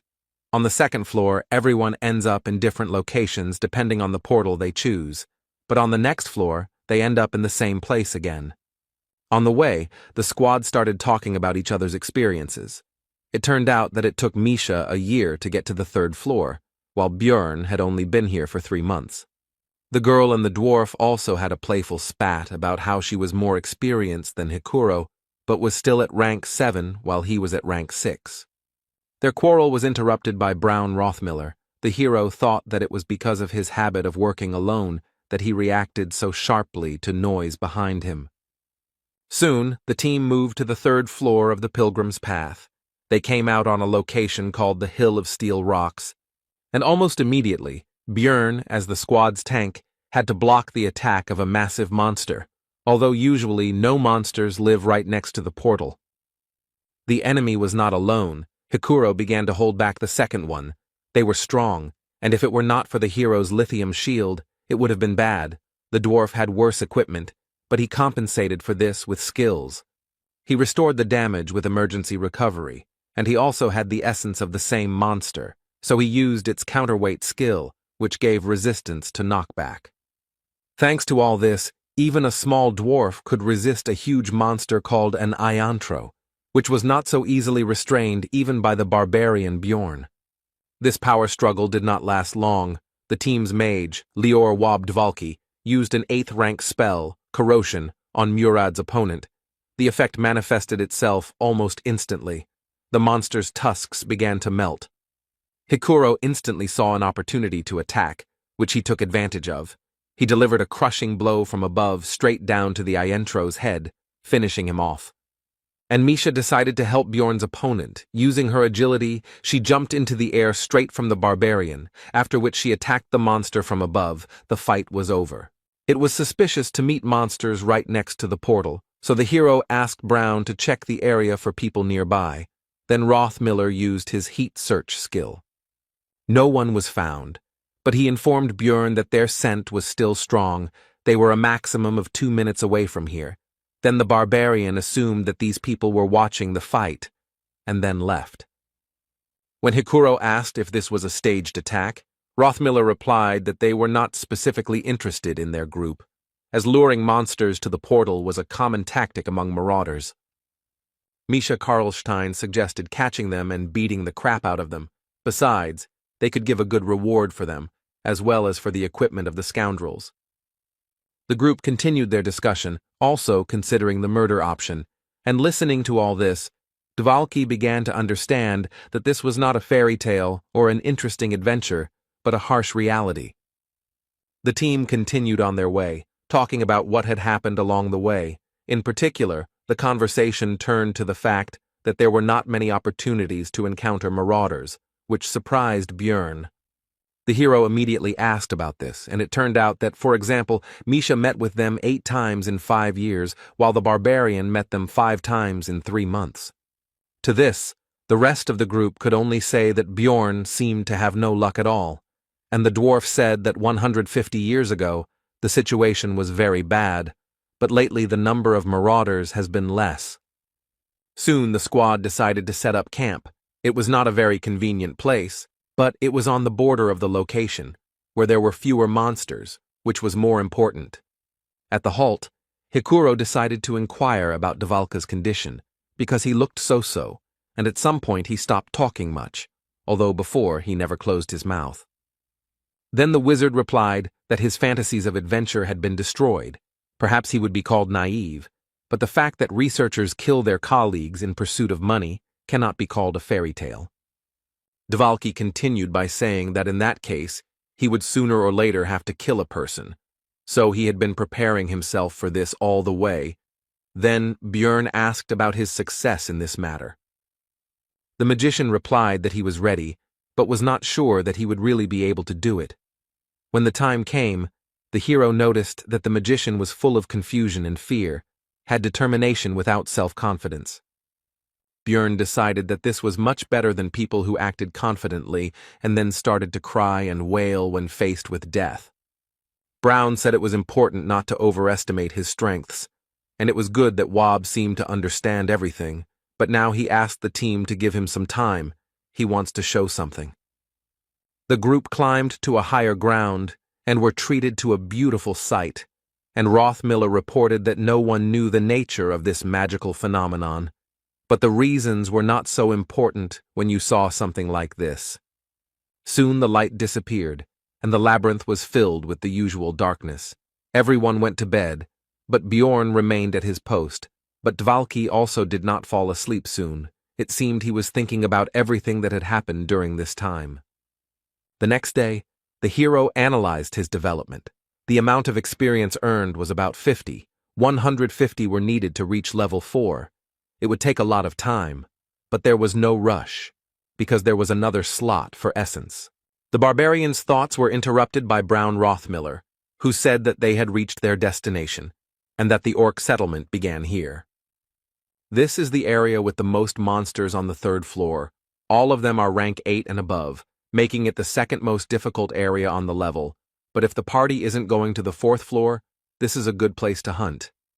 The squad leader, Hikuro Murad, said that this was the best place for the team members to get to know each other, and only then would they decide what to do next. Soon after these words, the first detachment of greenskins appeared nearby, and the explorers prepared for their first, more or less serious battle.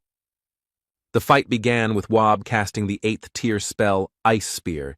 He and Brown Rothmiller would deal damage from a distance. Meanwhile, the squad's tank, the hero himself, and Hikuro Murad will hold back the monsters and protect the rest of the team. Misha Karlstein will kill those approaching one after another, taking advantage of their stiffness and his agility. In the back rows of the greenskins was their shaman, who no one could get close to, so he was able to begin working his magic. It was the rage skill. He cast it on a simple orc warrior, and now his resistance to physical attacks is tripled for 10 seconds. Taking advantage of its temporary advantage, the monster broke through the tanks and decided to attack the back row of fighters. No one had time to stop him, and they couldn't hit him because of the buff. But the long-range fighters weren't that defenseless, or rather, Rothmiller wasn't that defenseless, so he took out a small shield, which he used to block Dvalka's attack.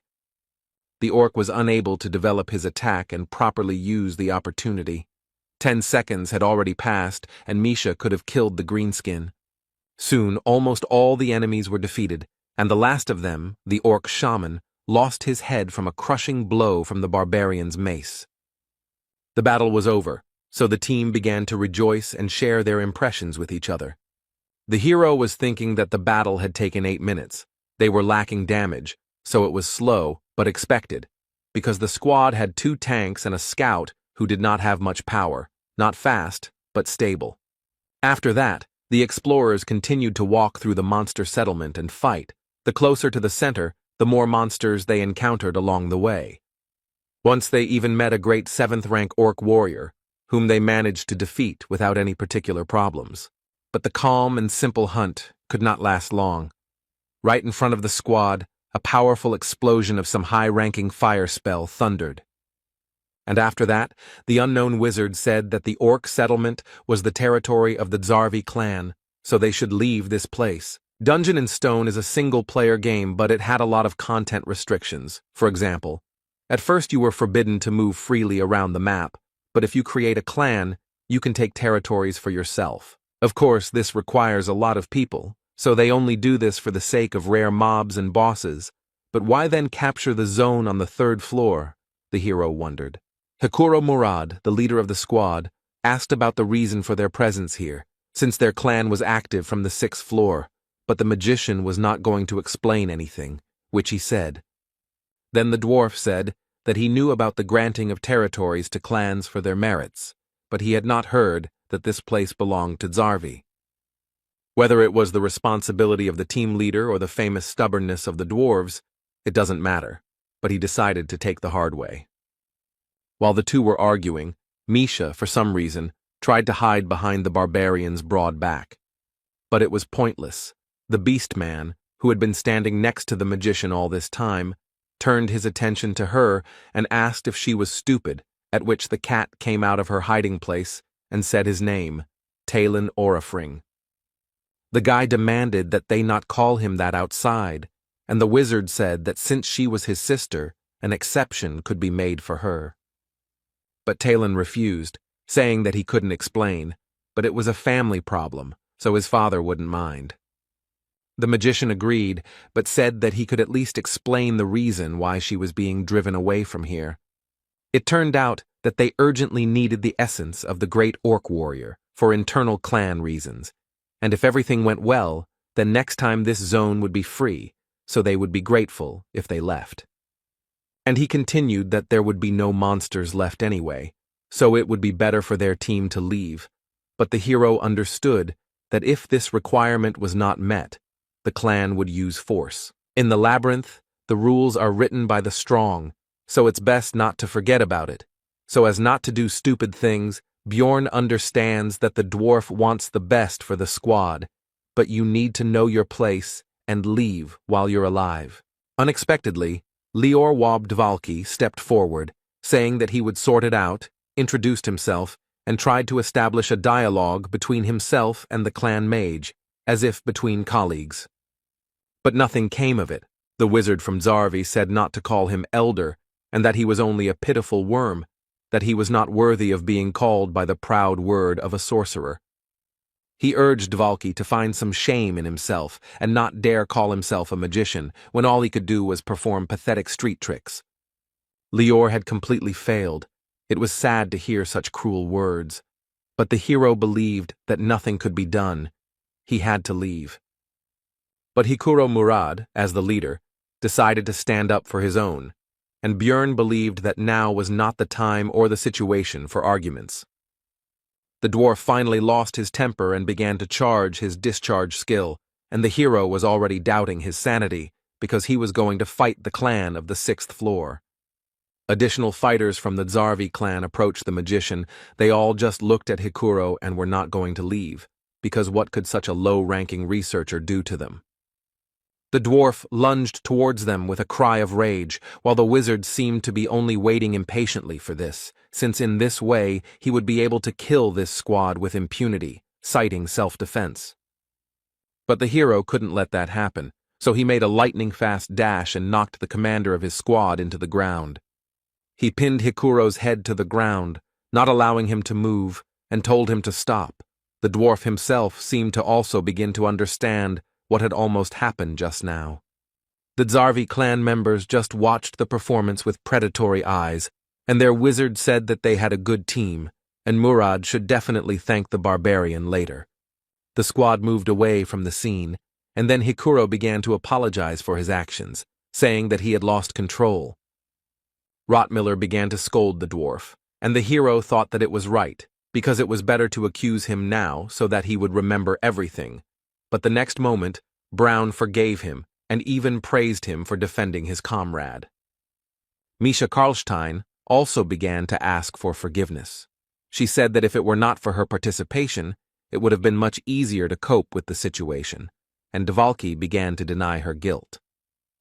Hikuro noticed how awkward but sincere this consolation was, and the atmosphere between the squad members somehow changed, and the hero began to feel some kind of shame from this situation, as always in such cases. Misha began to talk about how she doesn't like to talk about her family because she is the only one who couldn't make a contract with the spirit beast. Beastmen are able to make contracts with the spirits of ancient animals. This agreement itself can have different forms.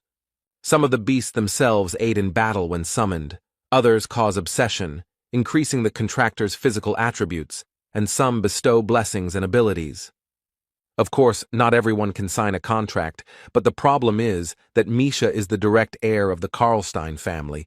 She cannot summon a spirit, and this disgraces her family. Meanwhile, the girl continued her story by saying that as a child, she had good relationships with her brothers and sisters. But when she became an adult and was not chosen by the spiritual beast, then everyone began to ignore her, and also called her a half-breed. They say that she has dirty blood. Misha's mother died immediately after giving birth, so there was no one to tell the truth to. The girl could not tolerate such an attitude, so she left home and learned to fight, and that's how she became a researcher. The dwarf and the beast woman had a touching scene, with the former feeling sorry for her, and the latter saying that he reacted to the recent event in this way because he considered them true partners. The hero felt worse from the sweetness of this moment. He mentally asked to stop this conversation, but this was not destined to happen. Hikuro decided to tell his story too. Murad dreamed of becoming a blacksmith, but he lacked talent and was unable to complete his preparatory training for 10 years. That's one of the reasons why he became an explorer after he was 30. He needed money for taxes, so he had to run away.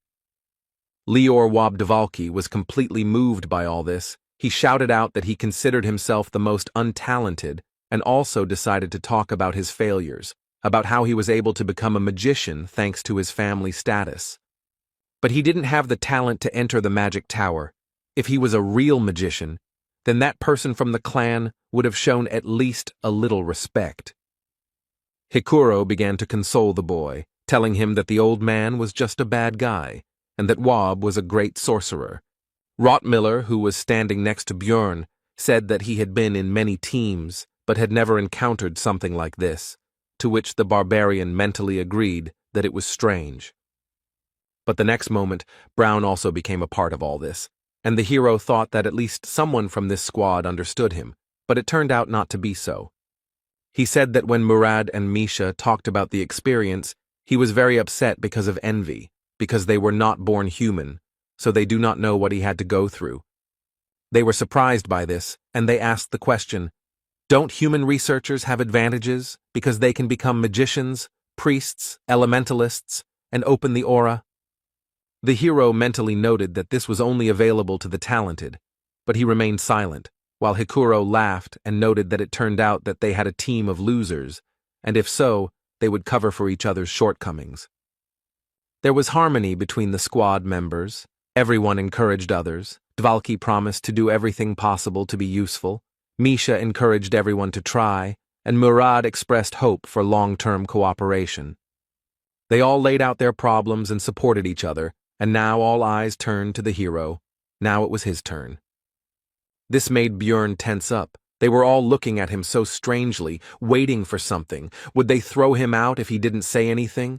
And what should he say at all? These thoughts were rushing around in his head. In the end, the barbarian could not think of anything better than to shout loudly that he was left without a mother, after which there was silence. His comrades looked at him strangely. The hero was still tense and decided that this, apparently, was not enough. Then Björn started screaming again. but this time about how his mother died when he was born, and his father went into the labyrinth and never came back when he was little, and now he is an adult, but he cannot see them, even if he wants to. The hero fell silent and began to wait for the other's reaction to the speech. Also, technically it was all true. Einar told him about it.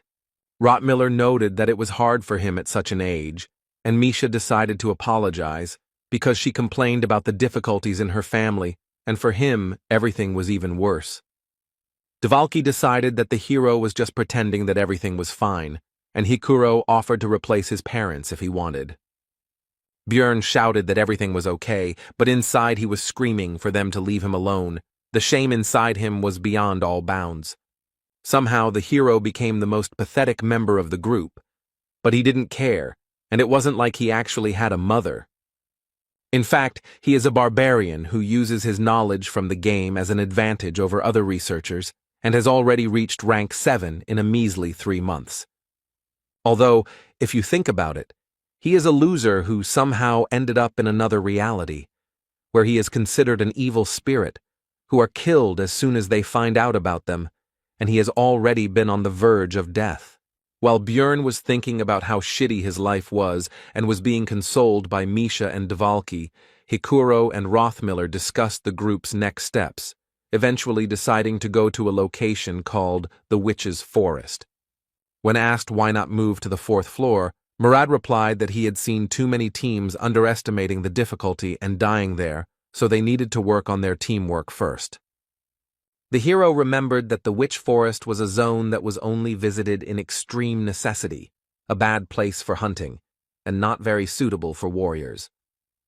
But the 4th floor is no better, because in addition to monsters of the 7th and 6th rank, there are also occasionally 6th rank ones, which can be quite problematic.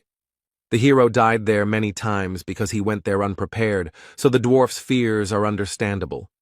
But despite this, Björn still approached the squad members with a proposal to go to the 4th floor, because Hikuro and he are pretty strong tanks, so if something happens, they can provide an opportunity for escape.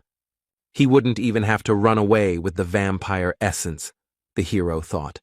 And they also had a mage and 2 experienced researchers in their squad, although the damage would be small, which would make the hunt slow, but they should be able to overcome the floor. Misha told Dvalki that Björn was saying the right things, but she was worried because he was a barbarian, but even a broken clock shows the right time twice a day, so she might as well listen. The hero didn't say anything, but he got angry because he could hear them perfectly well, and in the meantime, the dwarf suggested holding a vote. As a result, their pathetic team decided to go to the 4th floor. They had a long way to go. 3 days had passed since entering the labyrinth. Rothmiller was once again choosing a place to stop. Hikuro suggested walking for some more time, but Brown said that it would take a long time to find another suitable place. Björn noticed that they set up camp at 9 in the evening, just like the last 2 days, which was quite curious. It seems to choose its future resting place based on the remaining distance and speed, which doesn't sound very complicated, but is impressive, especially in the labyrinth, where the concept of day and night does not work. The hero asked Brown about his plan for tomorrow, to which he received the answer that they would be at the Witch's Forest before lunch, and he also advised everyone to have a good rest, because moving through the forest would require a lot of strength. Björn thought that Rothmiller didn't even think about the answer. He was just a walking GPS navigator, but he didn't expect anything else from the veteran researcher. In the middle of the night, Brown woke up the barbarian. Although it was not his turn, the hero, seeing the tension of his comrade, asked whether they were people or monsters, to which he received the answer that both. The sounds were like those being pursued. Rothmiller recalled the attack at the exit from the portal. Björn replied that the guide said that it looked like a trap for those who escaped. Brown confirmed this and said that he smelled the same scent as then, and their conversation also woke up Hikuro, who became tense from this news. It seems that for some reason they were specifically targeting them, and now they decided to deceive them by pretending to be people in trouble. In this situation, Björn decided to take advantage of the opportunity and ask the others not to interfere. Soon, 3 explorers appeared from behind the trees, screaming for help, but the barbarian stopped them with the words that if they approached, he would break their skulls. Orcs appeared behind the night visitors, and they themselves began to talk about the fact that the rest of their team had died, and also promised to reward them for their help. Bjorn demanded that they first put their weapons on the ground, but the adventurers were unwilling to do so, arguing that there were monsters right behind them. The orcs themselves were in no hurry, but simply watched and, it seemed, tried to understand whether the researchers had united into one group, but the hero decided that it was even better that way. The next moment, the barbarian threateningly announced that the choice was theirs: either throw down their weapons or get out of here straight into the clutches of the monsters. The researchers nevertheless decided to agree and threw down their weapons. Then Bjorn asked Rothmiller to collect it all. After this, the orcs turned around and hurried back into the forest. It seems they are retreating because they do not want to attack a large group, cunning monsters. The woman began to thank for the help and also introduced herself. Her name is Eliza. Also, her clothes were damaged, especially the bottom. The dwarf, due to his short stature, had a better view, and he was distracted by the girl's appearance, which irritated the barbarian. The others also decided to introduce themselves. One is called Irida Tyson, and the other is called Hans Argoth. The hero asked the latter again, because he remembered the first marauder he had met, who was also the first person he had killed, which was an interesting coincidence. Argoth replied that it was a fairly common name, and also asked if he knew the other Hans. Bjorn answered in the affirmative, and mentally added that he was already a corpse, so the acquaintance was very conditional. Eliza, meanwhile, even shed a tear, and also said that their meeting was probably the protection of the goddess Ritlus, which surprised Rothmiller, and he asked if she was a priestess. The girl replied that it was true, that she served the deity of light who protected explorers and relationships, the star that rose at dusk and guided them. The hero did not believe her speech, because he already knew that they were actually marauders, but one of the guests asked Eliza to heal his wounds. And the girl used a divine spell, which surprised the barbarian, because this meant that she really was a priestess. The comrades behind were also surprised, and began to whisper to each other and express doubts that these explorers were actually marauders. And Rothmiller himself could not believe his mistake, and his feelings can be understood, because in the world of Dungeon and Stone, priests are sacred and pure beings, and people are very devout believers. The priestess beamed and asked with a smile whether this was sufficient proof of their reliability, and whether they could take the weapons. But Bjorn answered negatively, and thought that all this only works for people, and he is a barbarian, a different race, and also a different religion. The hero demanded a reward from their team for saving them, because even though they were using a holy attribute, he didn't care, but the priestess asked about the amount of the reward. Bjorn demanded 2 million stones, but they did not have that kind of money, so the girl asked to give it to them when they got out of the labyrinth. But the hero said that he only trusts those who belong to his tribe, and if they do not have the required amount, then let them give in things. Armor will be just right. Soon the night guests' gear was neatly stacked nearby. This was part of Bjorn's plan to first take as many items from them as possible. The researchers had already relaxed, but the hero, thinking that in any game you need to kill the healer first, had already raised his mace over the priestess's head. The girl's head was broken, blood splattered everywhere, and both the teammates and comrades of the dead woman were shocked by what they saw. The barbarian, however, responded with a grin and an apology, and explained that his hand had twitched, and it also seemed to him that they might be marauders, and he could not help himself. Irida and Hans began to panic. They said that they would die now, and all because of this crazy savage, but they were looking somewhere down. Soon one of them was enveloped in some kind of dark purple haze, and he began to die quickly. Hikuro asked Dvalka if this was his magic, to which he received a negative answer. Suddenly the seemingly dead priestess, whose body lay behind Bjorn, stood up and in an inhuman voice remarked that this was strange. Her face was covered in blood from the wound, Her eyes were red and her head was turned at an unnatural angle. She asked the barbarian how he knew she was an enemy. The hero only wondered whether his life could be normal and why everything couldn't go peacefully. Eliza's resurrection from the dead clearly left no one indifferent, and Rottmiller and Misha froze as if they had seen a corpse golem. Bjorn, saying that he would sort everything out, rushed forward and hit the priestess on the head with his mace again, and he also realized that since she had come back to life, there could only be one answer to the question of how this was possible. This is a hidden class that can be unlocked upon reaching the 5th floor, the Karui priest, who has a huge number of combat spells and curses. It also allows them to use dark and light magic at the same time, allowing them to disguise themselves as ordinary clerics. Of course, there are also weaknesses, for example, the fact that Karui is an evil god, and if such a priest is found out, his head will be cut off immediately. Also, for full use, it is necessary to regularly sacrifice living creatures.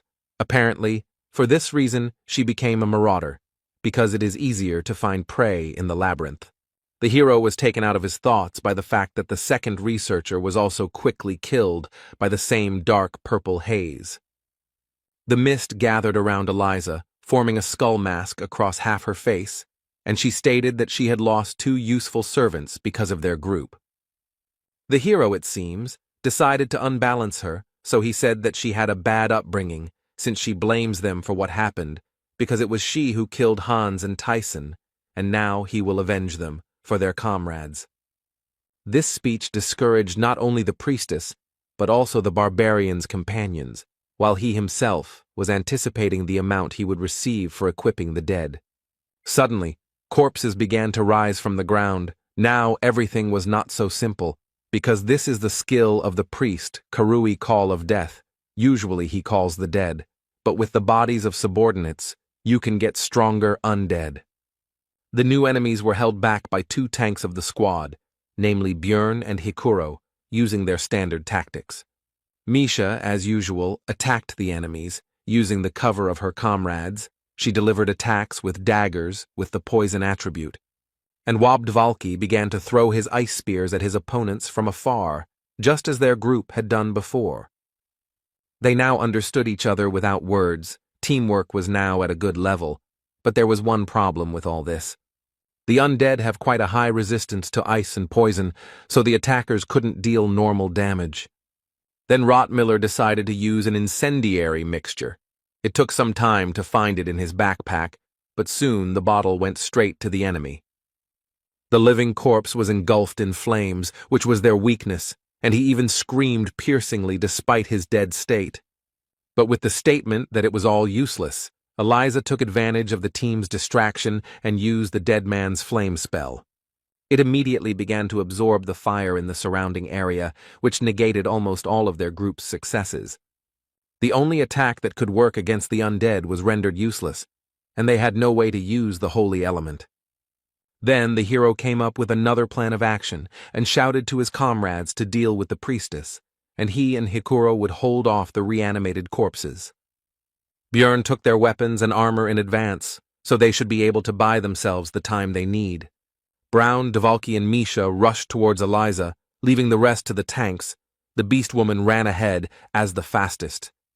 But the trio's path was blocked by a new spell from the priestess of Karui, and something began to appear from the darkness on the ground. It soon became clear that these were shadow guards, and they would have to deal with them in order to get to Eliza herself. The Trinity began to fight the new enemy, but the priestess was not going to just stand and watch, so she began to prepare her magic. She cast a curse on Misha, which prevented her from escaping in time from the attacks of 2 shadow guards. But suddenly Hikuro intervened in the battle and covered the girl, instantly destroying one of the opponents. When the beast woman asked him what he was doing there, he replied that Bjorn had told him to help in their battle, which meant that the barbarian was currently holding off both of the undead alone. The servant Karui became angry at her failure to kill the researchers and shouted at Hans and Tyson that they were supposed to be protecting her. The hero, holding the 2 dead men, grinned cheekily, looking into her eyes, and said that they were a little busy right now. Eliza realized that she was losing, and saying that she would not forget this humiliation, began to rise into the air. After looking at the hero one last time and telling him that he would never get out of here alive, she left the battlefield using one of her skills. Looking after her, Björn understood that they had almost won, and she had run away at the last moment, harboring a huge grudge against them. The next moment, the barbarian felt extremely ill. The priestess left him with her entire arsenal of curses, of which there were over 15. It's good that Dvalki understands them, the hero thought, after which he turned to the magician with a request to remove the negative effects from him, to which he only hesitantly asked again. Then Bjorn said that Wob claimed to understand this magic, but he replied that he only knew a couple of spells from this school, but did not know how to remove them. This was very bad news because physical characteristics could be permanently reduced if the curses were not removed by magic or holy power. Soon the squad was running as fast as they could towards their destination. Hikuro asked how Björn was feeling, to which he replied that everything was fine, although in fact it felt like he was dying.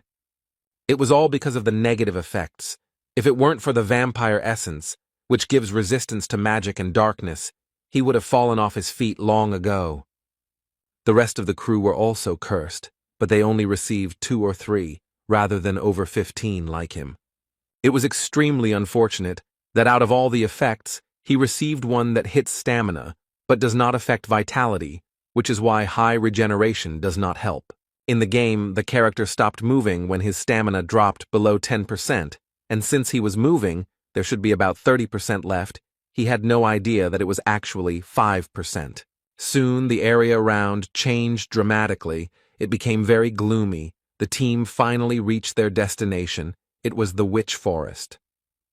5 hours ago, immediately after the priestess's escape, the squad discussed the battle that had taken place, and the hero noted its enormous danger, as well as the fact that none of them could have dealt with it one-on-one. Björn said that if they hadn't taken the weapons and equipment and attacked first, some of their group would have died in an instant.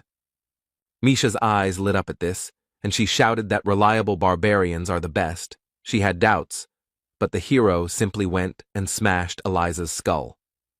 Björn asked Rothmiller if he could track the priestess, but he replied that there were no traces, so it was impossible.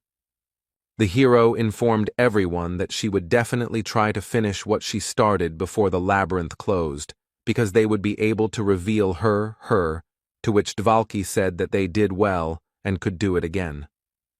Bjorn became angry at the wizard's frivolity and asked what would happen if monsters intervened in the battle, after which he said that they needed to go to the witch's forest. This is the area surrounding the portal to the 4th floor. There are monsters of the 7th and 8th ranks here, many of which have a spiritual body that is immune to physical attacks, so it is not the best place for warriors.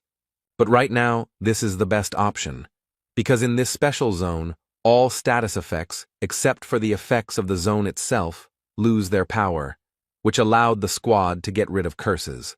Rothmiller noted that it was strange that the barbarian understood the local geographic features, and that this was his first time climbing to the 3rd floor, to which the hero replied that he had studied in the library. Misha and Dvalki took it as a joke, because a barbarian who reads books is simply an impossible phenomenon. Be that as it may, Karui's curses disappeared, but now the effect of the zone appeared, which consisted of auditory hallucinations. The voices constantly screamed at him to die and tried to hurt him by telling him that he had no mother, but he didn't care about their words. Björn thought it wasn't that strong to be called a mental attack, but not everyone thought so. Misha asked how he could listen to all this nastiness and be okay, to which he received the answer that it was quite bearable. Hikuro and Brown were perfectly fine. The beast woman was more or less coping. They had all visited this place before, and Bjorn himself was also normal. But Lior Wob Dvalki, who entered the labyrinth for the first time, felt unwell and began to vomit. This happened because, in addition to auditory hallucinations, ordinary hallucinations began to take effect, as well as disorientation. Now the hero looked at the world as if through a crooked mirror. Bjorn asked the wizard if he would be able to use his magic in such a state, to which he received an affirmative answer. Hikuro Murad decided to set up camp to rest a bit, since the hero had barely slept the night before. And then there was this race. The dwarf said he would watch for a bit, but the barbarian was no longer listening. He threw his things to the sides and simply fell right onto the bare ground.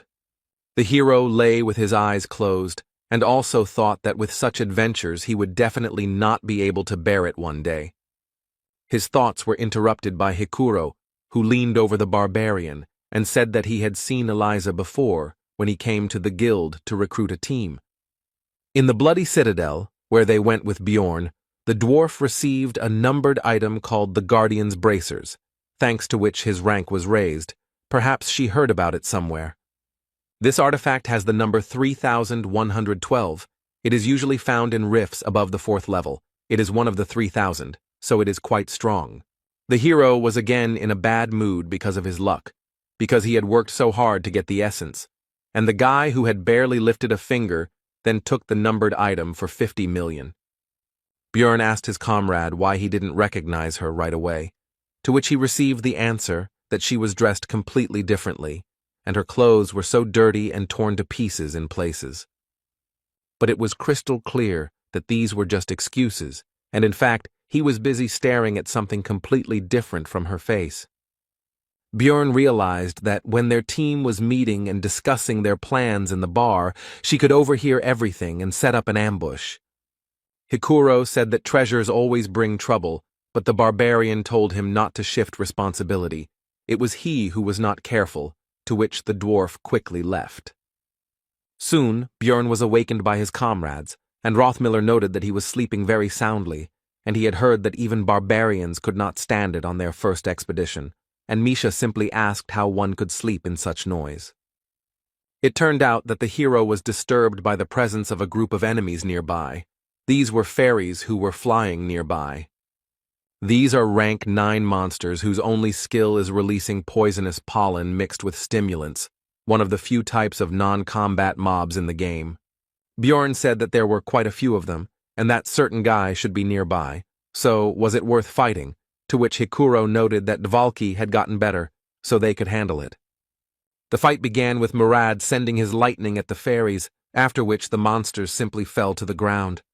But that was not the end, for a monster of the 7th rank appeared, a half-troll that only appears in the witch's forest and has a habit of chasing large groups of fairies. The monster brought its club down directly on Hikuro, who covered himself from the attack with his shield, although it was not so easy for him. He stepped back a little, and the hero remembered that the dwarf simply did not have the same resistance to pain as he did. This is one of the main reasons why the location is not suitable for warriors, because they have to take damage, but here the pain is greatly increased due to the effect of increasing pain sensations. Most monsters are immune to physical attacks, and also use mental magic. The hero finished his analysis while Hikuro led the fight. Soon Dvalki finished preparing his spells. First he used Improved Freeze, which strengthened the following ice magic, and the half-troll was defeated. The strengthened ice spear pierced through him. Rothmiller urged everyone to get ready quickly, because the witch's forest is not the best place to relax, so they need to quickly move to the 4th floor. But the plans changed abruptly, because some group of researchers was coming out to them.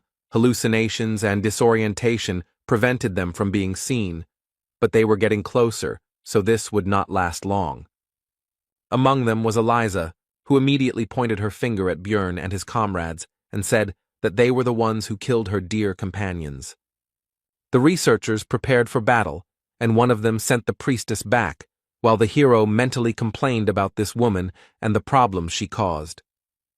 Bjorn knew that this battle could not be won, so they needed to run, but before that they could use one item, which he shouted to the dwarf. He immediately used his guardian bracers, which pushed back the enemies and temporarily provided protection from any negative effects. While the team is fleeing, Misha decides to inquire about how this woman managed to find them, wondering if the witch forest shouldn't be safe. The hero guessed that after entering the forest, Eliza lost their trail, so she began to look for the researchers. She decided to use them by pretending to be a poor priestess who had lost her comrades to marauders. And now he is trying to pit their groups against each other so that he can then simply go and devour all the participants in the conflict. But explaining all this would take too long, and the effect of the item would soon end. So the hero shouted to Misha not to chatter, but to run faster. The scout is the first to notice the enemy's movements, the one who leads the team along the best route. They collect data in advance and then use their rich experience to lead others in the labyrinth. But all their skills are truly tested in the Witch Forest. Rothmiller's key strength is smell, because he has enhanced his sense of smell with special essences, and in this place, he copes surprisingly well. At a certain level of sensitivity, one can even smell mana, which now helps Brown in planning his route. But the enemy also had a good scout, who closed the distance at every opportunity, so they needed to speed up. Now it all comes down to who gets to the portal first.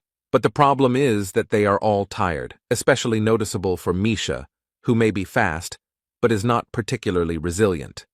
Soon the girl tripped over a stone.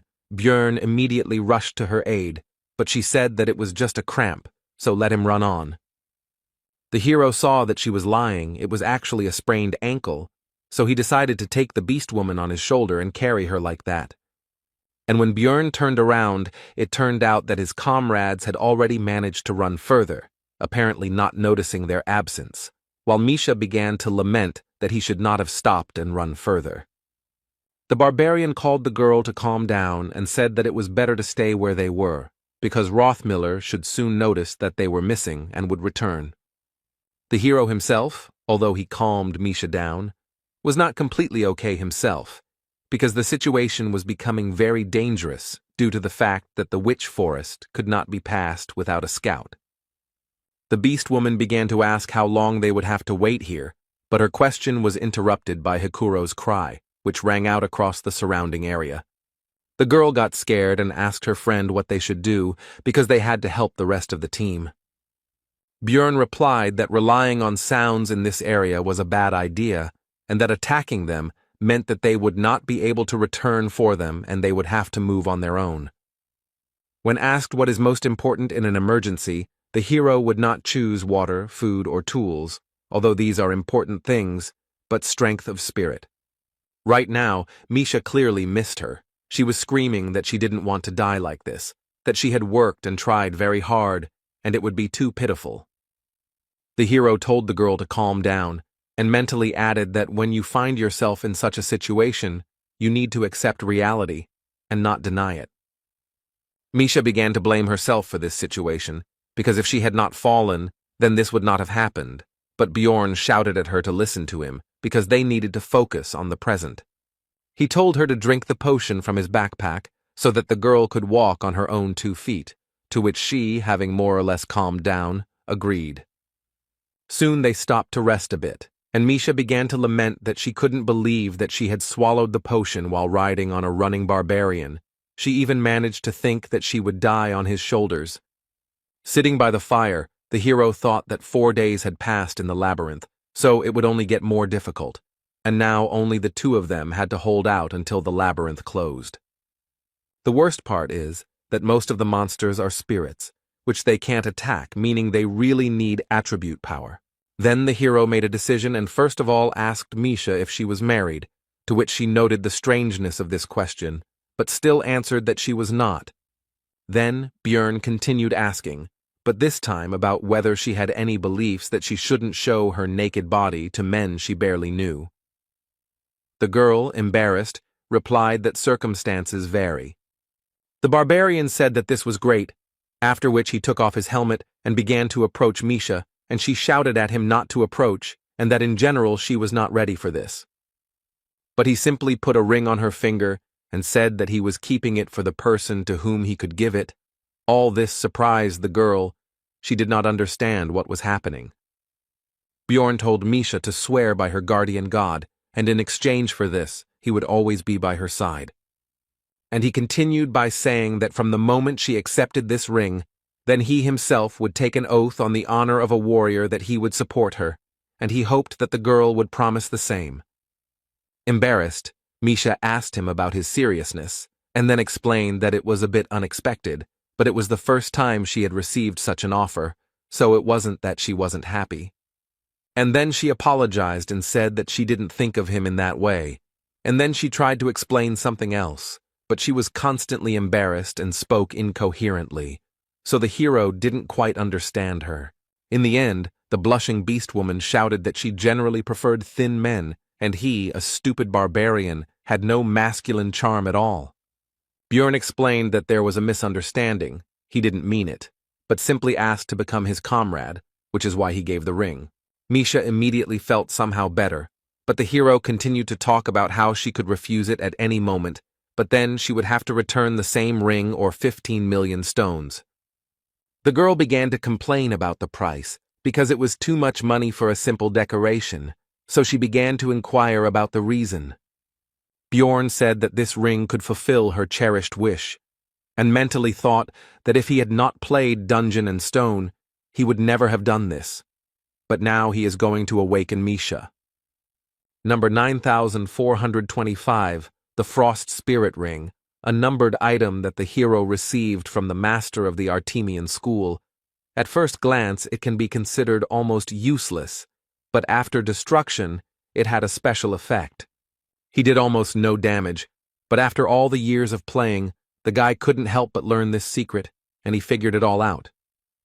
If it is worn by a beastman who has not yet made a contract with a spirit beast, a special event will occur, and the ring will be destroyed, fulfilling special conditions. This would remove the seal of Skadi, the spiritual beast of ice, and right now all this was happening. Now the spirit offered Misha a contract, which she could not refuse. Soon the contract was concluded, and the girl could not believe that it all happened so simply, and she also asked Bjorn where he got this ring. But if something like this exists, then why did her father never tell her about it after all these years? The beast woman asked sadly. The hero replied that he most likely did not know about this effect, because the magicians had been trying to understand it for a long time, and had only recently unraveled the secret. Then the girl asked how he knew this and repeated the previous question. Bjorn said that before all this talk, Misha should get dressed, after which he pointed towards her clothes, and also said that there was some useful equipment from the marauders there. The girl noticed that he was also wearing new clothes and asked why she was naked. The barbarian replied that he undressed her himself, because during the ritual all equipment is destroyed. Then Misha indignantly asked why it was necessary to ask about her husband. Bjorn said that if he had been, it would have made him very angry. The girl was angry that he thought about such things, but he did not think to warn her. He replied that he was in a hurry.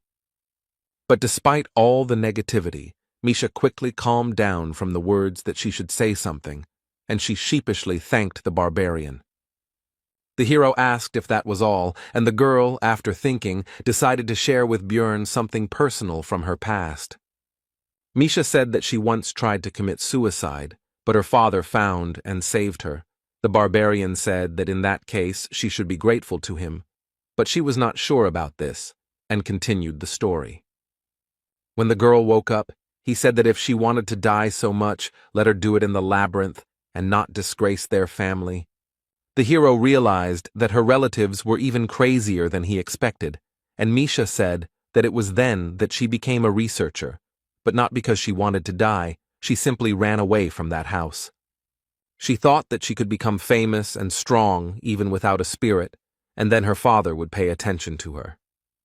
She doesn't know if he will accept her with such an unusual contract, but it is a good thing anyway. And the next moment, the girl bowed to Bjorn at the waist and said words of gratitude once again, and also added that she would not forget his deed for the rest of her life, would seal it in her heart and thank him. A beastman who has made a contract with a spirit beast will receive one of 3 types of enhancement: summon, strength, and fortify. Misha Karlstein received the last one, and now her body is forever imbued with the power of the ice beast, Skadi. Now they have the attribute attacks they needed so much, and finally, they don't have to worry about encounters with spirit-type monsters, and they are pretty weak, so there won't be any problems. Now Misha can fight alone, but like the barbarian spirit seal, the beastman must strengthen the spirit beast. The girl is only in the first stage, so she cannot yet add an attribute attack to her weapon, but she used to be a martial arts master so she can fight with her bare hands. But the witch forest is too difficult for one person. The monsters were weak, but there were many of them, so the partners had to run away. The hardest stage of survival is just beginning. 11 hours passed.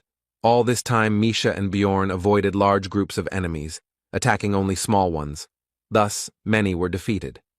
Despite the difficult situation, the researchers did not stop collecting magic stones, and the hero was simply happy that they did not encounter any 7th-rank monsters or Eliza. But now another problem appeared. The Ring of Frost spirit was destroyed, and now the corpse golem's passive skill became active again. The acidic blood began to corrode the equipment. Even the lithium breastplate and shield lost their shine. Although they were made of 2nd-level materials, it would cost a lot of money to repair. Also, during all this time, the partners failed to find a single attribute essence, so Bjorn could not inflict any damage on the ghostly monsters. Misha was forced to cope with this alone. Now she had less and less strength left. According to the hero's estimates, their chance of returning to the city alive was about 30%. The witch forest's debuffs get worse over time. Now that 12 hours have passed, they've gotten stronger. You can tell by the feel of it. Bjorn decided to tie a rope to himself and Misha so that if something happened, they wouldn't lose each other. He also asked the girl about her knowledge of the increasing negative effects of the zone. She already knew everything. In addition, they are now also affected by the witch's eye status, which is why it is considered that one should not linger in this place. After all, if you stay in one place for a long time, a rank 7 monster, Canevaro, will appear, and the time it takes for it to appear is reduced with each level of the effect. It had been more than 60 hours since the team split, or more than 50 since entering the forest. The witch's eye had reached level 5, and the other debuffs had also increased. During this time, the road was not found, and Misha and Bjorn cannot stop to rest, because at this level of effect, Canevaro appears in 10 minutes. It would take about 15 to kill one, so if they didn't keep moving, it would first turn into an endless battle, and then defeat would follow. The only thing that could be done in such a situation was to stretch a rope between them, because that way they could find each other if someone fell behind or fell. This morning, Misha's condition finally worsened. It wasn't because of illness or wounds, it was exhaustion. The barbarian had to slow down, but the rope continued to tighten. The girl could no longer maintain even a very slow pace. The hero believed that perhaps most of the damage was related to the hallucinations she was seeing. Bjorn told Misha to climb on top of him so she could close her eyes and rest a bit, maybe even fall asleep. The girl tried to object, but the barbarian simply picked her up and placed her on his shoulder. Usually she would have resisted, but now she had no strength left at all. Another 17 hours passed. All this time Bjorn carried Misha. Except for moments of battle, the effects of the zone intensified again, including the witch's eye. The hero felt that he himself was also already at the limit, and if they failed to find a certain thing before it was too late, then everything could end badly.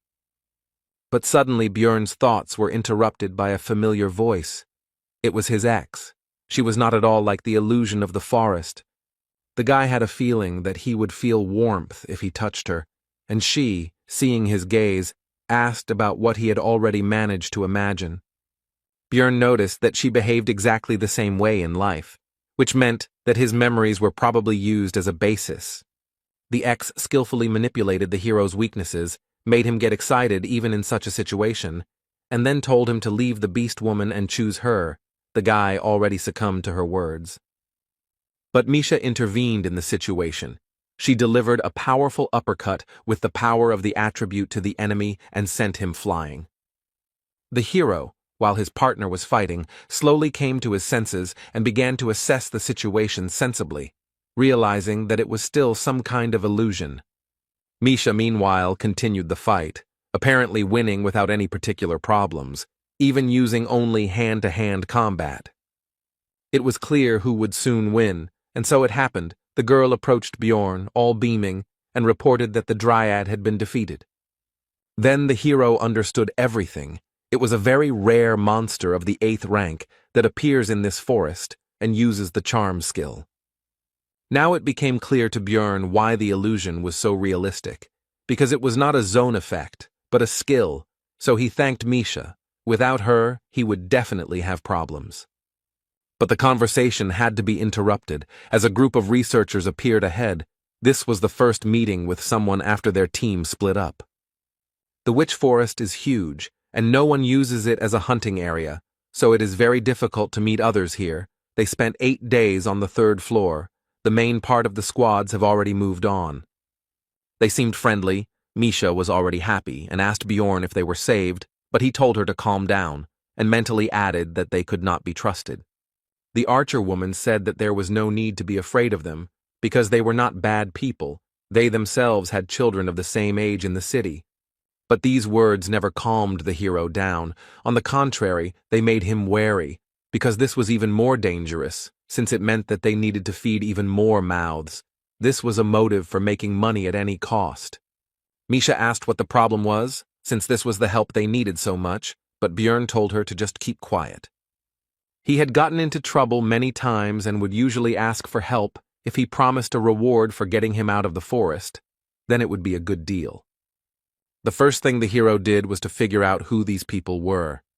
First, he introduced himself, then they started doing the same, but one of them turned out to be Hans, which immediately took away one point of trust from them. Bjorn analyzed the explorers. Their team consisted of 2 warriors, 2 archers, and a scout. It's all too dangerous. Besides, intuition tells him to be careful. Of course, he may be worrying for nothing, but these people look suspicious, so the barbarian decided to refuse help and began to slowly retreat. It soon became clear that his intuition had not failed him, because an arrow had been fired right at them, from which the hero had covered himself with a shield, which meant that these were not simple researchers.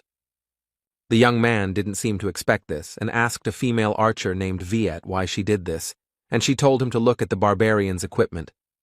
It was made of lithinium, for which you can get a large sum of magic crystals in the city. She was already looking forward to it. The guy said that they were also explorers, but the scout told him to just step back, since he was not going to help. The rest of the squad, except for the young archer, agreed to the attack. Misha asked if they would run away. Bjorn thought about it, because the balance of power is not in their favor, and they also have a scout who will quickly find them in case of escape, so there is only one option. He then told his partner that they would have to stall for time, after which he offered the marauders his backpack and shield. Misha shouted at them to kill this barbarian because she was the princess of the beastmen and would generously reward them for saving them. Her game was so plausible that it made even Bjorn doubt, although he himself proposed the plan. The girl's words made the scout doubt, but the female archer said that this was not an option. They both had to be killed, otherwise their activities could be exposed in the city.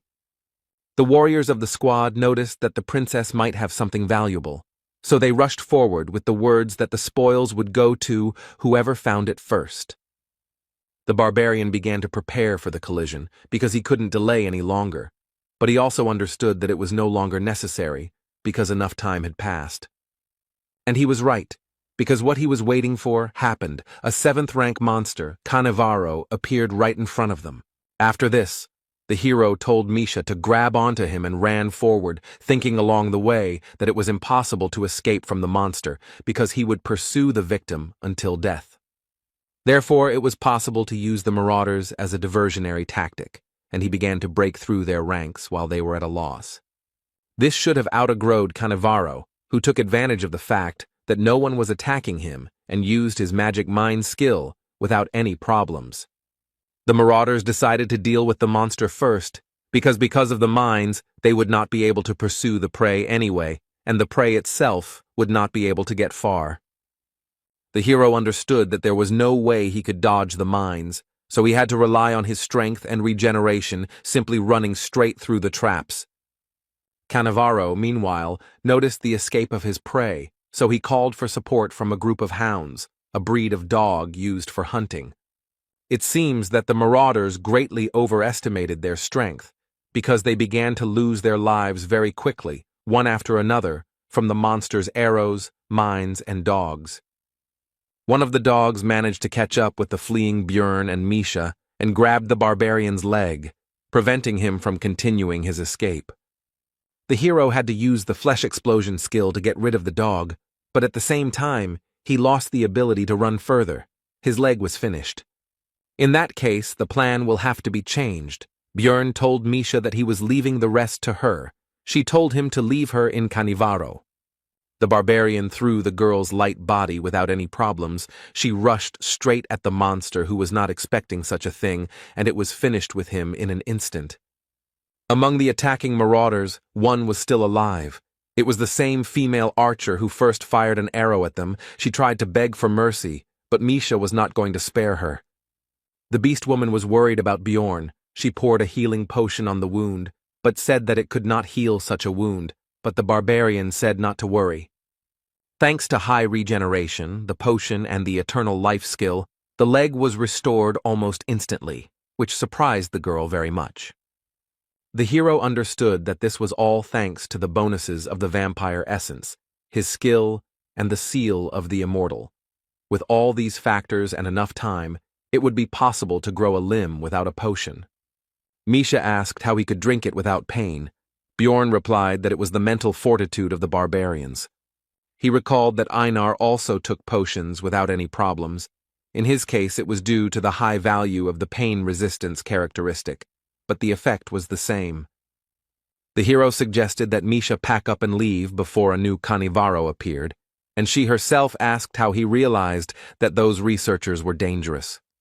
Bjorn replied that one of them was named Hans, and he didn't like that name, which confused the girl, but she quickly put it out of her mind. Misha shared her thoughts that she would never have thought that that woman could change her attitude so quickly. She could have been good. The hero replied that if they had not seemed so weak, if they had not worn expensive equipment, and if they had not met in the labyrinth, then everything could have turned out differently. In that case, she could have been remembered by them as a kind person, but what happened, happened. She attacked first and paid the price. Misha said that she didn't understand this. Then Bjorn asked about her reasons for visiting the labyrinth. She replied that it was for money. Then, the hero said that they had the same reason, because it was the best way to protect yourself, especially in a world where failure to pay taxes would result in execution, and she also needed to protect not only her own life. Both were in a gloomy mood after this dialogue. Misha reported that there was a lot to rethink after this trip. 109 hours have passed since they got lost. Now the beast woman has found the place that the partners hoped to find, the only place in the location where they can rest. The witch's hut is a shelter that appears in random places in the forest at regular intervals and remains there for 8 hours. The effect of the zone is temporarily removed while you are there. It is also safe here, because monsters do not appear. This place is difficult to find, but there is no other way to rest. The partners spent a long time looking for the first shelter, but Misha's keen eyes quickly helped them find the next one. There were 53 hours left to hold out before the labyrinth closed. They had seen this place for the 3rd time, but the girl still didn't get tired of it. She sincerely enjoyed the local beauty and was in a good mood overall. But Björn told her to be quiet, because there was someone here, since only 5 people could enter here, and the portal closed as soon as they entered, which meant 3 unknown people were somewhere nearby. Soon they found a man dozing carefree in a field of flowers.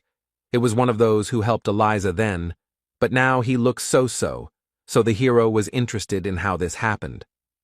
Misha reported that there was also someone in the hut. She also noticed that these were the same researchers. Bjorn decided to knock out this guy first. He raised his mace up and brought it down sharply right on the man's face, and the girl noticed that he was just going to knock him out. Soon all 3 researchers were knocked out and tied up. Misha was surprised that the first of them was still alive, and also noted that it would not be for long if he was not helped right now. Then Bjorn poured a healing potion on all the captives, and they quickly came to their senses, both due to the healing and due to the pain they were experiencing. The chief immediately recognized the barbarian and began to explain that he was not guilty. He began by saying that when their group caught up with the hero's team, there were only 3 of them, after which a quick fight took place.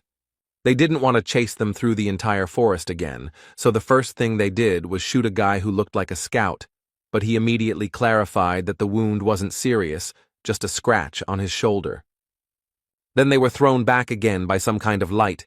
Björn understood that it was Hikuro who used his numbered item again. When they came to, their scout had an ice spear sticking out of his head, which meant that at the right moment, Devalki was still able to kill the man. Looking at the captives, the hero thought that the rest of the team seemed to have managed to escape, and that the scream that he and Misha heard after the separation was due to Rothmiller being wounded. The man meanwhile continued his story by saying that due to the loss of the scout, they could not continue the pursuit, and simply wandered around the area. The problem started on the 2nd day after his death. Eliza showed herself. They understood everything.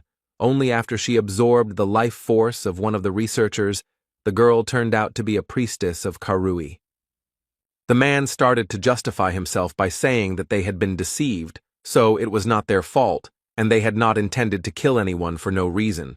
But Bjorn told him to shut up. Then tears began to flow from the man's eyes, and he began to apologize and say that they had been very stupid to fall for the deception, and he also promised to compensate for all the damages and beg for mercy. Misha told the hero that she would accept any decision he made, and he himself was thinking about what to do with all this, because even though he had already killed people, back then they were freaks who attacked first. They were not worthy of living. This case was different. They caused problems, but no one died. It was completely different. Björn wondered if it would be right to kill them. It was as if 2 images appeared in the hero's head, one for good, the other for evil, but not in the usual image of an angel and a demon, but in his current, savage and former, from the past world, form.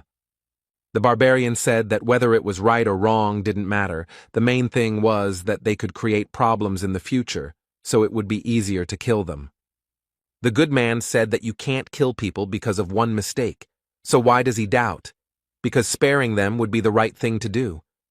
But the hero decided that the last statement only applied to his past, the civilized world from which he came, and not to this cruel and merciless one. Björn asked Misha's opinion on the current situation. She replied that she couldn't trust them, whether it was a mistake or not, but they tried to kill, and now she understands that this cannot be forgiven. Then the hero's mind cleared, as if a fog had been dispelled, and he remembered the expression that in Rome they obey Roman laws, otherwise he himself would end up in the grave.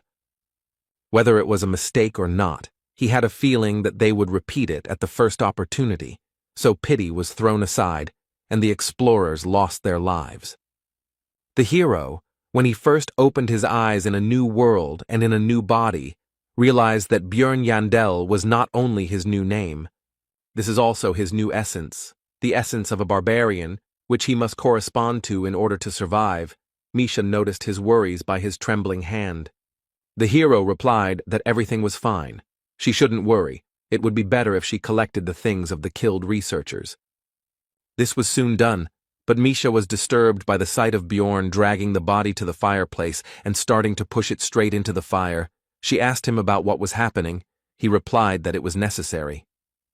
The fire consumed the corpse unnaturally quickly, meaning that everything was as it was in the game.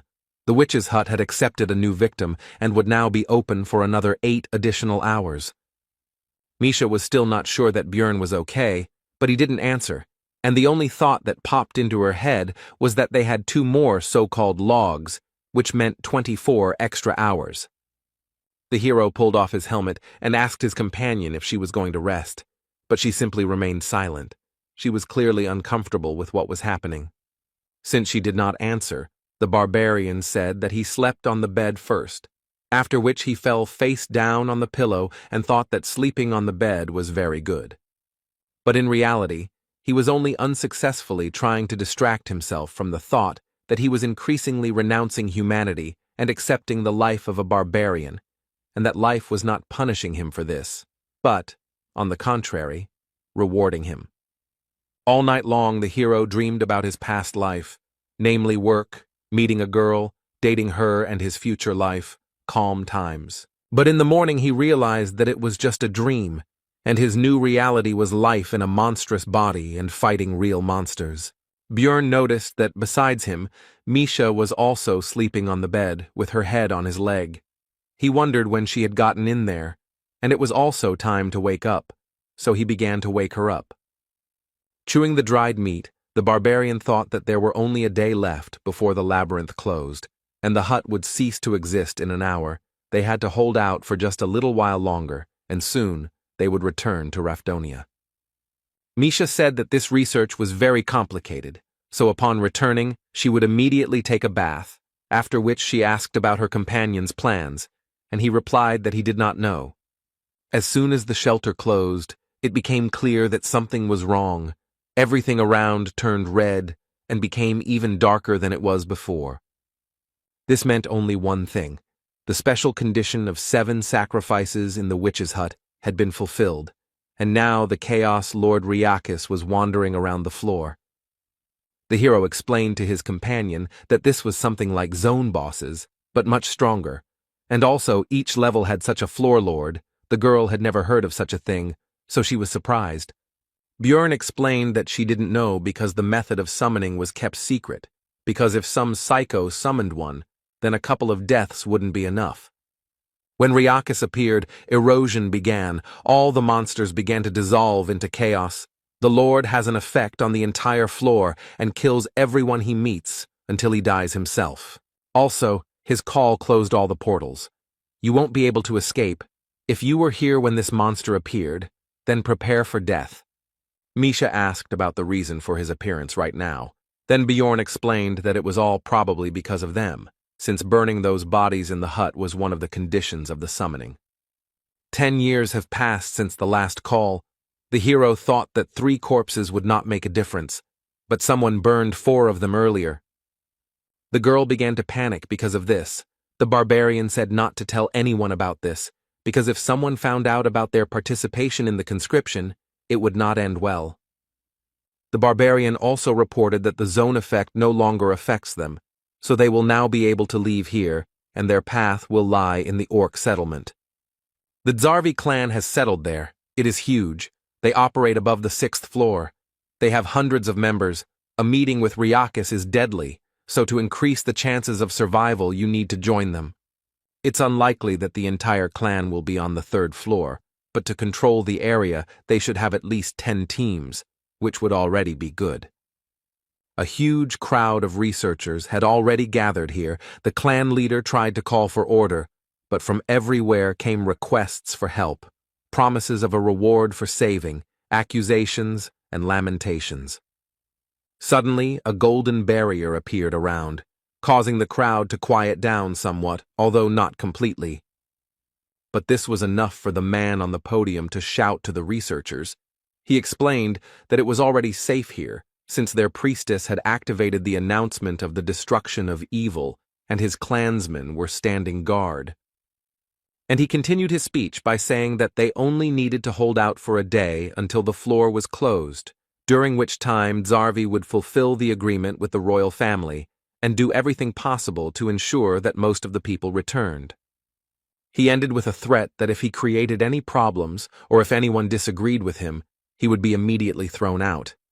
The hero decided that the last part was unnecessary, but overall the speech was good because the panic was calmed down a bit, and thanks to the barrier he would be able to rest a bit. Announcement of evil destruction is one of the main skills of priests, which creates a safe zone for explorers and keeps monsters out. Misha and Bjorn were resting by a tree. The latter decided that they were not going to drive them away, but they needed to be on the alert, because some problem might arise. The hero asked the beast woman how confident she was in her ears. She replied that she was not sure, but some people say that they like them.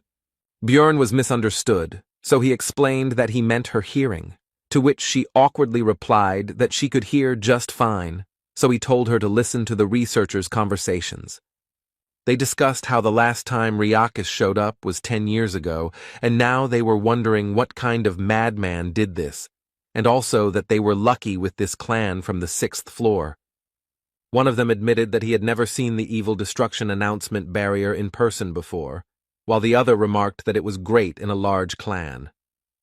The hero understood that if the Zarvi came for the thing he was thinking about, then their chances of getting out of here alive were quite high. After some time, Misha leaned against Bjorn's shoulder and fell asleep, but soon the barbarian decided to wake her up. She asked about the reason for such a sudden awakening. The hero answered that more than 500 researchers had gathered here, a huge crowd. Misha didn't understand what that meant, but Bjorn explained that there were only 50 people from the Zarvi clan here, so they needed to see how they could handle controlling that many people. Soon, the local leader actually began his speech. He started by saying that thanks to the barrier, this was the only safe area of the floor, but the priestess would like them to show respect to her god.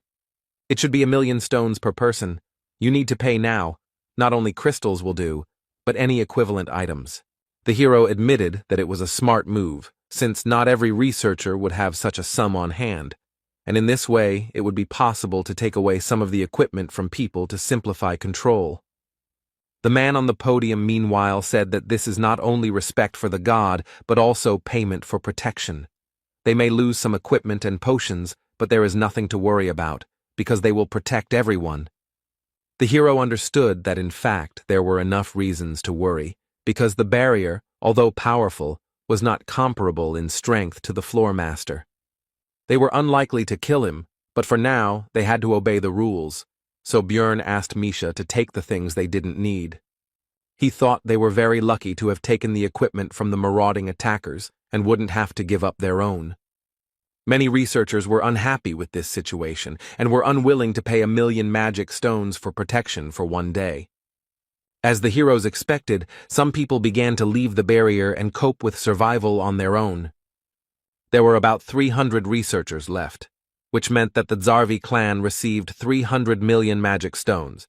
They made money and at the same time reduced the number of people, killing 2 birds with 1 stone. And now all they can do is pray to the heavens in the hope that the floor master won't come here, otherwise they are doomed. The 3rd floor is quite large. Everyone hopes that they will not encounter it. In this situation, both those who left and those who remain optimistic, but the hero prepares for the worst scenario. And so, 5 hours before the labyrinth closed, it really happened. The reign of despair began. This is the passive effect of the Lord of Chaos's aura. This skill not only deals damage to the area, but also turns it into an erosion zone that removes all effects. It also reduces magic resistance, deals minor damage, and can cause confusion. Soon the floor's ruler, the Chaos Lord Riakis, appeared on the horizon, causing panic among the researchers with his appearance. The leader of this expedition was disappointed, because this expedition would now cause a lot of damage, but despite this, he still ordered to use everything that they had prepared earlier. The next moment, the clan members began to apply various buffs to themselves, using scrolls that increased stamina or energy regeneration. Also used was the numbered item banner of the Lord of the Sun, which imbued the weapon with the attribute of holiness, the light of the god Ursium. The hero was stunned by the number of different consumables that were used at that moment, because not even a minute had passed before things worth tens of millions of magic stones had been used and disappeared. Bjorn realized that they were going to destroy the Floor Lord, and for the first time he was glad that he wasn't the only one preparing for the worst. There are many experienced researchers gathered here who have walked on the edge of a knife more than once to become who they are now, and it is not only a matter of luck, which means that they really should have a chance. The majority of people were amazed by the size and power emitted by the monster. They did not believe in their survival. Watching the battle of the Zarvi clan, the hero began to understand how game raids differ from those that happen in the real world. For example, the fact that tanks and melee attackers always try to avoid direct combat, they can barely deflect even the lightest blows from the monster. Also, warriors have to return to the front line of the battlefield immediately after treatment, even if their body is in terrible condition. But perhaps the most important difference was the multiple deaths of the explorers, who could no longer return to the battle. The current situation is that the melee war was instantly crushed, and the three ranged ones were hit by Ryakis's breath. Such losses immediately lowered the morale of the rest of the people. They don't understand what they're talking about because the clan is doing everything possible to fight the war, holding back the floor lord, and the mages are suppressing him. Suddenly, spheres appeared around the boss, and the expedition leader immediately forbade attacking him, because first he needed to focus on new targets. Bjorn was glad that the clan knew about his features and the second phase, but the other researchers did not understand why they did not attack Ryakis, did not understand their actions. About an hour passed. 11 people died. 20% of Zarvi's force. It's not scary. The worst can still be avoided. It's still possible to hold out until the labyrinth closes. However, the real problem is that ordinary researchers start to panic, and this will not lead to anything good, even though they have reasons for it. After all, every time Ryakis became enraged, someone who had paid for protection died, and the hero believed that it was their own fault, since they came so close to the battle and did not monitor the situation at all. Misha told Bjorn that things looked really bad and asked if they weren't going to do something, but he said what he thought. One man in the crowd said that they could no longer just watch. They needed to intervene in the battle to increase their chances of survival and protect themselves from the monster. At first, they countered that the clan had taken their equipment, but very quickly the crowd's eyes turned to the pile of armor and weapons they had paid Zarvi with. Realizing where all this could lead, Bjorn immediately told Misha that they were getting out of here right now. Now that the entire clan was busy fighting the boss, only 2 guards were guarding the equipment. They decided to negotiate through dialogue. But the panicking crowd did not listen. They attacked even the high-ranking and experienced researchers, but the numerical advantage was on their side. Soon the clan fighters were defeated. The hero knew that things would only get worse, since ordinary fighters had no idea how to properly fight Ryakis, so he urged Misha to run faster. Soon spirits of chaos appeared on their way, but there was no time to fight them. They needed to run away, so they turned in the other direction. But it was all useless, because soon they were swallowed up by complete darkness, which meant that the floor master had swallowed all the spheres and used his ultimate skill. Evil Cleft is a reactant skill that appears after absorbing 10 spheres. The radius of action is 5 kilometers. The term is 45 minutes. If you do not have time to escape, then death awaits you. There are also many chairs, the peculiarity of which is that it attracts all those who fall under the effect to the center of the zone. Soon, Misha and Bjorn found themselves there along with other researchers. There were about 200 of them left. Of the Zarvi, who were originally 50, only 20 remained. With 11 dying in the few hours of battle and the rest in the last minutes, it was obvious what happened when the pair escaped. Now the clan fighters were aggressive towards the other researchers. They bared their blades in their direction and refused to let them get closer to them, because it was because of them that many people died. They also said that they should be grateful that they were not finished off immediately, and that there would be no protection now. The ordinary researchers were at a loss, and then one of them said that they needed to get out of here as quickly as possible, otherwise everyone would die. He had read about this in ancient texts. He also said that they needed to get out of the 5-kilometer zone. There would be monsters in their way, but if they acted together, then they would have a chance of salvation. Bjorn understood that the main problem was that if you move away from the center, the clones of Ryakis and the spirits of chaos will attack like crazy. More than half of the researchers left, but the hero and the girl were not going to bet on such low odds. They would bet on what looked more reliable, on the clan. So they headed there, but Talon blocked the way. Bjorn started the conversation in a friendly manner and asked if they had received the essence of the orc hero. He first answered that they had, but then came to his senses and asked how he knew this.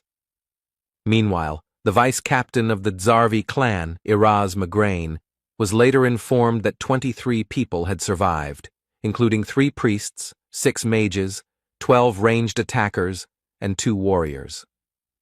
He was especially saddened by the fact that only 2 fighters survived, many of whom died when the commotion occurred, and many were unable to get support from the others. They tried to buy time, but Ryakis still absorbed the spheres, and now the lack of melee warriors will be fatal.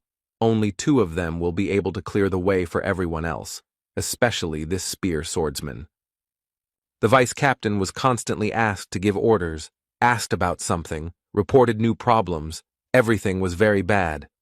Iraz Migraine could not come up with a plan of action, but suddenly a cry from the entrance to their temporary camp distracted him from his heavy thoughts. The vice captain asked who it was, to which the fighter replied that it was a barbarian from Karlstein's sister's team, and that he had somehow learned the information that they needed the essence of an orc hero. And he said that he could clear a path with her help. Then Migraine used his skill survival instinct, which can highlight targets that can increase this very chance of survival, and Bjorn glowed brightly. Iraza application saved from many situations, and now it said that this barbarian was a chance for salvation, so he came closer and first of all asked the name of the guest. After that, he introduced himself and asked how he knew about the essence of the orc hero. Bjorn replied that it was an assumption, but why else would such a respected clan occupy a zone on the 3rd floor and take so many expensive consumables with them? These items are clearly not for ordinary orcs, which means their target was higher, a rank 5 monster, an orc hero, a hidden boss that can be summoned at the altar in the orc settlement, and 777 magic crystals of these same orcs. And such a large number of supplies was due to the possibility of calling the orc lord instead of him, and since these things are still there, it means that he did not come. Then Iraz asked the reason why he should bet on the hero. He then replied that he was a barbarian with the seal of the immortal, who had absorbed the essence of a vampire guardian from the rift and a corpse golem that gave pain resistance. The vice captain interrupted him, asking him not to go into details, since he already understood that he could drink potions and fight at the same time. Migraine said that was pretty good for a 3rd-floor explorer, even excellent compared to his remaining warriors, so he was betting on the hero. Talon tried to remind the leader that the nobles had ordered the essence, but he replied that they could always say that they simply had failed to extract it from the monster. By donating crystals, 3 orc heroes can be summoned, each of them a different named monster, in other words, high-level opponents with inconvenient essences. That's why the group that hunts them must be strong and special, even though this monster is only a rank 5. Each orc brother drops an essence of a certain color. Danish drops a red one with the Cry of Passion skill, and Velt drops a blue one with the Banner of Struggle. But the hero hoped that the clan had met Targus, with one special skill that could become the basis for his build. And Bjorn was lucky. It was what he needed, the green essence. Such luck makes him think that something very bad is about to happen. The barbarian absorbed the essence of the orc hero, which instantly increased many of her stats, such as strength, agility, morale, bone strength, and physical defense. The hero felt his body filling with power, and although his pose seemed funny from the outside, no one laughed at the situation. The vice captain only reminded him to take off his equipment before using the new skill. On Migraine's orders, potions and scrolls were quickly brought. Bjorn understood that the former clan would indicate the appropriate support. After this, the hero used all the consumables he had brought, which temporarily significantly increased many of his characteristics. It was not necessary yet that all the clan's mages, as well as their priest, also began to impose their blessings and magical enhancements, among which was something that increased his aggro level, that is, attracted monsters specifically to him. After that, it was time to use his Bloodmaster skill, which allowed him to temporarily use someone else's skill by absorbing the owner's blood. The best target was Talon Orifring of the Karlstein family. Judging by the redness of the eyes, it was the Unholy One, which reduced the maximum amount of essences by 1, but increased the effectiveness of active skills by 1.5 times. After that, the hero finally used the skill he received from the orc hero's essence. It was Gigantification, which increased his body size, his aggro level, and his physical characteristics. All his clothes were torn. The people around him had different reactions. but the blushing Misha covered her eyes with her fingers and then peeped through them. Erasmus decided that the hero needed to cover himself with something, so he ordered several cloaks to be brought, and soon the preparations for the exit were complete. There were 30 minutes left before death, so the giant barbarian, with a cry of Yahello, rushed forward at maximum speed. Behind him ran 23 members of the clan, Misha and 40 researchers who decided to stay here. They were allowed to join in exchange for all the equipment. Migraine also suggested using the sacrificial seal on them, which increased their characteristics depending on the number of victims within 100 meters. Now, with all these buffs and skill, the power and instinct of destruction overflowed the hero's body, and it was good that they did not need to be restrained. The road was blocked by small clones of Ryakis, although they were only that size for him now, but their height was almost 2 meters, but now Bjorn could handle them without any problems. These creatures carry damage to the person who destroys them, and even a barbarian with overinflated pain resistance still felt the numbness, which is why it is very important to have a tank in the evil rift. Of course, in his case, thanks to the vampire essence, and specifically the skill source of darkness, it is enough to simply protect the heart. But for others, be he a famous swordsman, mage, or priest, all this will be useless. All the monsters attacked only him, because gigantification increases aggro proportional to body size, and barbarians are already very large, so it is very difficult to imagine his level. Talon Orifring entered the battle, and after destroying one of the clones he immediately received a blowback, so he asked the priest to heal him so that he could continue the battle. The hero shouted at him to stop getting wounded for no reason and get out of here, because he should be the only warrior on the front line. This is because he has the Orc Hero's Path passive skill, which increases all defense when health drops below 50%, with the maximum effect being achieved at 20. And to use this skill to its full potential, no one should approach the front line. He will deal with everything himself. The giant barbarian was breaking through the path for the rest of the explorers, and he was doing it as quickly as possible. The others were also hurrying after him, because soon this place would collapse. The vice-captain decided to send Tylon to the back of the crowd, because you never know when monsters will appear from behind. He himself was worried that just one single attack had caused him unbearable pain, so he had to retreat like an idiot, and he didn't understand how the hero could stand it. The Beastman wondered who this was, because at first he seemed like a simple third-floor explorer hanging around his sister. He seemed like a simple barbarian warrior. No matter how much resistance he has, even though he is a tank, how can he not hesitate at all? In the crowd of researchers, conversations began to break out about how it was true what they said about the barbarians, that in bravery there was no equal among them, and also that with such a person in the clan, they would be like behind a stone wall. They were surprised that he was still unknown, and no one knew his name. They were afraid to think about what they would do without him. Mac Klana noted that if there was a barbarian hero among them, the famous Balkan, then Bjorn would most likely be like him, while Tylon thought that everyone would soon be talking about him. Soon the exit from this location appeared ahead, so everyone gathered their remaining strength and hurried to leave it as quickly as possible. Immediately after leaving there, Bjorn's soul power was depleted and the gigantification skill was immediately cancelled, and he began to return to his usual size. A few seconds later, when not everyone had yet managed to leave the zone, an explosion was heard that destroyed the entire orc settlement and those who remained inside. They were very lucky that gigantification ended immediately after their exit. It's a real miracle that they managed to escape. But Erasmus said that it was too early to relax, because after escaping from instant death in the evil cleft, one of the survivors would be chosen as prey. The chance that it would be Misha or Bjorn is 1 in 15. And again, the hero's failure showed itself in the video. The partner was chosen as a victim and could no longer move. The so-called prey is a person who is affected by the paralysis effect and becomes the sole target of Ryakis. In other words, he will pursue her until her death. Erasmus offered to help protect her, but on the condition that the hero would want to join their clan. Bjorn replied that he couldn't work with the others yet, to which the vice-captain expressed his regret and said that he hoped to meet him alive in the city, to which he replied that if he got out, he wouldn't mind.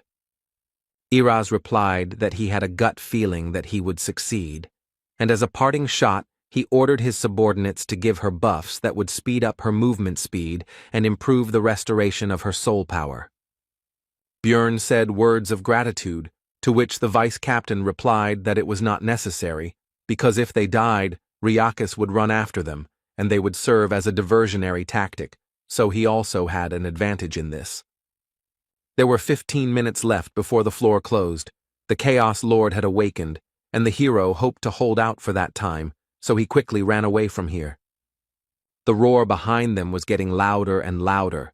Misha understood that they would soon die like this, and it was also clear that they were chasing her, not Bjorn, so she asked him to stop. And she explained that he had done enough for her, and he didn't have to die for her, because they weren't that close. Without him, she would have died much earlier. He had even already fulfilled her wish. She could die without regrets.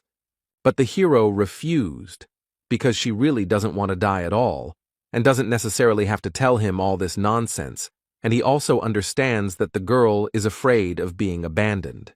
The beast woman shouted that the barbarian didn't understand anything, and she didn't want to be a problem for others. Then Björn said that this feeling was not more important than her life, so if she wanted to survive, she just had to ask him, and then she would have a chance.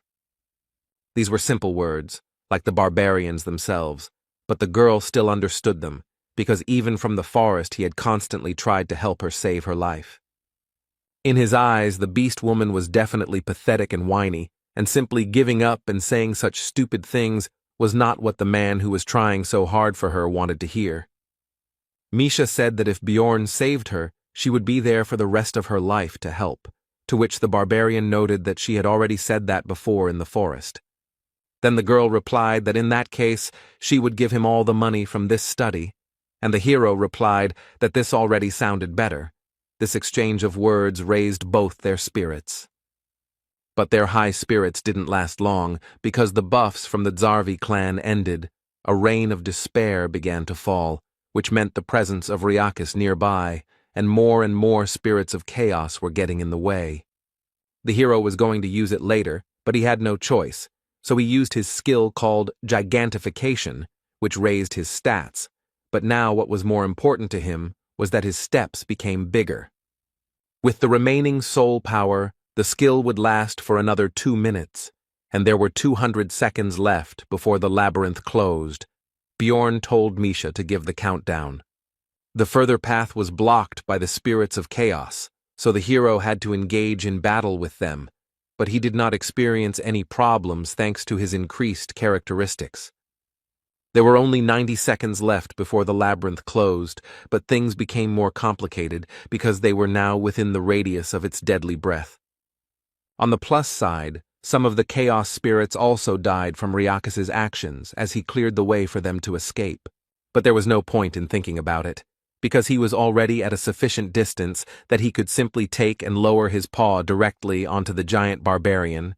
Fortunately, he managed to jump away. The huge floor lord, the Chaos Lord Ryakis, was at an impermissibly close distance. He carried a deadly threat, and his size allowed him to simply crush Bjorn, even under gigantification. In this situation, Misha again began to persuade him to leave her, but the barbarian was unwavering, because she would die in this case, while the girl believed that it was not worth it, and he himself should save himself. The hero told her that he would not break his promise, and also thought about who would return the money for the ring. He also said that they would not die today, they would get out of here alive. But their conversation was interrupted by a blow from Ryakis, which instantly deprived the barbarian of his hand. It happened so quickly that he did not even have time to feel it. Misha, with even greater force after what had happened, began to persuade him to leave her, but the barbarian simply demanded to clarify the time. There were 60 seconds left. Now Bjorn has to hold out for 1 minute without an arm. He can't escape, which means it becomes a little more difficult. The hero turned around and ran straight at the floormaster, which scared Misha, but demanded that she continue counting the time. He attacked with his breath the place where they had just stood. He wouldn't shoot under his feet. The main thing was that he didn't move. After that, the hero managed to dodge this monster normally, because he had managed to study its behavior during the battle with the Zarvi clan. All this was very difficult for the barbarian, because for a very long time he had not been able to rest normally. Even the time spent under the barrier could hardly be considered normal rest. At some point the monster still managed to strike, which the hero could not dodge. Even a light attack from such a monster was very powerful. Bjorn no longer had any strength to dodge, so Riakis was already preparing to cut him with his claw, without any problems. The thought flashed through his mind that this was the end. But just at that moment, the soul's village dried up and the gigantification skill began to cancel, returning the hero to his normal size and displacing the monster's blow. Bjorn was surprised at how timely it happened, because a little more and he and Misha would have lost their lives. In a desperate struggle, the wounded hero, with his last strength, jumped onto the monster's claw and grabbed it, with 10 seconds left before the labyrinth closed and salvation. To somehow compensate for the absence of his hand and to hold on here more securely, he sank his teeth right into the monster. Riakis began waving his paw back and forth to shake off the pathetic bugs, but Bjorn couldn't hold on very tightly. Soon the actions of the huge monster had an effect, and the hero and Misha went flying. There were 4 seconds left before the labyrinth closed. Riakis showed that despite his size, he remains very agile, grabbing his prey out of the air and then wanting to devour it. The hero smiled, because he understood that the enemy would not have time to do anything, because right now, his mental countdown was approaching 0. Meanwhile, the residents of Rafdonia were waiting for the researchers in the square. They were wondering how much money their families would bring this time. The children were simply waiting for their parents. Soon the portals were opened, but the townspeople were faced with a picture they did not expect. Many people were injured and were now simply lying on the ground. Misha came to her senses. She immediately heard the words of those around her about the need to quickly call the guild and so on, but she only paid attention to how they talked about the seriously injured barbarian. The girl immediately pushed her way through the crowd and saw Bjorn, who was lying on the ground and showed no signs of life. Her heart sank into her heels. She was already expecting the worst, but when she put her ear to his body, the beast woman heard his heartbeat, which immediately caused tears of joy to flow from her eyes. Soon, talk about what happened on the 3rd floor began to spread through various taverns and other places. The victims of the tragedy numbered in the hundreds. And the survivor said that they got out thanks to one barbarian who got to this floor in 3 months of research. His name is Bjorn Yandel. He was given the nickname Little Balkan. It didn't take long before this news reached someone high up. He didn't remember such a rapid growth during his entire career, and besides, the hero's essences go beyond the scope of simple researchers. There have been similar cases in history. They were intelligent, born under the star of a special destiny. They were forever remembered by everyone as heroes. The man was interested in who the researcher who interested him, Bjorn Yandel, was, such a hero or an evil spirit. 2 days passed. The hero finally woke up, and the first thing he decided to do was gather the whole team and discuss everything that had happened. Everyone was happy to see each other alive. Rothmiller began to apologize, because if he hadn't been wounded, they wouldn't have had to abandon Misha and Bjorn in the forest. But the barbarian interrupted him, because first they should place an order. The hero inquired about the events that had happened after their separation, and Hikuro then told him that with the help of his emergency recovery skill, he was able to use the Guardian's bracers without recharging. When they ran far enough and healed Rothmiller, they tried to find the missing team members, but nothing worked, and then they ran into the priestess of Karui again. This news excited Misha, so she demanded to continue the story. It turned out that the group had to run to the 4th floor, taking advantage of the entry restriction. This level is called the Sky Tower. The color of the portal that leads there changes periodically, and those who enter before it changes begin to climb 100 floors together, and there are also safe zones there. Hikuro reported that just sitting there for 10 days was unbearable. And also, in the very first test, they got the essence that Rothmiller absorbed. The hero was outraged by the difference in their positions at that moment. The monster whose skills Brown mastered was a rank 7 mimic. It gives the skill Treasure Warehouse, which gives a personal spatial warehouse. The key point here is that when you first open this space, there are various things to find inside. This time, it was 2 million stones, 3 top-quality potions, and numbered items. Hikuro decided to sell the last ones, since there was nothing useful there, and the hero was irritated by their luck, because at that time he was suffering in the witch's forest and fighting for his life, but decided not to take it out on his comrade. He decided to justify the bent cutlery by saying that he couldn't control his strength because of the new essence. Misha said that she hadn't noticed this in him, but Murad changed the topic to the adventures of the girl and the barbarian. After this, the hero told about all their misadventures and the struggle for survival, while leaving out some details that he decided not to report. This impressed the others. Rothmiller decided to congratulate Misha on signing a contract with the beast because she was very worried about this, and also asked about what merit Bjorn had in this. Then the girl said that she would not have survived without him. The dwarf was surprised to receive a new essence, and also that the protection fee was only 2 million, so as an apology, since they were somewhat responsible for this, they would provide 1 million. Dvalki regretted that he was not there himself, because this was the greatest and most amazing story of those he had heard, and Hikuro supported him in this, and also added that he was worthy of the title of Little Balkan. The hero was surprised by this, to which Murad explained that this was his second name, which was a comparison with Balkan, a barbarian hero of the previous era. Bjorn was not happy with the fame that had fallen on him, which had come too quickly, because this was not a game, but reality. Now his name would become famous, and he would receive too much unnecessary attention. Misha interrupted the ongoing conversations and suggested moving on to the most important thing. It was necessary to discuss the distribution of the spoils from the labyrinth as well as the reward for the message about the priestess of Karui. In the end, Bjorn and the girl received 7.65 million stones, but the barbarian took everything for himself because his partner promised to give him her share.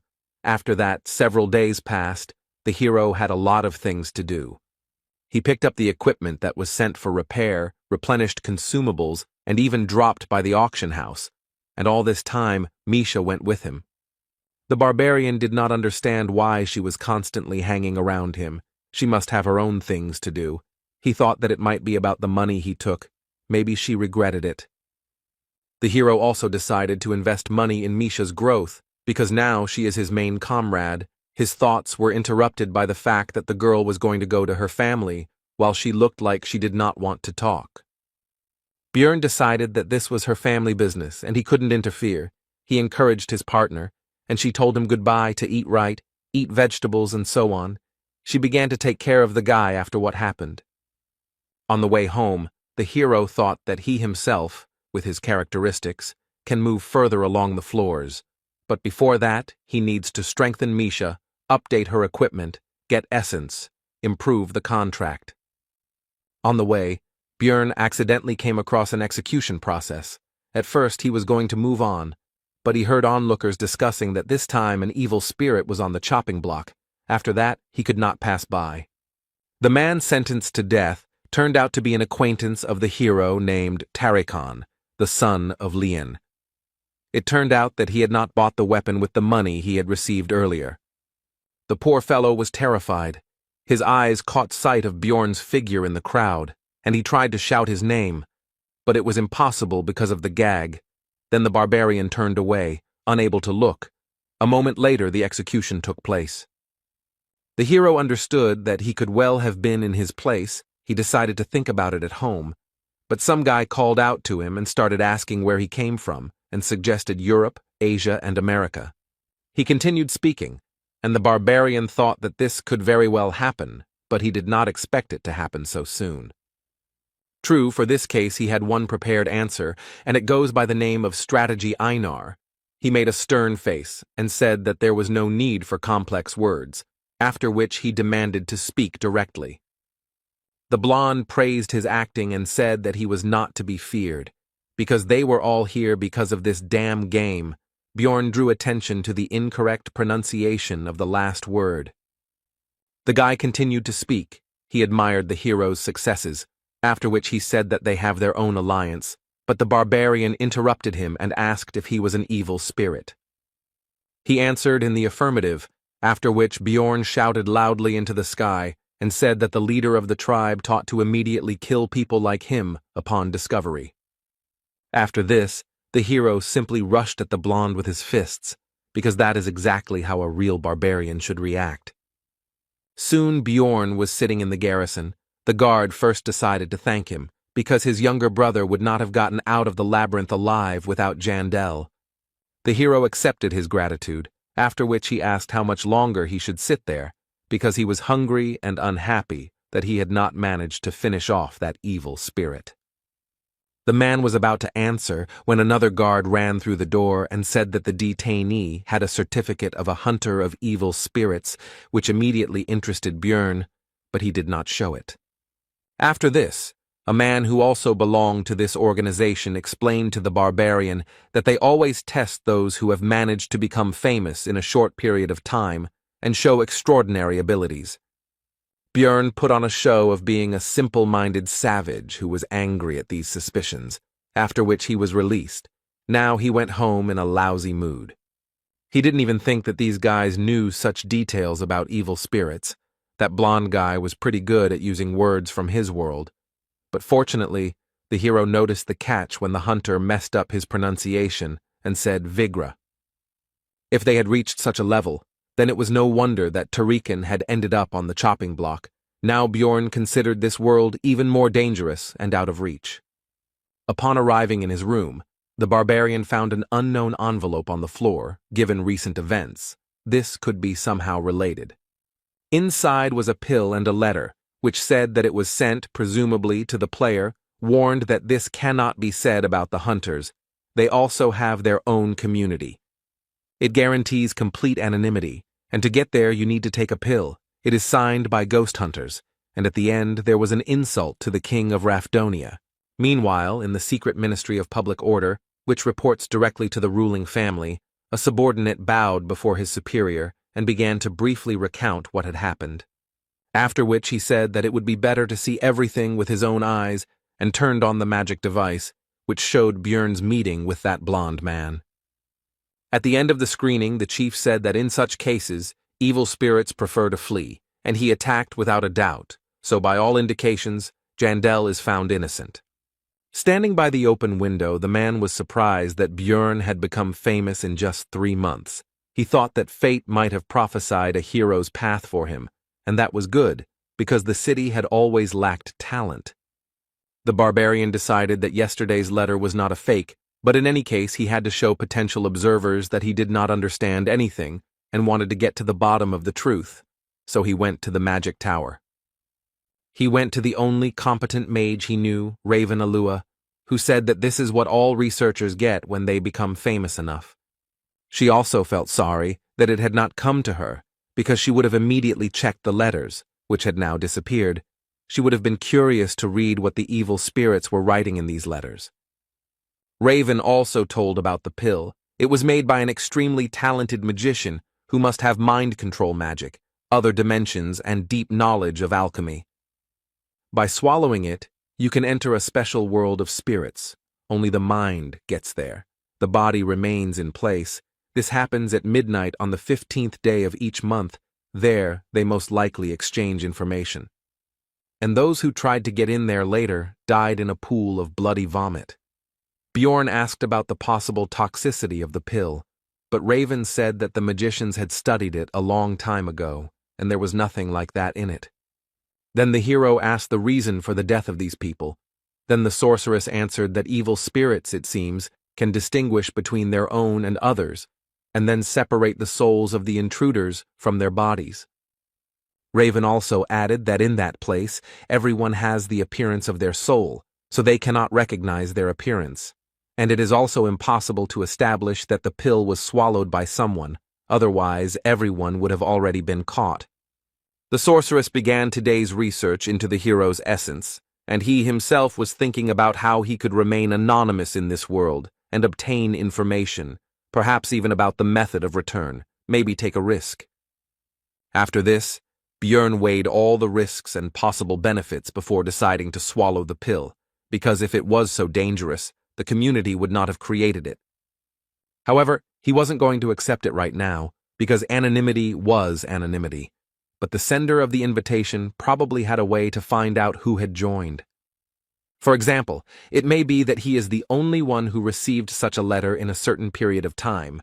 Then he will be immediately found out as soon as he joins, so it is better to wait 3 to 6 months. 15 days after the labyrinth was closed, in one of the laboratories on the upper floors of the magic tower, a mage asked a certain Queen of Souls if a newcomer had joined, and she answered negatively. He had to send the delayed letters further. The wizard was disappointed that it was again not the one he was looking for, although he took the shield at the coming-of-age ceremony. But it was not the player. Björn didn't notice how time flew by. He was promoted to a 6th-rank researcher. Every day he was busy with various things, and the magic stones flowed away like water, but it was necessary, so he didn't regret it. A new mace was purchased for 400,000. It was gigantic in size and mass, and a spell of immunity to acids was cast on the armor and shield for 510,000. Also, the hero couldn't show off naked with every gigantification, so pants with automatic restoration, size change, and the same immunity to acids were bought. It cost 900,000. For Misha, twin lich blades were bought for 550,000. As well as the blood of a wild beast, for pumping up spiritual beasts for internal use for 2 million, as Björn wanted, invested in its strengthening.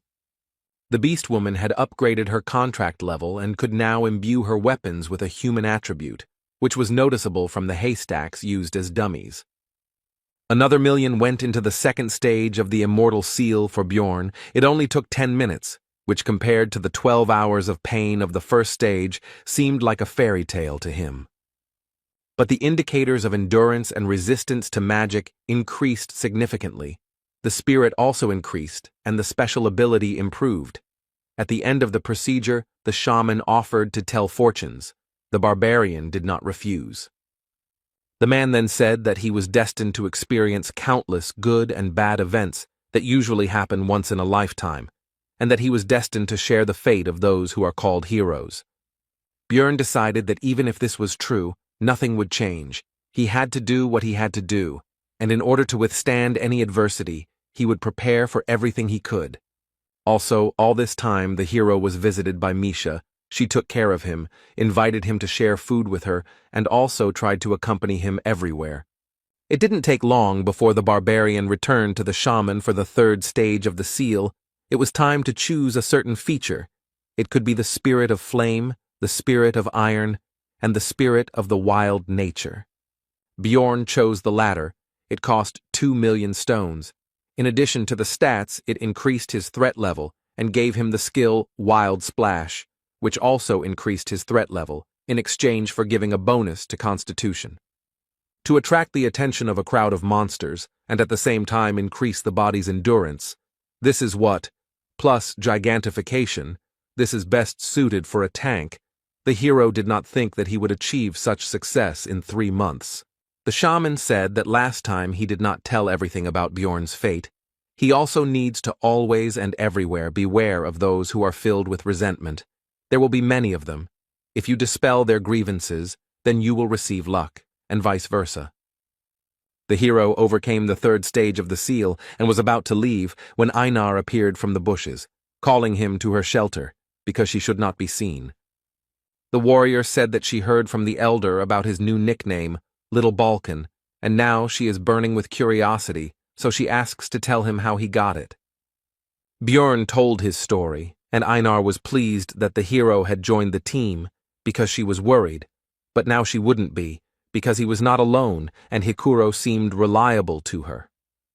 Jandel was concerned about the girl's condition, as she had become very thin, So he asked if the elder was starving her, but she explained that she was undergoing muscle compression. Suddenly, a loud voice rang out around the area, asking if Einar had run away again, so it was time for the warrior to leave before her mentor became even more angry. Finally, the girl said that she was glad that Bjorn had become more handsome, because before his face was filled with anger, which she did not consider bad, but now he looks relaxed. These words surprised the hero. Later, the barbarian visited the library, where the girl, who had never initiated conversation before, said that he had become a celebrity. But the hero simply said goodbye. Earlier, he would have tried to get closer to her to get benefit from the magician, but now it makes no sense, because he has become stronger, and there is already a magician in the team.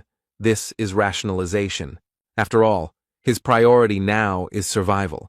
He is not in a position to delve into other people's souls. His moral principle rejects idle curiosity. This is why the hero always treats the people around him with caution and weighs every action they take. That is why he always focuses on their possible value to himself and thinks about using them for his own benefit. That's why Bjorn killed people when they posed a threat, was ready for betrayal at any moment, and thought about how to get the most out of any situation. But at some point this thinking cracked.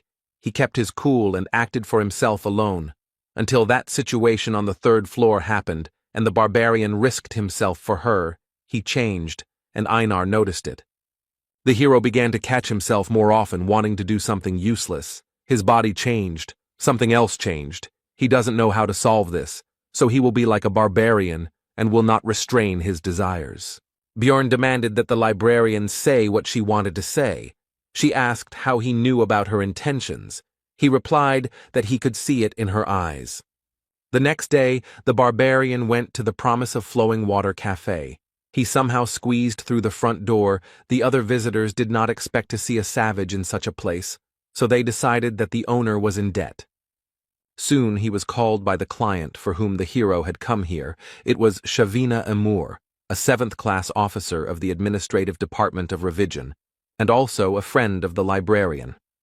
The girl asked him what he should get, to which he replied that he would like to have beer with meat, since he was not a fan of sweets. Obviously, there was no such establishment. It was just a little revenge for the invitation here. After that, he asked to get down to business. Shavina was surprised that he didn't know anything, because the librarian, whose full name was Ragna Litaniel Peproch, was supposed to tell her. The woman explained that the mission was to patrol the sewers.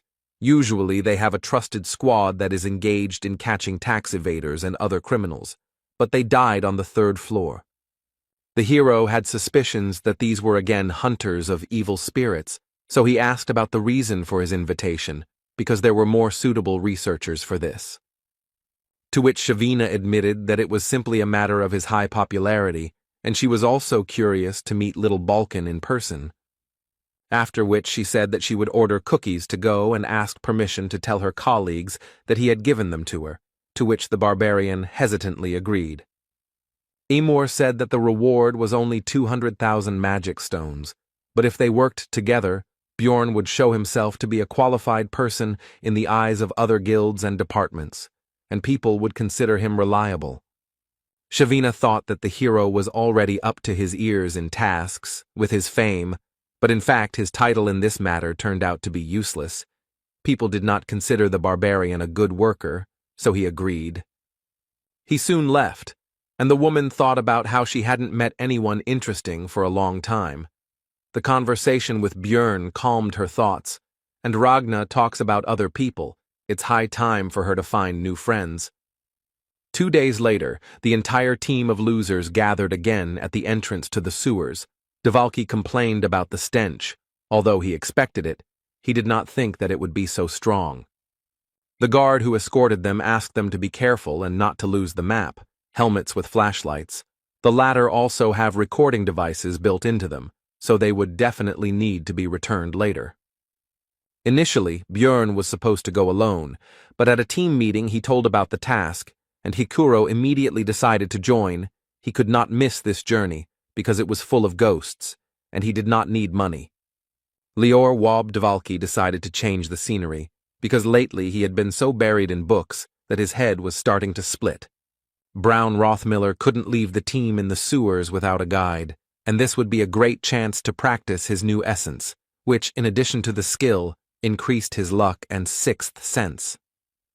Misha heard that there were criminals hiding there, so it could be dangerous, and they also needed to get used to the new twin blades, so they all gathered together. The hero decided not to refuse free help. It is unknown how much help from the others is needed, but Rothmiller will definitely be useful. The passages in the sewers were surprisingly spacious. Dvalki lit the magical fireflies and the squad moved forward. Along the way, Hikuro told a story about a terrible monster living here. Misha asked the magician if its existence was possible, to which he replied that all the waste from the magic tower was dumped there, and a huge number of experiments were carried out there. And if suddenly everything coincides so that the reagents mix correctly and react with the monster's body, then in theory, a specimen that never existed before could appear. Björn thought it was impossible, because first there had to be a monster's body in the sewers, and they usually dissolve, so someone had to bring it here, and besides, it had been quiet here for 2 years already. Suddenly, Rothmiller reported that he felt someone's presence, and with the essence of the mimic, there was no reason not to trust his words, so everyone began to look for the unknown. Misha discovered that some guy was visible from a crack in the wall. The hero didn't understand how he got there, but it didn't matter, so he grabbed him and threw him on the floor. He realized that things were bad, so he launched a desperate attack with his dagger on the group of researchers. It was useless. Bjorn just grabbed his hand and squeezed. His strength was already enough to break the bones of ordinary people with just one effort, but he praised the man for his efforts, because you need to try everything to survive. After this, the barbarian began to interrogate the man, who began to beg for mercy, since he would not hurt a fly, and he also said that he was a simple homeless person. But Rothmiller said that the brand on his forehead was placed on those who had committed terrible sins, so escaping from the tax office was not all that he had distinguished himself with, and it reminded the dwarf of his youth when such people went to the forge where he worked. The people from the department said that they would add 5,000 if the criminal was brought in alive, but they also said that it wouldn't be scary to kill him. The main thing was to get it on tape. The squad was deciding the fate of the criminal. Hikuro exclaimed that he had expected something like this from the administration, and Misha did not want to drag him because he would be executed anyway. The man himself was shaking with horror. Then he exclaimed that he would tell them everything he knew. Just let them let him go.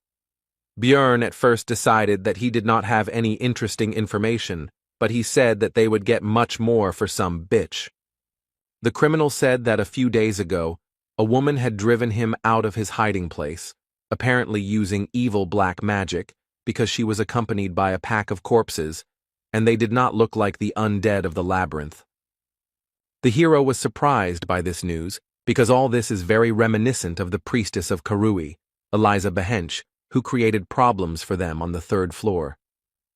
Björn decided that if it was her, she couldn't just be allowed to walk around here because she had a huge grudge against their team, and the others agreed with him. The criminal was tied with a rope and sent ahead to show the way to their hiding place.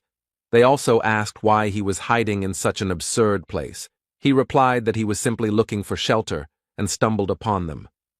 Soon the group discovered a way down. From that moment it was decided to behave quietly. The man said that there was no other way out. The team moved forward and the criminal said that if this is really the woman they think, then they should let him go.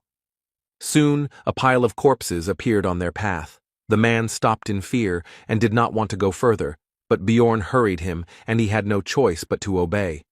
But it turned out that the bodies were not lying there for nothing. This place was full of magical traps, so the hero immediately shouted for everyone to retreat back. The criminal went first. He could no longer escape, and all the power of magic rushed towards him. It reduced his maximum health, and when it reached 0, it killed him.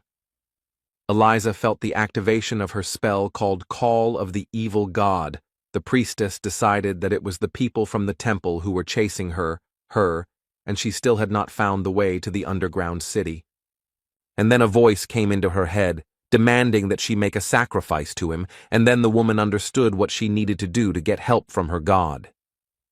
Bjorn pulled their guide closer, and he himself was partially trapped, which reduced his maximum health by 29%. It turned out that the criminal was dead, and Bjorn was glad that he had sent him ahead, because he could have ended up in his place.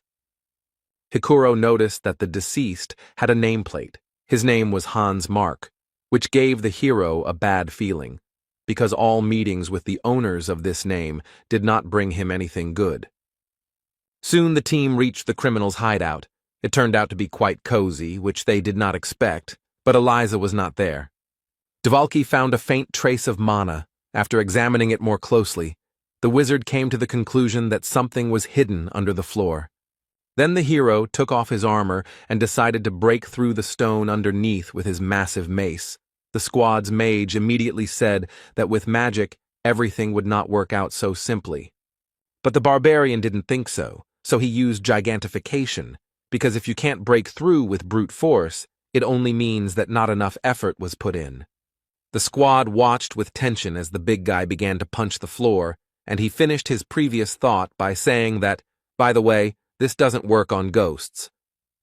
But soon his efforts finally bore fruit. Hikuro asked Dvalka that it shouldn't have worked, but he himself was no longer sure of it. Rottmiller reported that thanks to his improved sense of smell, he can smell this woman, and there seem to be no other threats, so they can go down without unnecessary fears. The sixth sense is also silent. Meanwhile, in the underground city of Noark, where the priestess of Karui was heading, a guy was running quickly through the streets with urgent news. Bursting into the vice-captain's office, he reported that the entrance had been destroyed, although, judging by the reports from the surface, the royal family had nothing to do with it. The man who received the news said that this passage had long been forgotten. The last time it was used was during the incident with the Karui cult, so it could be the priestess on the run. The vice-captain asked Amelia, the same female marauder that the hero and Einar met on the second floor, to go and sort out this incident. Meanwhile, the team moved along the passages and was surprised that such an incomprehensible labyrinth was discovered under the sewer. Misha was curious, so she first asked Hikuro, but he didn't know. Then she turned to Dvalki, but he didn't know anything about it either. Rottmiller stopped the group and reported that the smell of the priestess was getting stronger here. It was no longer just a trace. She was somewhere nearby. Eliza herself was wandering through the corridors of this place at this time when the voice of her god suddenly laughed. He did this only when something bad happens, and this could mean that people from the temple were already close. After that, she hurried to run away, and from behind she heard the voices of her pursuers, whom she recognized with surprise. It was the same barbarian blockhead with his gang. When Eliza realized what it was, she immediately decided to stop running away, because this time she would not let them go. They themselves were walking towards their death. After this, the priestess began to summon various creatures to help her with the spells Gate to the Kingdom of Demons and Shadow Guardians. Previously, Misha had some difficulties when fighting these opponents, but now she has become stronger thanks to the contract with the spirit beast and new equipment. Björn also became stronger. He rushed into the thick of enemies with the active skill Savage Splash, which increased his threat level, which lured enemies to himself, and also increased his physical characteristics. The others also entered the battle. They had won last time, but now everything was even worse, and Eliza decided to use the curses that had worked so well last time. But Dvalki used the 7th rank spell, Radiance, which removed all the effects with the evil attribute. It was the hero who asked him to learn a spell against this magic, and he went and learned a mass cleansing magic. Bjorn broke through to the priestess and tried to strike her, but she used the spiritual form spell, the same one that had caused her to fly away last time, and it also gave resistance to physical attacks. But Dvalki was ready for this too. He used materialization, which brought Eliza out of her ghostly state, and then used accuracy increase on the barbarian. Now the priestess was vulnerable again, and the hero grabbed her and slammed her into the ground with his enormous strength. But he did not stop there, although after this blow she was no longer capable of resistance. The others watched the beating of the servant of Karui in confusion, and could not say a word. But Dvalki nevertheless reminded the barbarian that they needed her alive if they wanted to receive the reward. Bjorn listened to his words and stopped. The priestess was tied up, and the hero began to carry her. The beating and paralysis magic allowed him not to fear any surprises. The hero, already in a good mood, praised the team and suggested getting out of here, but turned around and saw that the rest were lying unconscious on the ground. Before he could even react, he was poisoned by the basilisk's paralyzing venom, the effectiveness of which was halved due to his body type. Bjorn recognized the woman who came out of the shadows. He knew it was too easy, and it never happens like that with him. The marauder was surprised that the barbarian could still move. She praised him, because he had become noticeably stronger since the last time. After that, she looked at the hero's unconscious companions and assumed that he was not running away because of them, although he could, and Bjorn himself decided that she had come here to tie up loose ends. Then the woman let him go only because he was a greenhorn, but now he has become a celebrity with a nickname, and since he himself descended into this cesspool, it would be a sin not to take advantage of the opportunity, so thought Jandel. Bjorn shouted that he was keeping his promise, so there was no need to pursue him, but the marauder ignored his words. She asked how he knew about the passage here and why he invaded. But the hero did not understand anything, which he said. Then the woman clarified the details, and he replied that if she was talking about that magic thing, then he simply pierced it with a mace. The marauder was somewhat taken aback by this news, but continued the interrogation. She decided to find out the reason for his stay here, to which she received an answer about the priestess of Karui. Then Bjorn cheerfully suggested that they part ways peacefully. Since she had already found out everything, there was no need to give her an antidote. He could handle it himself, but she interrupted his flow of words. Amelia said that since the hero now knew about this place, she could not just let him go. Then he offered to take another oath, but the woman replied that this time everything was different. After that, Bjorn took off all his armor. The marauder asked what was going on, to which the barbarian asked if she knew 2 ways to piss off an opponent. She answered negatively. Then the hero replied that the first was not to finish the sentence, and the second remained unknown, because instead of continuing the sentence, he threw his mace forward. Amelia was perplexed by this development of events, but this did not stop her from dodging the improvised projectile.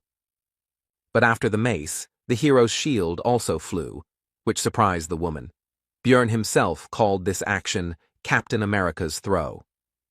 Amelia was flexible and agile enough to dodge this as well, and the thrower himself rushed forward after the projectiles, hoping to deliver a crushing kick. But as Bjorn expected, the opponent was too experienced and agile. Neither the blows nor the attempts to grab her achieved their goal, but that was not all.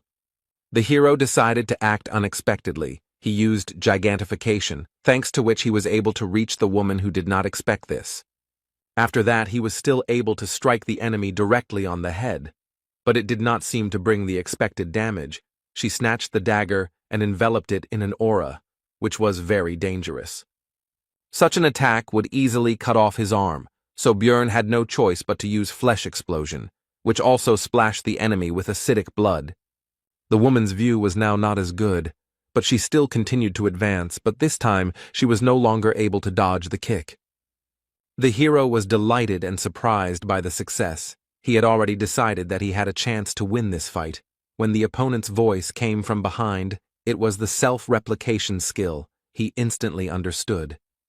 Amelia said that she heard about Bjorn absorbing the vampire essence, so he should survive this too, and then used the Asura strike skill.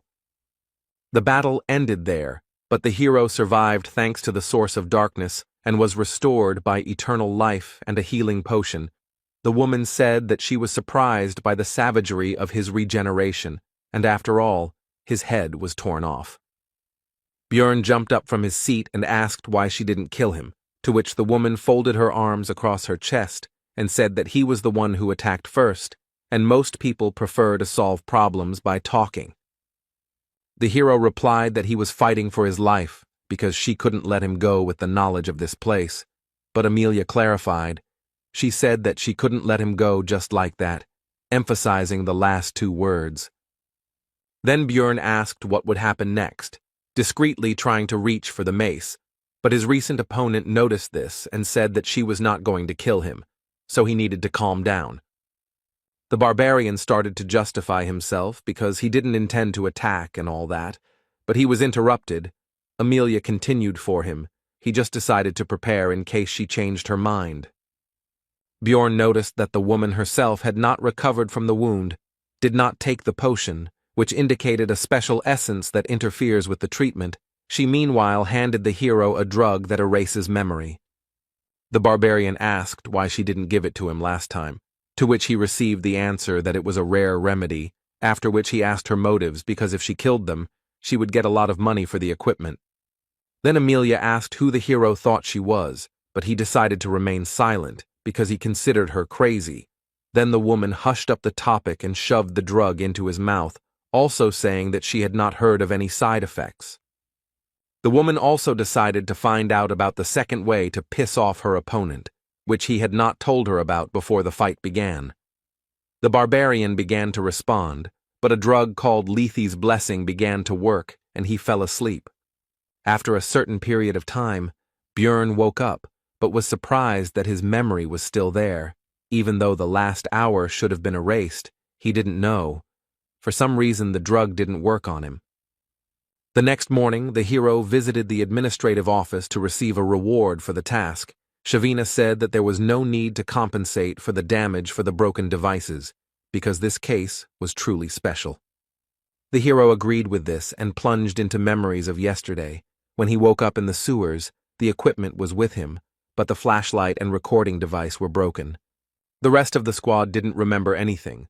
Their last memory was going down to Hans's shelter, so the drug worked correctly on them. While his comrades discussed the loss of their memories and the fact that Eliza was dead even though they had no memory of the battle, Bjorn himself wondered why his memory was untouched. Rothmiller had a hypothesis about what happened. He came to the conclusion that they caught up with the priestess and won the fight, but she tried to do something with their consciousness, so she had to be finished off. But the damage was done. Devalki agreed with this, because it sounded plausible, and the servant of the evil god should have similar spells in her arsenal, while Hikuro was simply glad that they somehow managed to cope. And at the exit from the sewer, they were met by Shavina and Ragna, who went to look for them. Since they were too late, Bjorn doubted their competence, to which Amor said that Litaniel was very strong. The librarian herself said that her friend had brought her here, and the hero, looking at her equipment, thought that he didn't know how capable a sorceress she was, but she clearly had more than enough money. Shavina said that Ragna was very worried, to which the embarrassed girl began to deny it. Misha asked who these girls were, and when she found out that one of them was a librarian who worked in the place where Bjorn often went, she immediately expressed her indignation. Then a paladin with a huge two-handed sword on his back approached them. He made sure that the body next to them was indeed Eliza Behench, so his church would not forget about this service. At this point, Bjorn finished recalling the events of the previous day. While he was talking to Shavina, he heard the young female employees of the administrative department whispering about him, Little Balkan. One of them told her friends that something becomes really big when he uses the skill. The hero heard this and the rest, and was unhappy that they looked at him like an animal in a zoo. Shavina quickly scolded the girls and calmed them down with a threat to file a complaint for sexual harassment, to which they, covering their red faces with their hands, apologized and ran away. Bjorn decided that he would forgive her for inviting the barbarian to a nice little cafe, and he was about to leave when Amor said that Ragna had something for him, so he should stop by the library later. The team gathered to celebrate the successful completion of the mission, as well as the reward for the priestess of Karui, which amounted to 2 million for each. Everyone was in high spirits. Except for Bjorn, because the rest didn't remember anything and thought it was easy money when the hero tore his arm apart in a fight with that woman. Then she cut off his head, and his comrades thought they had won the lottery. Misha interrupted the barbarian's thoughts. She wanted to whisper something into his ear. She started to say that her dad wanted to meet him, but suddenly a loud voice rang out, and she was not heard. A guy came up to the table. It was Hans Hodge. He once advised the hero to go to the guild after Einar left the team. Maybe it was because all the Hanses Björn had met so far were assholes. But this man didn't give him any good feelings, so the barbarian chased him away. Not even a minute had passed when the Moslans burst into the tavern door. They belong to the organization of knights of noble origin of the same name. They are very powerful. The hero had already decided that it was all because of the meeting with Hans, and that they were bringing him bad luck.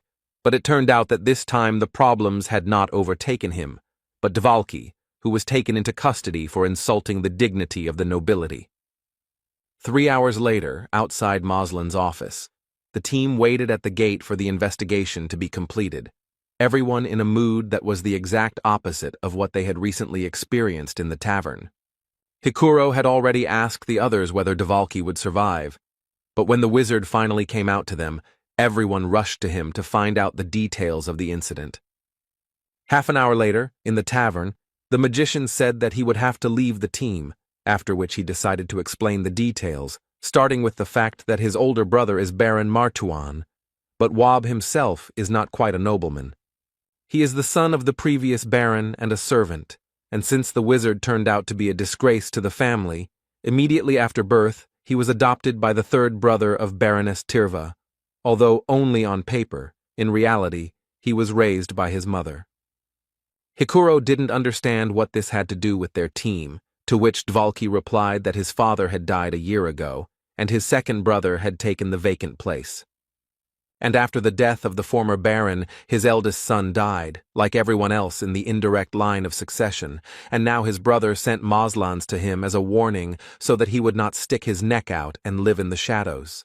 He believes that he was angered by the fact that he had become part of the team as a good researcher, especially considering the presence of a celebrity in the squad.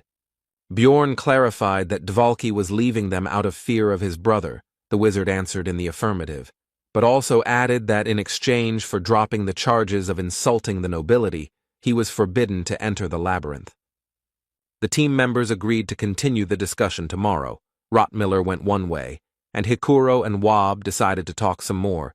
The hero decided to go to the library, because he had business with Ragna. Misha wanted to go with him, since she had nothing to do anyway. But Björn drove her away and also said that since she had a lot of free time, then let her train, he was in a bad mood because of the change of plans. Soon the hero arrived at the library, after which he said that he and Ragna had not introduced themselves, after which he began to, in fact, introduce himself, to which the girl replied that she obviously knew his name anyway.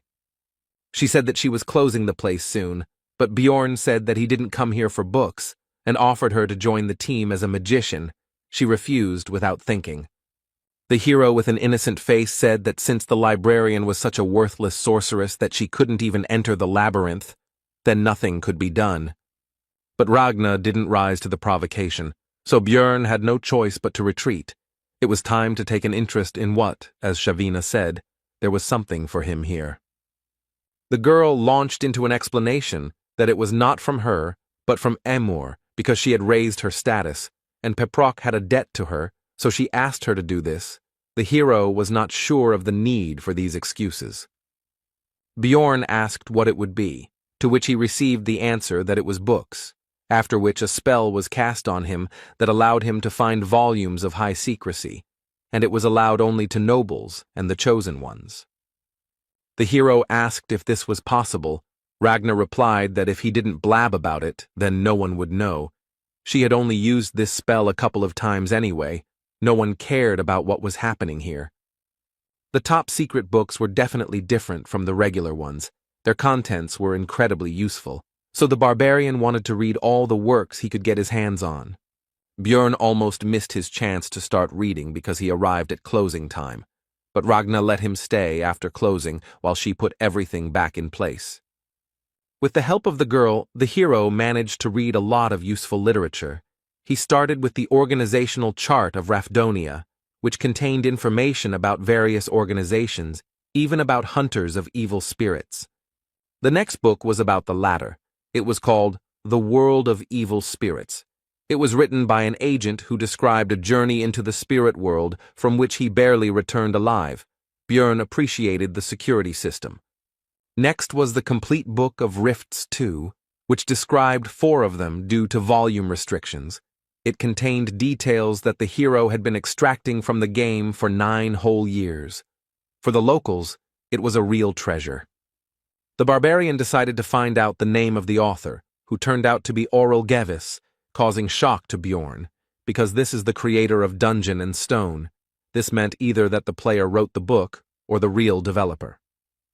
If it is the second option, then everything becomes much more complicated, because it would mean that the reason why the hero ended up in this place was not an accident, but someone's intention, which is much worse. If that was the case, then the developer must not be a mere human, but some sort of divine being. But be that as it may, Björn was glad to know it, even though the world had once again reminded him of his ignorance. If he could track down that name, he might one day find his way back, since opening the gate to the abyss might not send him home, but asking everyone he met about it was a dubious idea, so he had to be careful. The barbarian was so immersed in his reading that he didn't even notice how morning had come. He asked Ragna why she was silent, because he would have left immediately if she had asked. She replied that she had decided to rest after work. Björn didn't believe her explanation. She told him not to imagine anything unnecessary. The hero looked at her face for a while and decided that she was actually a kind person, even though she seemed indifferent to everything. A few hours later, the barbarian was already in the magic tower. He came to Raven, who was unhappy that he came so early. Björn immediately started talking about joining the team, but the sorceress immediately slammed the door. Then he shouted that there was one more thing, after which he gave a piece of Oral's book and asked to find out the time of its writing. Raven invited the hero into the room and demanded that he first tell her where he learned about the tears of the goddess, with which he killed the vampire. The barbarian replied that he had no idea, but he found this relic in a statue. He broke it simply because he was bored, which shocked the sorceress a little. Raven noticed the oddity, because how did the hero know how to use it then? Then Björn replied that he thought that since it had the sign of the goddess on it, then it should help against the godless vampire, and swore on the honor of a warrior. The girl was upset by this, because she had already hoped that she would be able to get a copy of the complete Book of Rifts, but the hero decided not to say that there was one in the library, because it was a secret. Then Björn asked about his request, to which Raven replied that she would take care of it, but he would help her research supervisors with the research, since they were bothering her, and he would receive the results of the paper analysis next week. A little later, at a meeting of the Outcast team, Misha immediately attacked the hero with questions about where he spent the whole night. He replied that he was stuck in the library, which only made the beast girl tense up more. The barbarian explained that he had only read books, after which he remembered that his partner had wanted to tell him something yesterday, but then events had taken a turn and he had remembered it only now. But she was interrupted again, this time by the rest of the team. Their meeting began. Björn immediately said that it would be easier for them to find a new magician. He had already asked 2, however, both turned out to be. Hikuro was angry that the hero had resigned himself so quickly, but Dvalki calmed him down, as he believed that the barbarian was right, and the latter asked if there were any other ideas. Murad replied that they needed to meet and talk with Baron Martuan. Misha was surprised by this. Because he lives in the capital area, they won't even be allowed there. Hikuro replied that he often came to this tea shop where they were now, and usually showed up at this time. Björn was not in a good mood from such a surprise, because it meant that the meeting would be right now. Then the dwarf and the wizard, with an unhappy look, began to ask him not to abandon them, because if not today, then they would have to wait a whole month, and together it would not be so scary to approach him. Besides, Hikuro would give 300,000 each. Soon Baron Martuan entered the tea house in the company of a butler, 2 guards, and 2 servants. Dvalki was sent ahead, since they were relatives after all. The wizard immediately introduced himself and asked him to listen. The nobleman noticed that the surname was somehow familiar.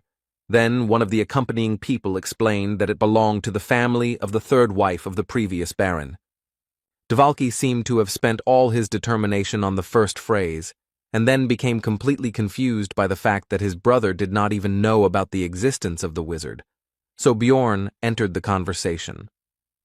The baron noticed that he hadn't communicated with the barbarians for a long time, and this was at least something new and would dispel his boredom. Then the hero asked him to lift the ban on Woba entering the labyrinth, but he didn't understand what he had to do with it. Bjorn decided that he had no idea what had happened, and the butler meanwhile told him that Dvalki was a bastard, and he did not include this whole story in the report because he did not consider it a particularly important matter.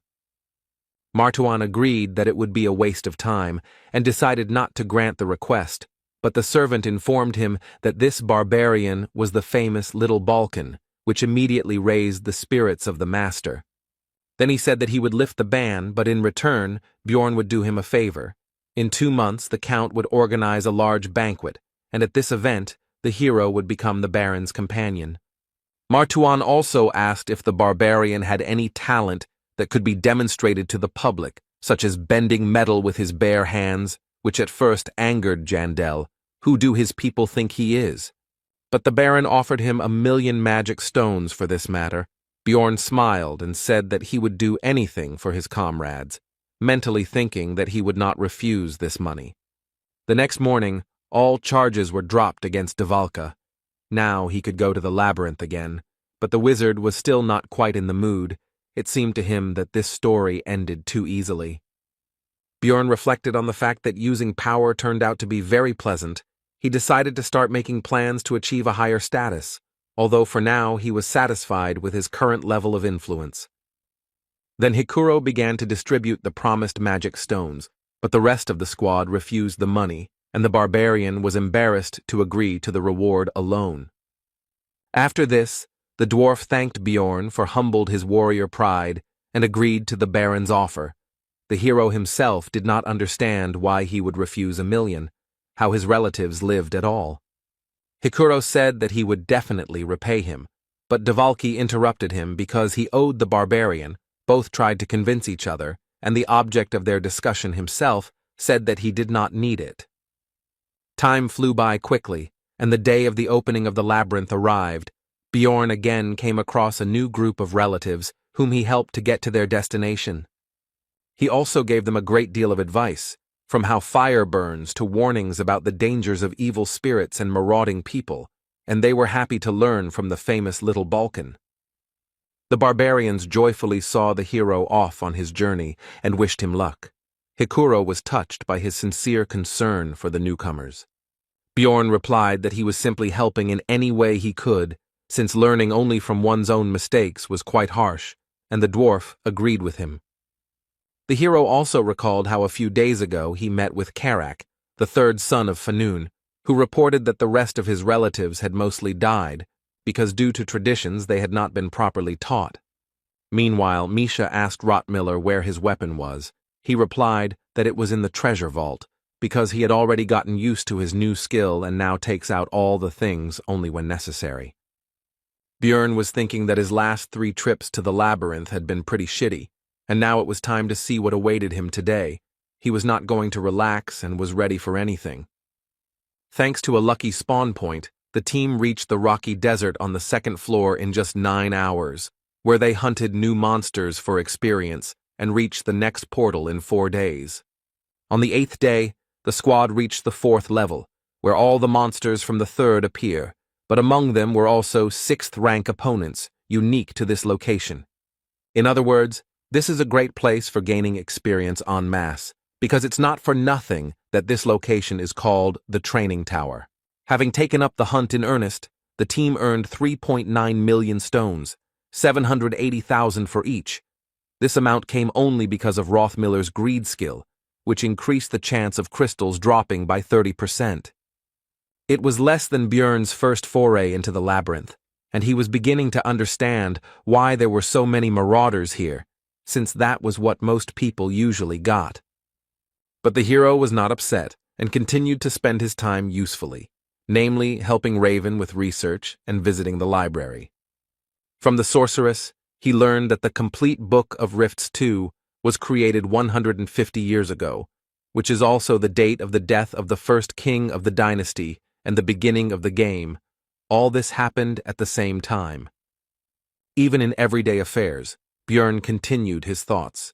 He would like to know what happened then, but he did not have such an opportunity. There was no choice. He had to continue his trips to the labyrinth. Time passed. Soon his fifth campaign ended. This time 790,000 stones came out per person. Nothing extraordinary happened inside, except that the level was raised, and now there is room for another essence. The hero tried not to be nervous because things were still going well, so little by little his strength was increasing. He was getting new skills, equipment, and so on. But suddenly he interrupted himself, indignant about the course of his thoughts, because one should not forget that if everything is good, then the situation only gets worse, because always when he relaxed, some shit happened. He couldn't stop. He had to keep pumping. That was the only way he would have a chance to survive. If someone saw him now, they would think he was crazy, but Björn believed that he should always prepare for the worst. The next morning, Misha noticed that something had happened to the barbarian, because his gaze had become somehow cruel. Then he decided that this was only his personal problem, that he could not sit still. The hero thought that he needed to improve, but his thoughts were interrupted by the girl's offer to touch her ears, which surprised Björn greatly. Misha explained that her brother always felt better from this, although they were very young then, she says by the way about the older one, who still treats her well. Looking into her eyes, the hero saw only a sincere desire to help, which is why the environment in which you grow up plays a key role, and she doesn't even understand what's bad about this situation. Björn said that Misha shouldn't say such things to strangers because they might misunderstand her, which somewhat discouraged the girl. If the barbarian hadn't found out in the witch's forest that she liked skinny guys, he himself could have thought up something wrong, like that she wanted to seduce him.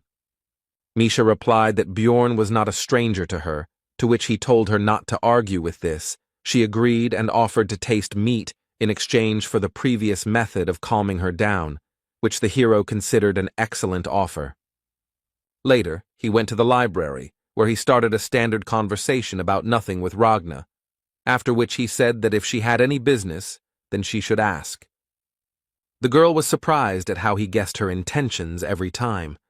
The barbarian's explanation remained unchanged. He saw it in her eyes. Then the librarian began to explain that since he was a researcher, the information that a dimensional collapse might soon occur in the labyrinth might be useful. This phenomenon is a real disaster. Even floor bosses cannot compare with a disaster of this level. When the hero played Dungeon and Stone, he encountered this event somewhere once in 100 playthroughs. Ragna thought that Björn did not believe her, but he asked where the information was obtained from. She replied that she received it from a mage named Shernal Fergang from the Tarutane school. They have been researching this phenomenon for many years.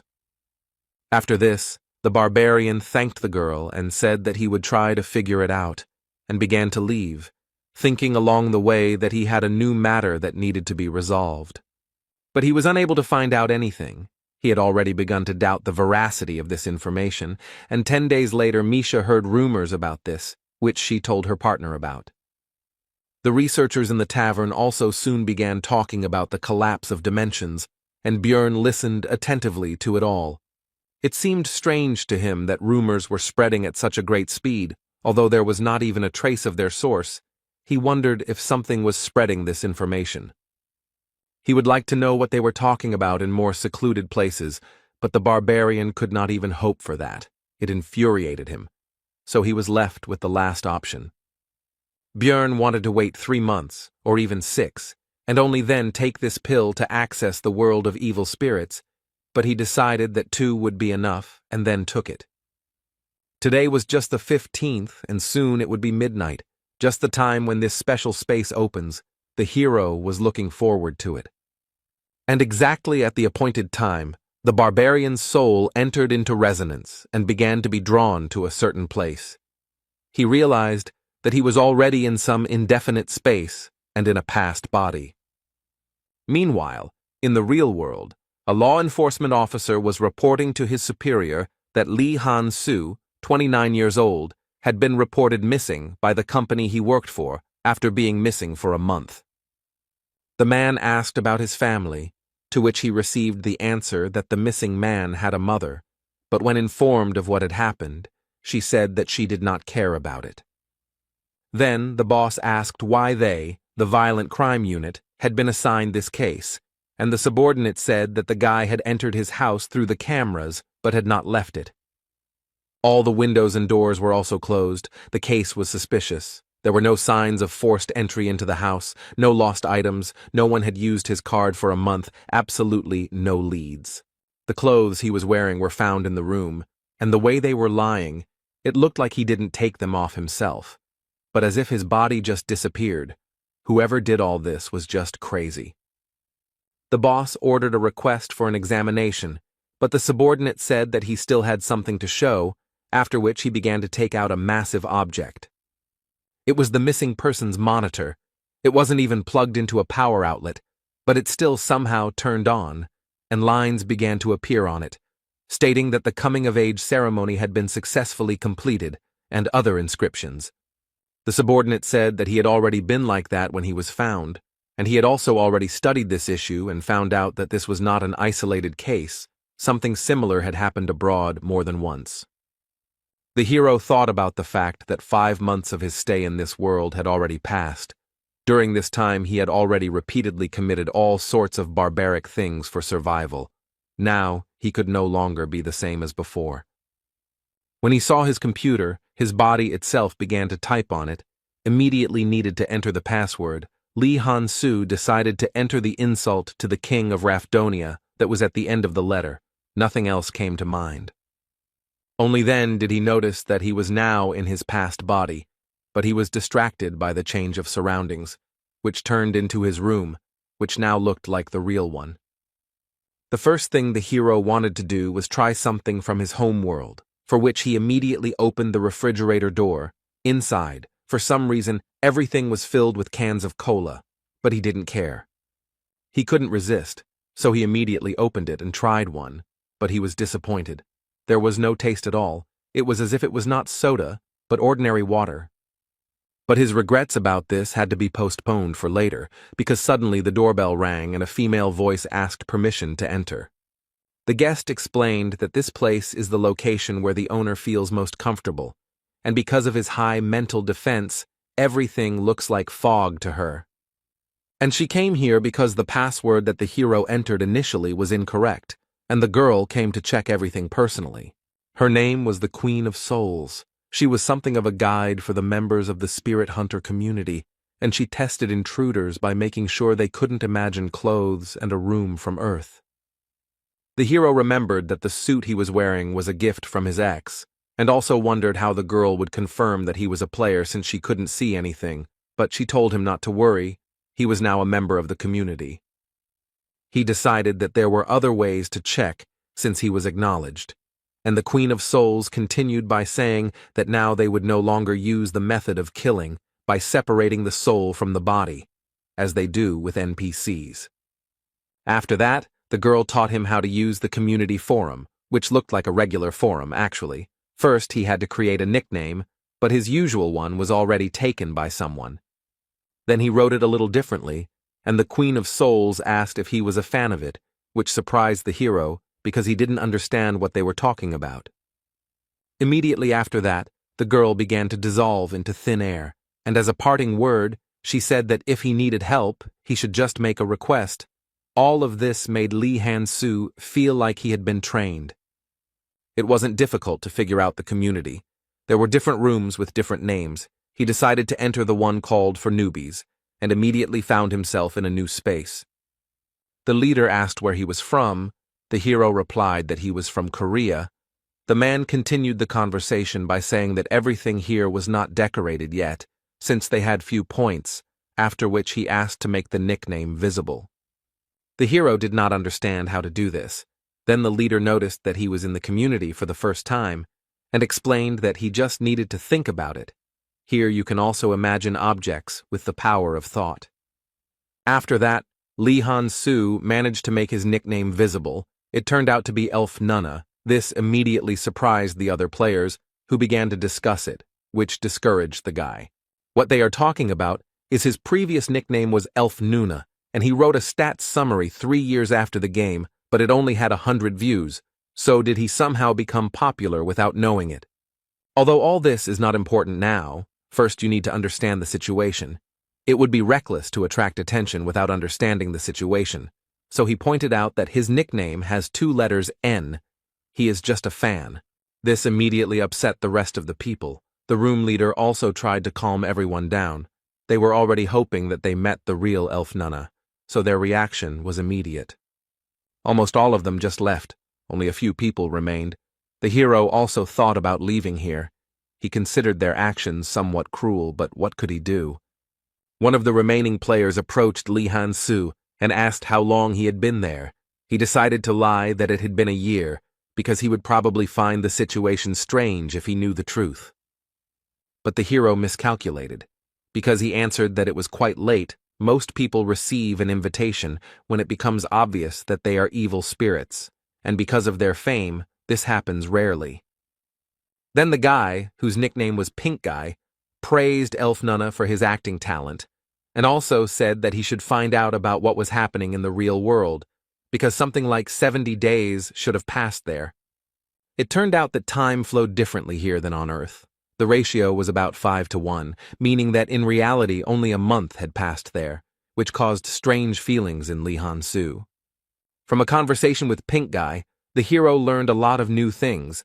When asked about returning back, he answered that there are many theories, but there is no specific answer, and also that the community was created about 20 years ago.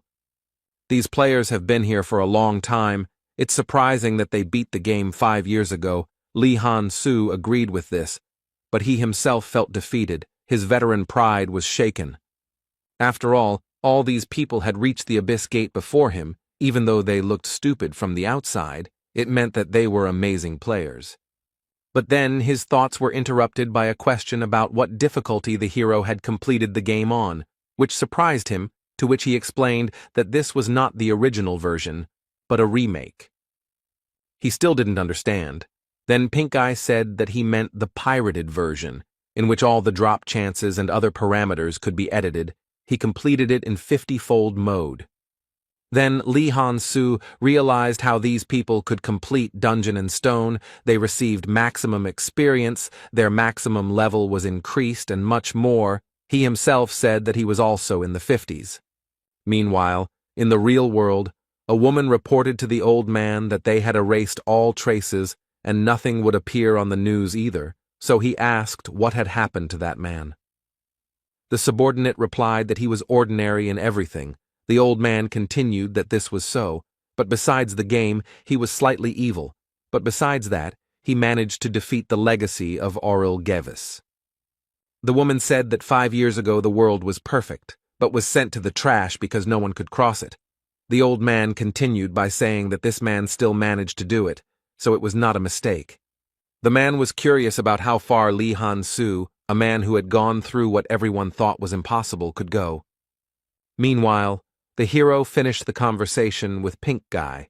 It turned out to be useful in many ways, because in addition to useful information, the guy got a conversation about all sorts of crap, which relieved a lot of stress from him. The monitor didn't show the usual time. It was counting down the minutes until closing. At first it was 12 o'clock, now it was 7 o'clock. Lee Han-soo wondered how the closing of this space would happen. After that, the hero went to the market, which was used to buy and sell goods and information for ghost points, the rate of which was 100,000 points for 2 million stones, and began to look through the orders. After sorting by value, Lee Han-soo identified several high-reward ads and began earning new currency. It was very effective. Soon his balance exceeded 130,000 VP, because there was no information that he did not know about this game. After that, he placed an order on the market for the information he was interested in, and almost immediately, a player with the nickname Elf Nunalove responded to it, which surprised the hero. In his post, he did not ask specifically about the collapse of dimensions, but about the Tarotane school and the mage Shernal Furgang who belongs to it. After all, it was still difficult to understand whether the informant was lying or telling the truth. He started by saying that he wanted to know what he had been doing lately, and immediately began asking about the source of the rumors. Thus, he was able to find a person with reliable information, and the player guessed that it would be about the collapse of dimensions. He replied that the rumors were true, but the phenomenon itself would not happen. He continued by saying that high-ranking officials and other politics were involved in this story. Then, Lee Han-soo said that he would add 20,000 VP on top, and Elf Nunalov agreed. He started by saying that the Tarotane school was studying dimensional magic, and in particular, the labyrinth, and this master had decided to conduct an experiment for which he needed as few researchers inside as possible. That's why the wizard spread the rumor, shouting from every corner that a collapse of dimensions would soon occur, and by doing so, they stopped the influx of people on a new journey.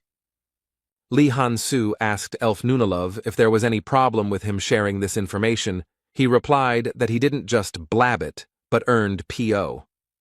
Moreover, the royal family will soon begin to act and calm down the rumors, starting speeches in the squares and posting announcements in public places.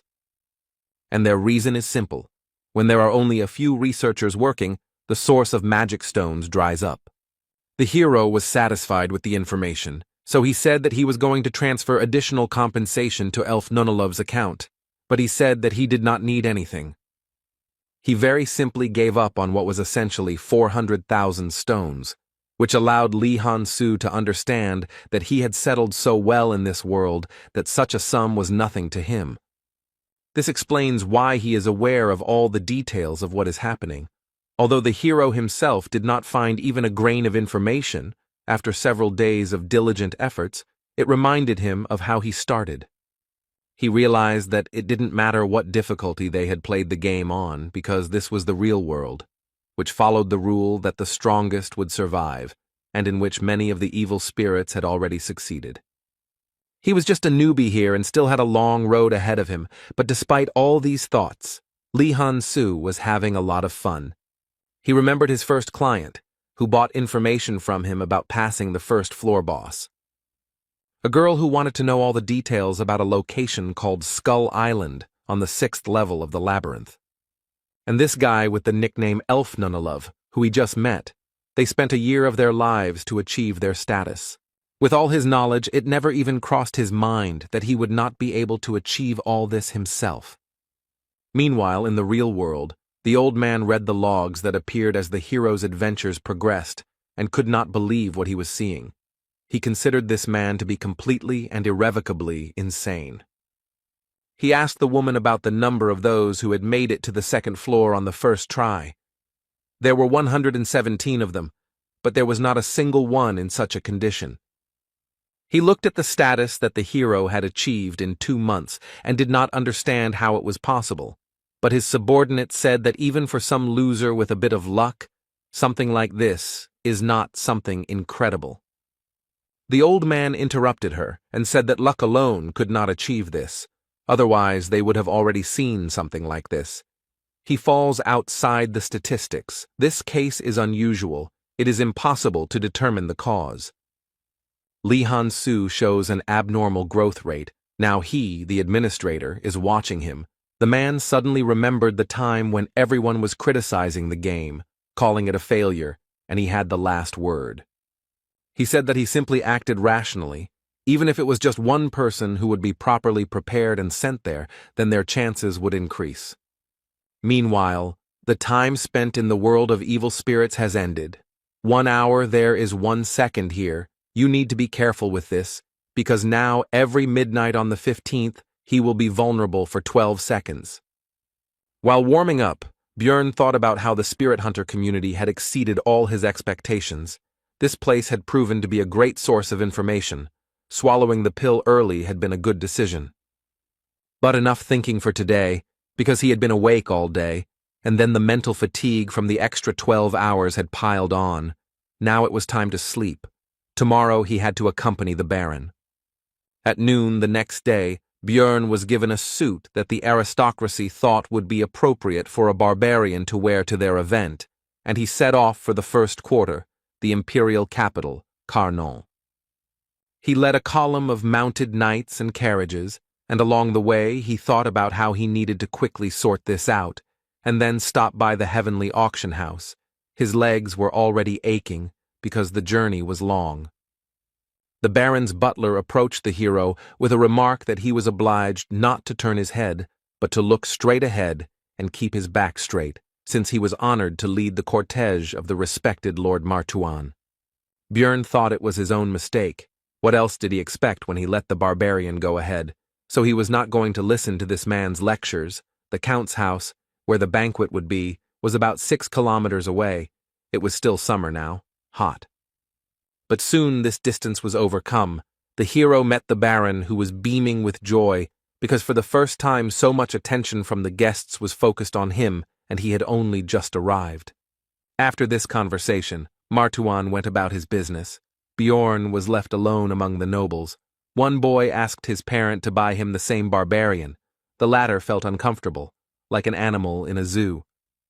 He was about to leave when one of the knights approached him and praised his endurance, since he had walked the entire way in that outfit without stopping, after which he suggested that they step aside for a conversation. The barbarian agreed. They walked away and sat down on a bench.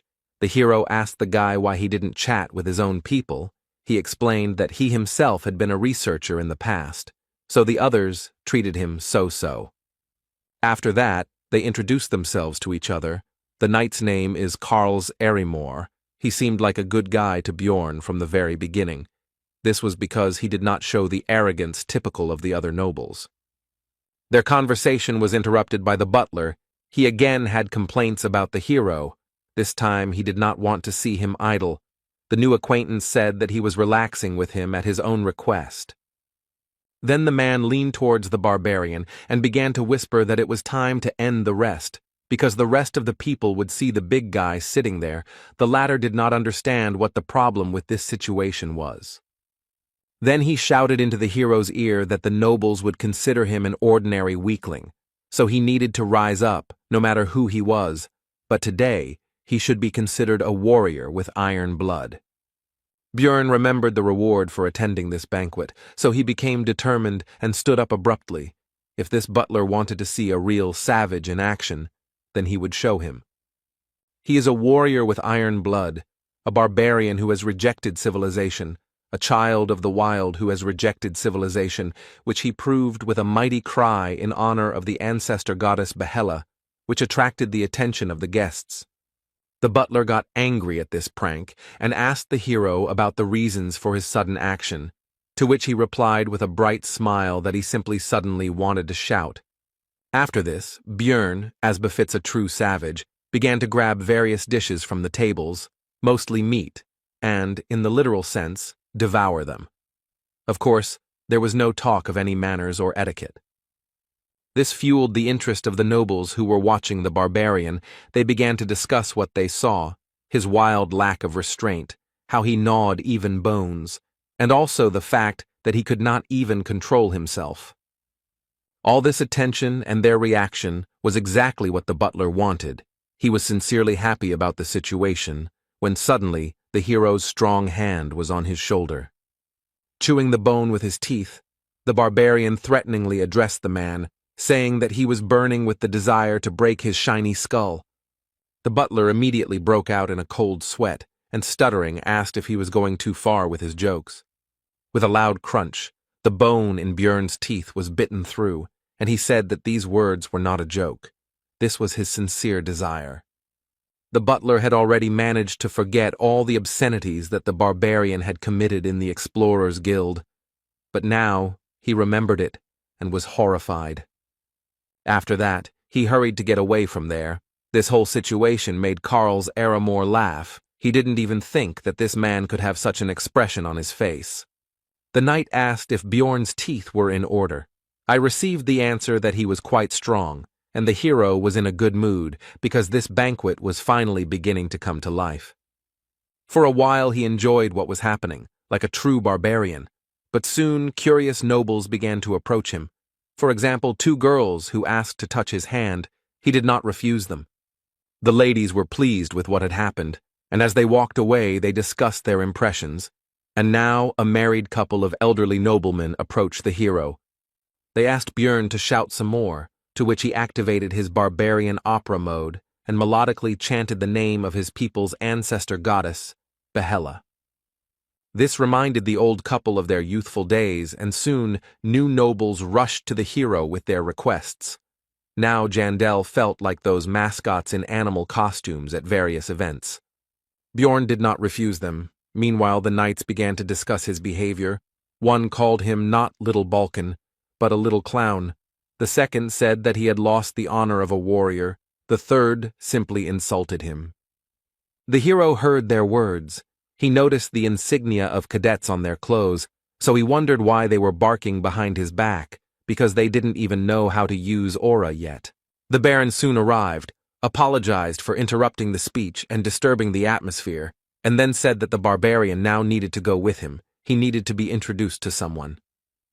The hero followed Martuan and met other nobles in the banquet hall. He introduced his companion to the Viscount as Little Balkan, to which he asked what brought this explorer here. Bjorn replied that the Baron had helped him in one matter, and now he was protecting him to repay the debt. The nobleman admired the presence of a barbarian as a personal bodyguard. Martuan began to say that he had not demanded anything from the barbarian for his service. He himself had decided to thank him in this way, and the hero played along with him. The Viscount admired his noble way of thinking. So 13 more similar conversations took place. In other words, of all this, people only less than 15 were worthy of being called aristocrats. The fame of the Little Balkan grew.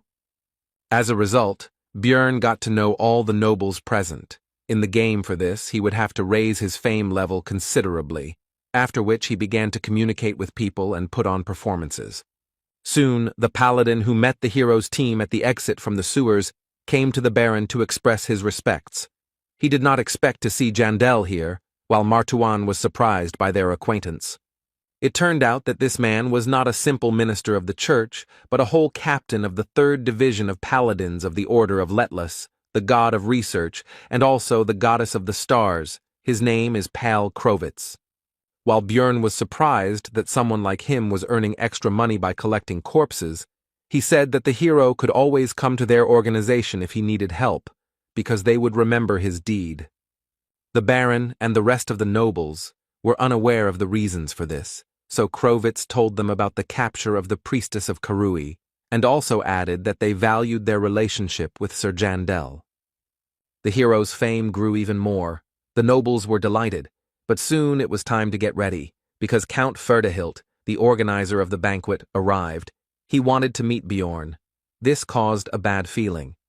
When they met, the elderly man shook Jandel's hand and said that he had long dreamed of meeting him, but the barbarian thought this was strange, since he had only become relatively famous quite recently.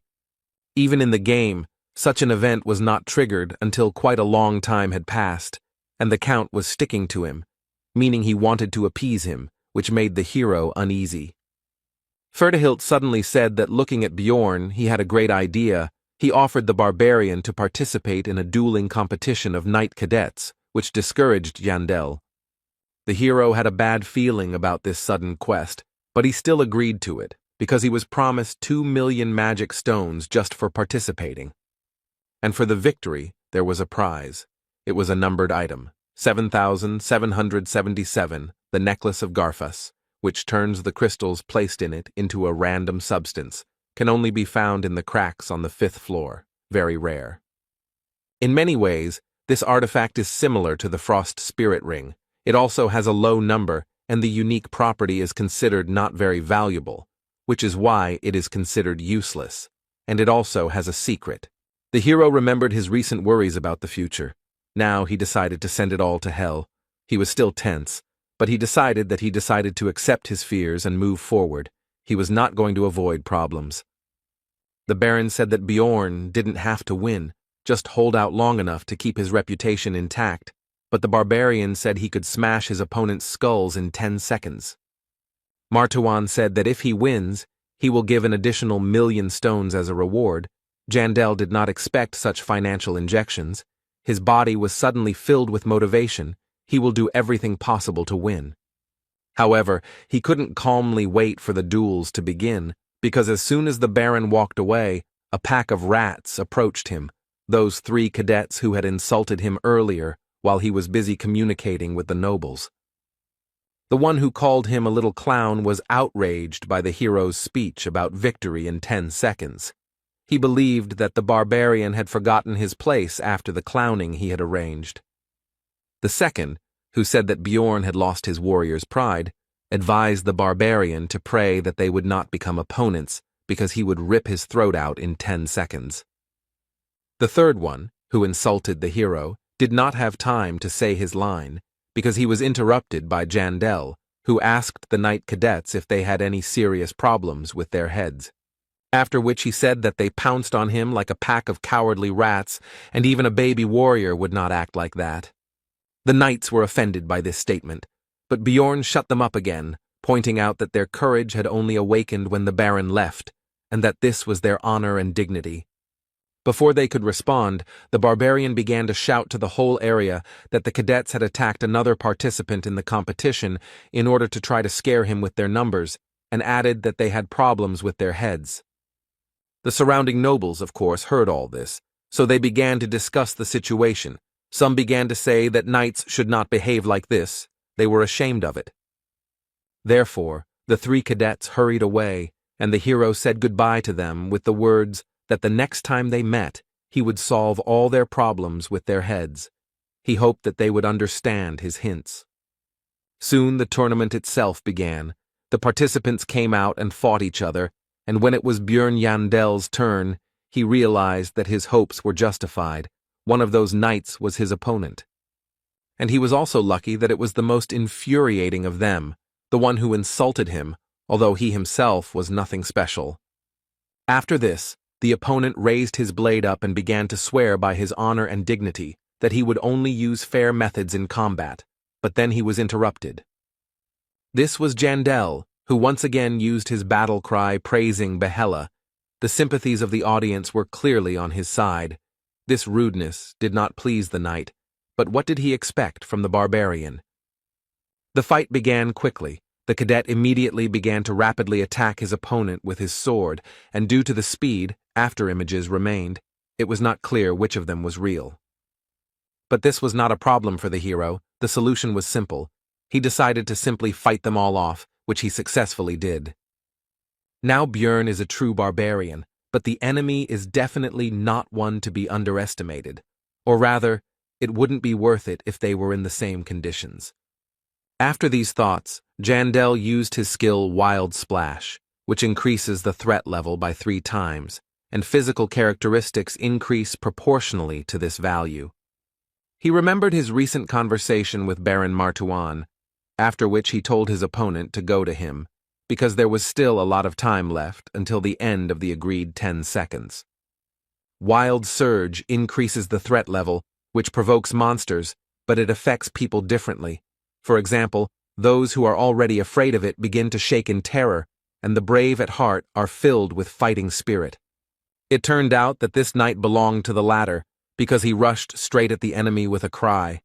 It seems that he is still part of the elite. The hero didn't have a shield in this fight. He was so used to it that now he felt like he had no arms. The latter, by the way, was what he had to defend himself with from the cadet's attack. But it didn't do much damage. The blade cut through the barbarian's skin, but didn't go too deep. The enemy didn't understand how that was even possible. The hero, seeing all the worries on the enemy's face, explained that he was simply too weak, while simultaneously pulling his hand back and yanking it, splashing blood. A certain amount of red liquid got into the knight's eyes, and it was acidic due to the essence of the corpse golem. After such a move, the enemy no longer posed a serious threat, so he was grabbed by the neck and lifted into the air. At the same time, the hero reminded him of his promise to solve his problems with his head. He definitely had problems, and if someone has them, then the easiest way is to get rid of the cause. Any barbarian would agree with this, and if not, then okay, After these thoughts, the knight was cured, if you can call it that. After the battle, Bjorn decided to visit the temporary infirmary of the followers of Letlas to find out about the condition of the defeated man. The priestess said that he would live, but the barbarian should have been more gentle. The hero replied that he did not expect such weakness from the enemy. He was a knight after all. The blow was delivered not even with an axe, but with a fist. He did not expect that he would be knocked out from such a jab. The priestess noticed that it was not a jab. The cadet's brains were already flowing. Bjorn replied that since he remained alive, then we count the knockout. At that moment, the girl experienced a semblance of the stupidity of 3 barbarians at the same time. The knight soon came to. He decided that he had to go to the competition. The minister of the church explained that he seemed to have lost some of his memory due to the injury he received in the duel, but it should return soon. The barbarian hovered over the victim and asked if he really didn't remember anything, to which he answered in the affirmative. The hero decided that he wasn't lying. Then Jandal asked him for a favor, after which he would immediately get out of here. He reminded him of his own statements addressed to Bjorn and told him to repeat them word for word. The knight agreed with this, but the further he spoke the phrase, the more uncertain his voice became, and soon he fell silent altogether, grabbed his head with his hands, and exclaimed that he remembered, but there was no joy in his voice. Bjorn was pleased with the patient's memory return. He smiled and encouraged him to continue speaking. This made the cadet quite tense. He was already covered in sweat while speaking, but now there was more of it. The knight knelt down right in his bed and began to apologize, admitting his wrongdoing and asking for mercy, while the hero said with satisfaction that his problems with his head had passed. The cadet was horrified. In an attempt to save himself, he crawled under the bed. The girl was stunned and kicked the barbarian out, and he himself was satisfied, because today he had healed injuries that even the priestess could not heal. As it turned out, the Baron was just looking for Bjorn. He asked where he had been. He replied that he had been visiting the knight with whom he had fought. Martuan was surprised by this act, because in battle he had beaten the enemy without mercy. Jandal refuted his thoughts. He said that if it had happened in the labyrinth, then that cadet would not have left alive, but as it was, he expected that he would be stronger, since he was so slow. The hero asked about possible problems. The knights were from noble families. The Baron replied that there would be no problems even because of deaths. If such did appear, he would sort it out. He should focus on victory. The barbarian was pleased with this answer, so he said that since that was the case, he would crack open all their skulls. And in the next battle, Bjorn was again pursued by luck. This was also one of that trinity of rats. This representative of them then spoke about the loss of military honor. As soon as the start of the duel was announced, the knight began to accuse his opponent of lack of shame, because he entered the ring after the previous dishonorable beating and warned that this battle would not be so easy. He still didn't attack, but continued his speech. He began to say that the barbarian's previous opponent was the weakest of their 3, but the hero was not going to conduct a dialogue here. He moved forward. The knight didn't have time to react to Bjorn's sudden attack right in the middle of his speech, so he got hit right on the head with an axe. The battle ended in 3 seconds. The treatment of the problems with the head continued. After his victory, the barbarian again shouted the name of the ancestor goddess Yahello, and it came out so naturally to him as if he had been in this body all his life. The spectators of this competition were only delighted by the bloody spectacle. Many shouted the name Little Balkan, but there were also many who shouted the phrase Night Crusher. The hero was surprised that they actually enjoyed watching someone get their head smashed in, and he wondered which of them was supposed to be the savage here. After that, fight after fight continued. Bjorn invariably emerged victorious. His reputation grew, and in the semi-finals, he showed the audience how spines are broken. The only thing the hero regretted was that he never met the 3rd rat, and he was the only one who had not yet undergone physical therapy and had not been cured of his head problems. But soon this unfortunate omission was corrected. It is also worth noting that the second one also survived after the opening of the skull. All of them expressed a desire to join the faith, apparently thus saving themselves from Bjorn. During the break, the Baron approached the hero. He praised Jandel because he was truly amazing, after which he asked where he knew the latest technique from. He could not answer because he saw it in cartoons. So Bjorn got out of it by saying that he needed to rest before the next fight. The Baron bowed out, and the barbarian realized that this would be his last opponent. It turned out to be a cadet who had sworn allegiance to Count Ferdehilt. The hero had previously observed his battles. He had the essences of an orc warrior, a giant golem, and a cyclops. This was a typical combo to increase strength. Before the fight, Jandel took off all his equipment. The enemy could not help but notice. He asked about it. The barbarian answered that it was somehow uncomfortable for him. Then the opponent decided that it was difficult for him to constantly fight with such a load. He was already worried that it would be too easy and was glad that this fight was taken seriously. After the fight began, he called his opponent to him. But his attempts were obvious to Bjorn, and judging by the way he relaxed, the hero came to the conclusion that it was not in vain that he did not reveal all his cards until the very end. At first the knight was almost certain of his victory, but soon the smile on his face, as well as his face itself, froze. He realized that something had gone wrong. He raised his head higher and higher, a shadow gradually moved over his face, and his posture became more and more tense. The hero used gigantization and wild splash. The first increased the threat level and physical characteristics proportionally to the increase in size, and the second increased the same parameters, but without turning into a giant. This was a great combination of skills that greatly increased Bjorn's main stats. Now he was like a monster himself. Perhaps the threat level had increased so much that it had affected even the experienced knight, or perhaps he was not particularly brave, but whatever the case, he began to tremble in fear before the colossal barbarian. The enemy did not stand there in a stupor for long. He could not gather his courage, but threw his sword to the ground and, screaming for salvation, rushed to run through the crowd of spectators.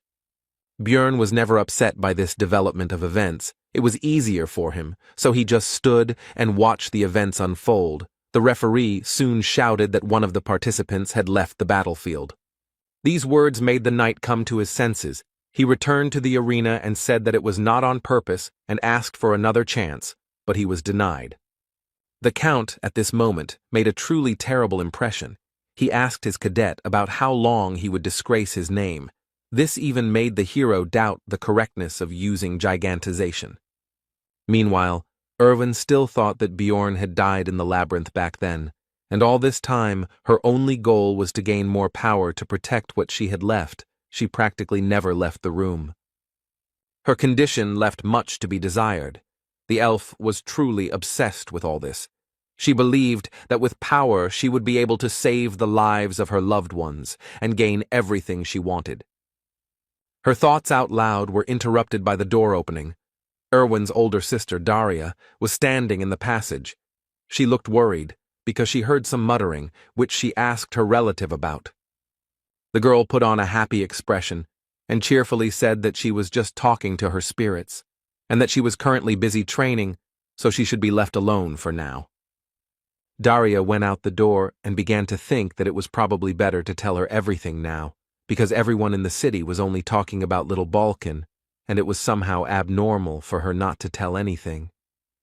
But when will she have such an incentive to grow as a researcher? Because in the future, it's not just her well-being that depends on it. We're talking about her life.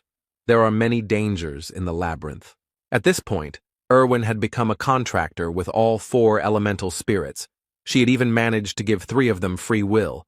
This growth rate was even confusing. She had achieved a lot. But that's not all. She now has extraordinary abilities in combat, both in archery and in wielding daggers, and she can now engage in combat with rank 7 monsters alone. As a result, Daria decided not to tell her sister anything for now, because she could grow even stronger, although she has become much worse lately. At that moment, the elf was struck by the guess that Erwin's condition could be partly due to the essences of various monsters she had recently absorbed. In search of answers, the girl turned to books. Recently, her sister had acquired the abilities of Canevaro, and as a result, Information was found that, in addition to other indicators, this greatly increases obsession. It soon became clear that her other two essences also enhanced this characteristic, and it is now clear that her obsession with strength arose not least because of this.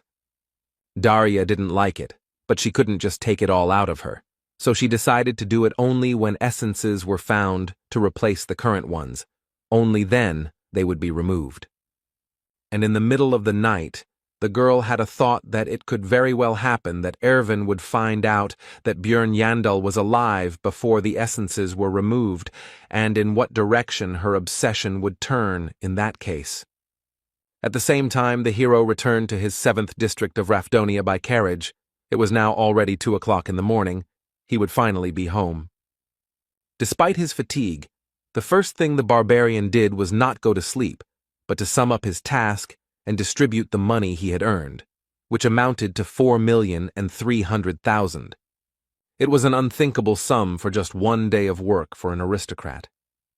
When they parted, Baron Martuan said that high society would talk about this for several months to come, and suggested that they contact him in case of problems. In other words, he was happy with their cooperation, but there was also a negative aspect. Ferdihilt looked quite angry. At first everything was fine. The Count congratulated Bjorn on winning the competition, and then said that he would call him when he was more prepared. The hero asked what it was all about. Then Ferdihilt said that he would not explain the details. The barbarian simply needed to ignore requests from other nobles. Jandel felt that something terrible would happen if he refused, so he nodded. The hero was pleased that he was able to obtain item number 7777 Garfa's necklace. So early, it is usually extremely difficult to obtain, even if you really want it. Then Björn reminded himself of his luck. From now on, he was going to even breathe carefully. The next morning, what the Count had spoken of happened. The barbarian received many letters from various nobles, all of them asking for the same thing, to accompany them to all sorts of events. The reward might have been small for the aristocrats, but it was impressive for the hero. But he remembered Ferdihilt and had no intention of angering him, but he couldn't just ignore them either. After the written refusals were written for each of the nobles, Björn thought about the Count. He considered him a dangerous man. People like him seem calm, but it is better not to cross the line. And it was so bad that he couldn't figure out his intentions. Jandel wondered what reason he could possibly have for being interested in some barbarian explorer. He decided to find out more about the Count and the community. Meanwhile, it was already the last month of helping Raven with her scientific work. Upon arrival at the magic tower, the girl looked somehow nervous.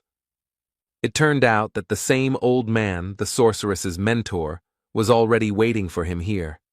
During their last meeting, he had not made the best impression, so the hero was unhappy with his presence.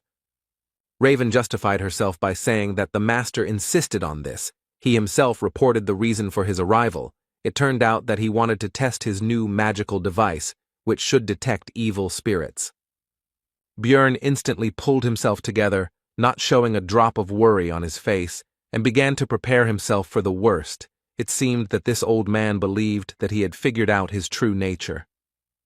The barbarian was not going to give up so easily. He decided to react first of all, not to the words about evil spirits, but to clarify about the magical device. This is a logical reaction, considering the experiments conducted on him.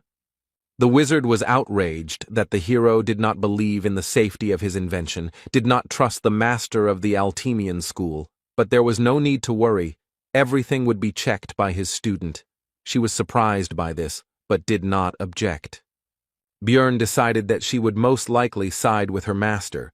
It was difficult to trust them both, but after analyzing the old man's behavior, Yandel decided that he himself was not yet sure of the outcome.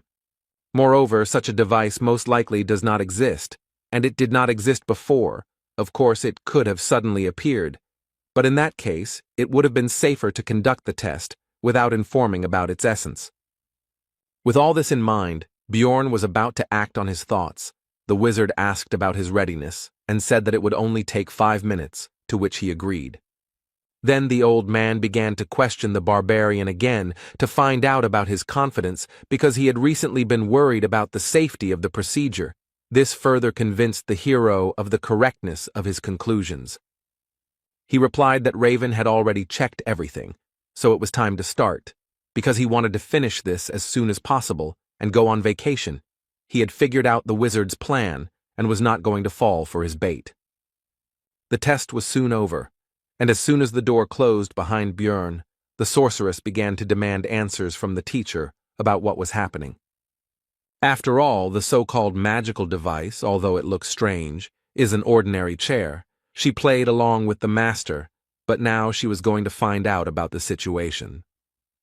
Eventually, the old man revealed his suspicions that Björn Yandel was an evil spirit, so he questioned him about what happened in the labyrinth. The sorceress was unhappy.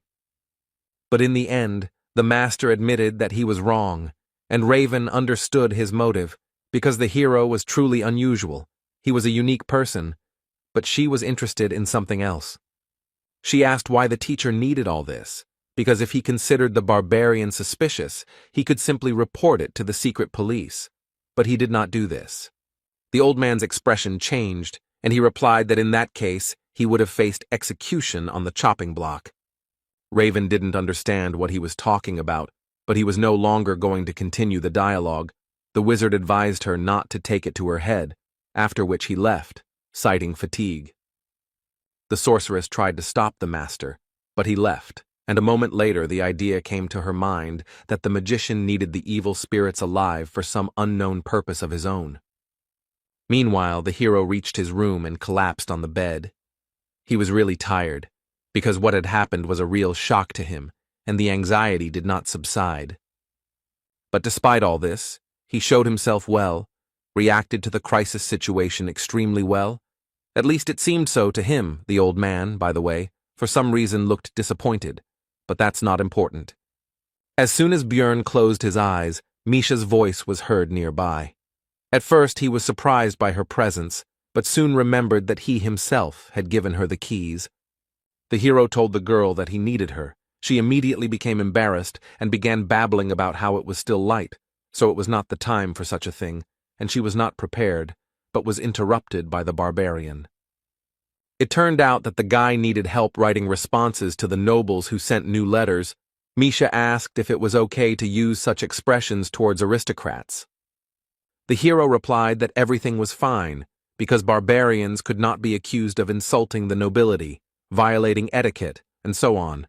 This was a privilege granted to their people for their great achievements in ancient times. If so, then Misha asked to tell her about the events that happened yesterday at the Count's banquet while she was scratching out these answers, of which there was a lot to do. Later, the regular meeting of the outcast team began. There were still 10 days left before the opening of the labyrinth. The hero was silent for now, pondering his knowledge of the main topic of today. This is a conversation about whether it is worth going on a research trip considering the possible collapse of dimensions. Hikuro said that he will not go, because if the rumors are true, then they are all finished. Dvalki and Rottmiller were of the same opinion. The hero could convince his comrades by using information obtained from the community, but it seems that this is not particularly necessary, and there is no need to invent a source of knowledge. Björn thought that it would be even better this way, because 3 months had passed since visiting the Blood Citadel, and any Dungeon and Stone player knows that in the early stages it is always worth clearing the rift on the first floor. He had just rolled away, but the hero couldn't just tell them how to open it, so he decided to take only Misha with him, which he informed the rest of the squad about. This time, they would go together. This news surprised the girl. It became obvious to Björn that she was not eager to go, so he said that since she was so worried, he could very well go alone. Misha accused the hero of being a savage who didn't even think about asking her consent first, or at least trying to speak more politely than usual. Then Björn asked the girl to go with him and added a magic word at the end. Then she agreed and said that she still would not have let him climb into the labyrinth alone, but the barbarian was surprised that it worked. The next day at the market, Hikuro and Rothmiller learned from the newspapers that the royal family was claiming that the rumors regarding the dimensional collapse were false and that the Tarutane school was spreading lies. Then Murad went with the good news that they could go to the labyrinth together, but the barbarian replied that he and Misha had already taken the mission and could not, after which he slammed the door. The girl was surprised by this and asked when the hero managed to take on the bodyguard assignment. He replied that it was actually just an excuse, which aroused the cat's curiosity. Björn explained that this time they would go into the rift. Misha asked about his source of information about this. He replied that it was the books he read in the library, and he didn't tell Hikuro about this because, unlike the Beast Girl, who still keeps the secret about the Ring of the Frost Spirit, the dwarf doesn't know how to keep secrets and will blab everything after the first glass. Jandel asked Misha's opinion about the rest of the team. She replied that Dvalki would definitely blab by accident, but she was not sure about Rothmiller. The girl's words almost perfectly coincided with Björn's thoughts. Apart from Brown, his hero was able to understand him the easiest of all of their squad. He would keep the secret, but at the same time he would begin to ask suspicious questions about the source of his knowledge, and might even begin to suspect the barbarian of an evil spirit. Misha understood her friend's reasons for not telling her about the rift, but she couldn't help but ask why he decided to take her with him. Her tail stood up straight in anticipation of an answer. The hero had several reasons for this. The Beast Girl is surprisingly meticulous in everything and knows how to remain silent. Moreover, she is completely incapable of lying, so he will be able to find out whether she blabbed or not. However, the barbarian decided to fit all this into one phrase. He simply trusts her. These words instantly made Misha blush. She said that she suddenly felt hot. Jandel offered her to drink some water. There were still 8 days left before the opening of the labyrinth, and it would take a lot of time to prepare. You had to strengthen both yourself and your partner. First of all, the barbarian's mace and the beast woman's twin blades were enchanted. Lightning energy permeated them. It was not forever, but for a certain period of time. But the hero was not going to save. Also purchased were a lightning scroll, thunder grass, and advanced healing potion. Misha doubted the need to make such purchases. 2 million were spent from their joint account that they opened. The next day, Bjorn went to the shaman to strengthen his immortal seal to the 4th stage. This cost another 4 million magic stones. This increased the characteristics of willpower and fortitude. Thanks to the increase of the last parameter, the hero could stay in the form of a giant longer, to be precise, 1.5 times longer. Just when he was checking this, Misha came to visit him. There were still 7 days before the trip to the labyrinth. At breakfast, Bjorn said that he was going to the library. The girl asked to take her with him. Then the barbarian was surprised that she was interested in reading at all. The beastman was outraged by this. In the end, they still went together. But this time Ragna used a simple book search spell, not the one she had been using on Jandel lately. He asked the librarian about it. She replied that she was using those charms specifically for him, so she couldn't do it in front of others. Bjorn noted that she should have told this only to him. Then Ragna asked Misha to forget everything she had said. This discouraged both the beast woman and the barbarian, but the latter did not want to think about it too much. When there were 5 days left before the opening of the labyrinth, Jandel finally fulfilled the agreement with Raven. The research of his essence was finished, and at parting, the girl advised the hero not to die there. The hero asked if the sorceress was going to take the pass to the tower. She replied that he could come in if necessary. She would be curious to hear about Bjorn's successes, because he is a magnet for trouble. During the remaining time, all other matters were completed, and the day of the opening of the labyrinth arrived. This time the novice barbarians were sent there again, to whom Jandel again gave advice. Moving towards the portal, they repeated his words and thanked little Balkan. Their sincere gratitude even managed to embarrass the hero. The others looked at this with approval.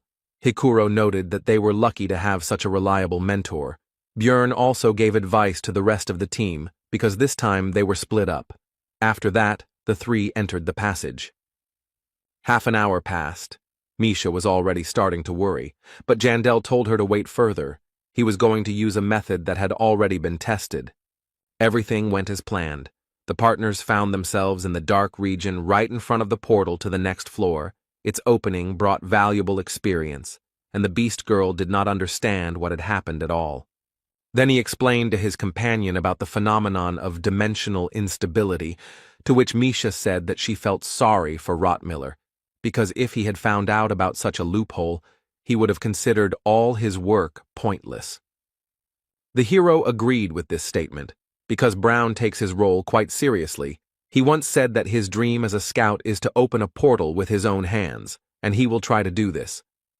On the other side of the passage was the rocky desert, which did not suit them. They would have to go back and look for another passage, because there were no magic crystals needed to open the rift here. They needed to go to the beast's lair. According to Bjorn's estimates, they would have to walk for 2 days. After 3 hours, they encountered another type of 9th-rank monsters. They looked a bit like goblins, but in fact, they were gnomes that looked like clay dolls. The girl and the guy were distracted from collecting magic stones by a team of researchers who were in a hurry to be the first to reach the portal for the sake of precious experience. They had no idea that it was already open. Misha admired their high-quality equipment, but Bjorn said that there was nothing surprising about it, because one day they would also become the owners of something similar. The girl noticed that the hero was very ambitious. She assumed that it was because he was a barbarian. Jandel was not sure whether this was an insult or not, which is what he asked. Misha told him that he was a fool, and she meant that Bjorn was cool, which made the guy a little embarrassed. He thought that sometimes the beast woman could be too straightforward, just like himself. The presence of the two of them here caused whispers among the researchers.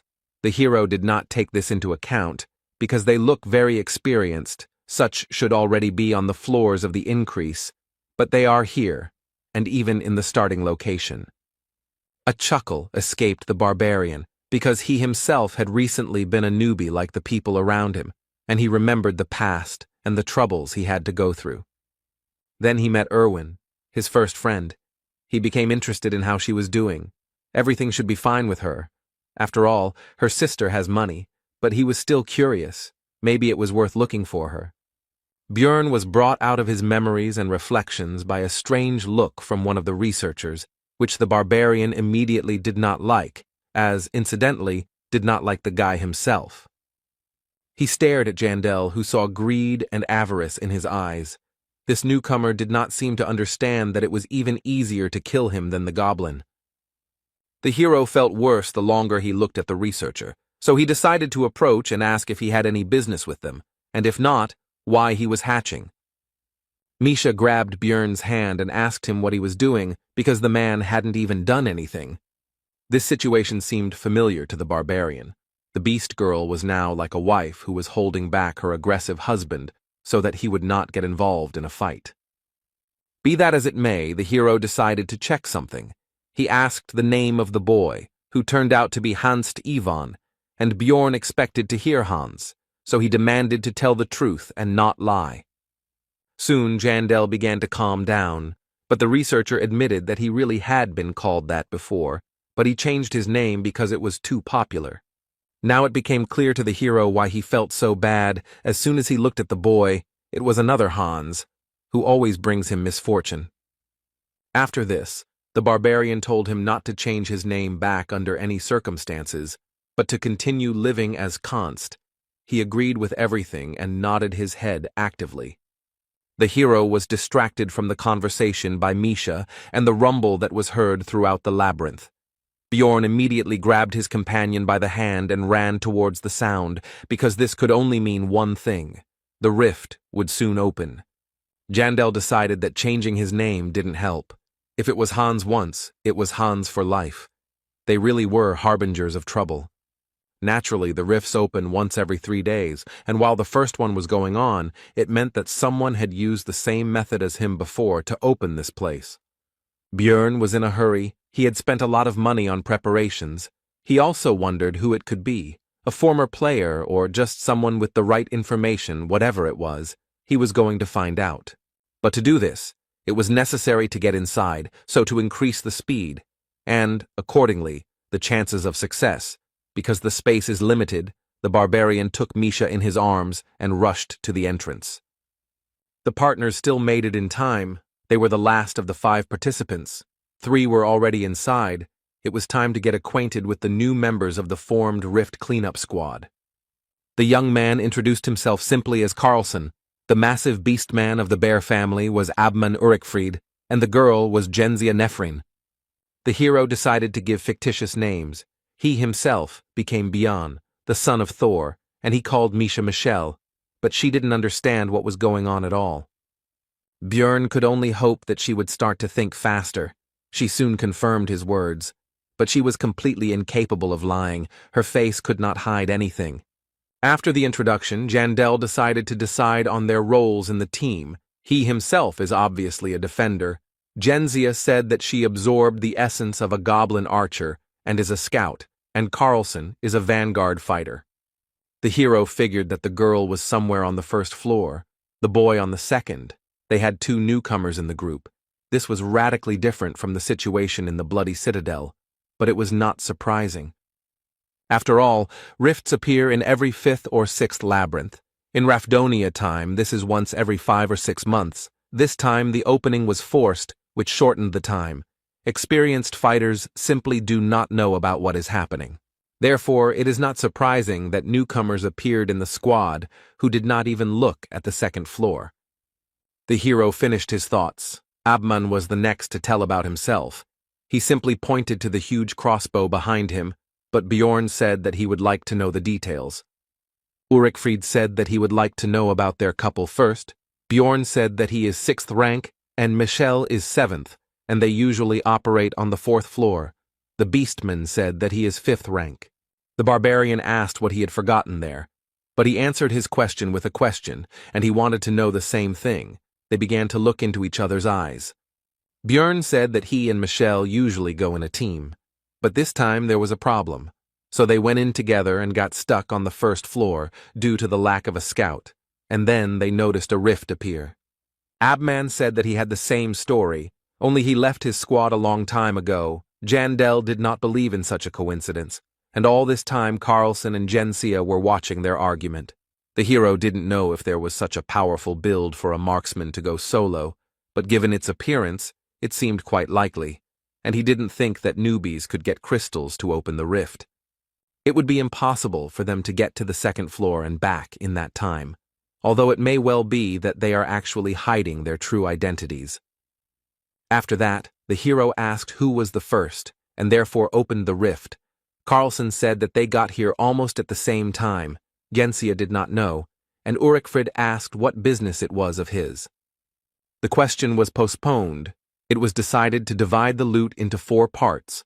The newcomers would get 1 for 2, but would be able to absorb unnecessary essences. Misha would take the abilities from the keeper, and the rest would be rolled into a dice. After the discussion, the squad took battle formation and went forward. The hero felt strange, because he had already gotten used to the dark locations of the labyrinth. He also noted that they were lucky, because the rift he was going to get into was open, which meant that the preparations, including consumables, were not bought in vain.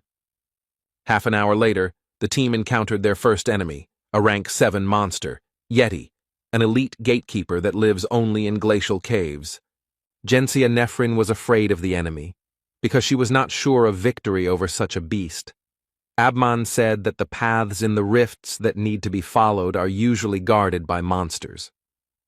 Urikfried decided to make the first attack. For this, he took his huge crossbow from his back and loaded it, after which he shot at the monster. It hit, but Yeti blocked it with his hand. Now he couldn't pull the arrow out of his body. It was like the effect of the hook arrow skill. Then it was up to the melee fighters, Bjorn and Misha. The newcomers didn't bother. The barbarian, with his favorite cry, ran straight at the enemy. He was going to collide with him head-on. His power collided with no less power. Yeti blocked the run-up with his shield at the ready with his crossed arms, after which Jandel shouted out the fake name of his companion, Michelle. Now was her turn. The girl used her truly cat-like agility. She jumped into the air, where she twisted to end up upside down and directly above the enemy, who raised his head up to observe the new threat. This was the monster's mistake, because now its eyes were vulnerable to attack, so it was natural that soon the beast woman's twin blades were sticking out of its eye sockets. The Yeti was defeated with lightning speed. The hero turned to look at the reaction of the others, because he and his sheep showed very good abilities. If there is a traitor among them, then he should be afraid. After that, they entered the ice cave and chopped down countless clouds of frost wolves. Carlson and Jensia also entered the battle. Everything went as it should, only this type of monster appears in this location. Björn and Misha destroyed most of the opponents. The rest only finished off the remnants, which was natural, given the level of strength of the newcomers, as well as Abman's characteristics. He, of course, also killed a number of wolves, but his crossbow was more suitable for dealing damage to a single target, and he, apparently, does not have area attacks. No one volunteered to lead the group. The hero knew that at the first post he had to turn left, and at the next ones in turn left, right, left, then straight 7 times, and left again. With this information, it would be possible to pass the rift in an hour, but since no one reported it, then either the one who opened this place, and therefore could be a traitor, is not a player, or he sits quietly, below water. While going down the steps, a hiding place in the column was also missed. However, in this way it was easy to expose oneself. Björn decided to take these things himself later. Soon the squad descended to the very bottom. Carlson noticed that the lower they descended, the lighter it became. The girls began to admire the beauty of the place they had arrived at. Jensia noticed a pillar-like thing that started to glow when touched. Abman said that it could be a key that would summon several monsters and then open the passage. The hero noted that this was a very gamer way of thinking. Besides, he was basically right, although there would not be so few enemies, but a whole crowd together with the boss. The long-sealed tyrant has begun to awaken, but first, of course, we must deal with his minions, who have sensed their master and also awakened from their long sleep. Abman and Jensia did not expect such a number of opponents, but Bjorn calmly suggested retreating to the stairs, since it would be easier to build a defense there. There were about 20 frost wolves in the first wave, and a few rank 8 monsters appeared in the second wave, but they weren't a problem. After that, an ice golem appeared among the opponents, distributing a slowing debuff that also stacks. The barbarian decided to smash it into pieces as quickly as possible, which he did. The next enemy turned out to be the Lord of the Snowfield, Katumba, a named monster that is an intermediate boss, a mutant yeti that can use various skills, one of which was suppression. The hero had already experienced it during the battle with the marauders on the second floor. Because of it, it was impossible to move his body. It's easy to remove. You just need to take damage as soon as you freeze, or bite your lip, like Misha, so that the blood doesn't stop, which will also fulfill this condition. The hero used a different method. He simply pumped up the magic defense parameter, due to which the effect did not affect him at all, and he rushed at the boss with his battle cry using Wild Splash.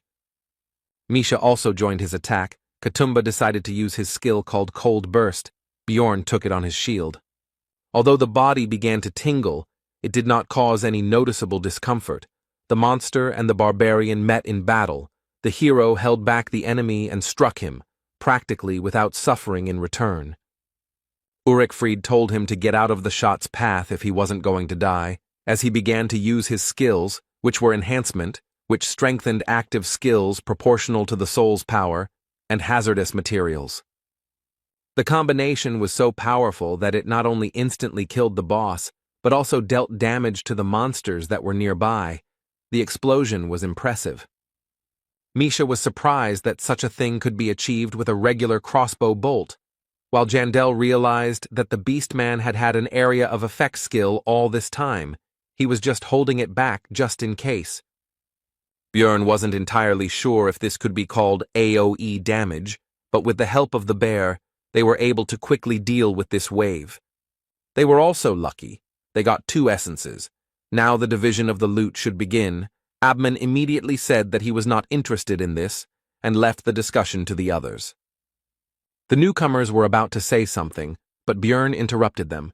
He informed them that the Yeti essence would go to them and Misha, and they could divide the second one between themselves. They agreed. The cat immediately began to congratulate the barbarian on acquiring even greater power, but it turned out that he wanted to give this thing to the girl. Misha hesitantly said that, in principle, she was not against such a development of events, but she was interested in how much she would owe for it. The hero was discouraged by these words. He was not going to fleece his partner. The girl continued to say something, but Björn was no longer listening to her. He was immersed in thoughts about the fact that the essence of the Yeti, a monster of the 7th rank, has quite decent stats.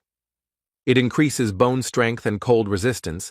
These are top defensive characteristics, and in addition to them comes sensitivity to the same cold. As well as a little strength and dexterity, all of this would be useful. But the sensitivity indicator is key for elemental damage dealers. It increases the damage from a given element. Misha, meanwhile, was still plaintively asking for an answer to her question. Björn continued to anticipate how much the power of his Koshara would increase. Because the color of the essence was also lucky, it gave the passive chill, which increased the damage of the attribute. But the main one was the active condensation of cold.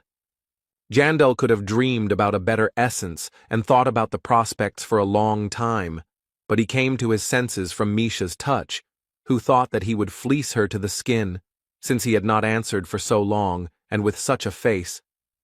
Björn finally replied that she shouldn't worry about that, since such things only needed to be taken care of with temporary companions, and it would be enough for him that the girl would continue to stay with him.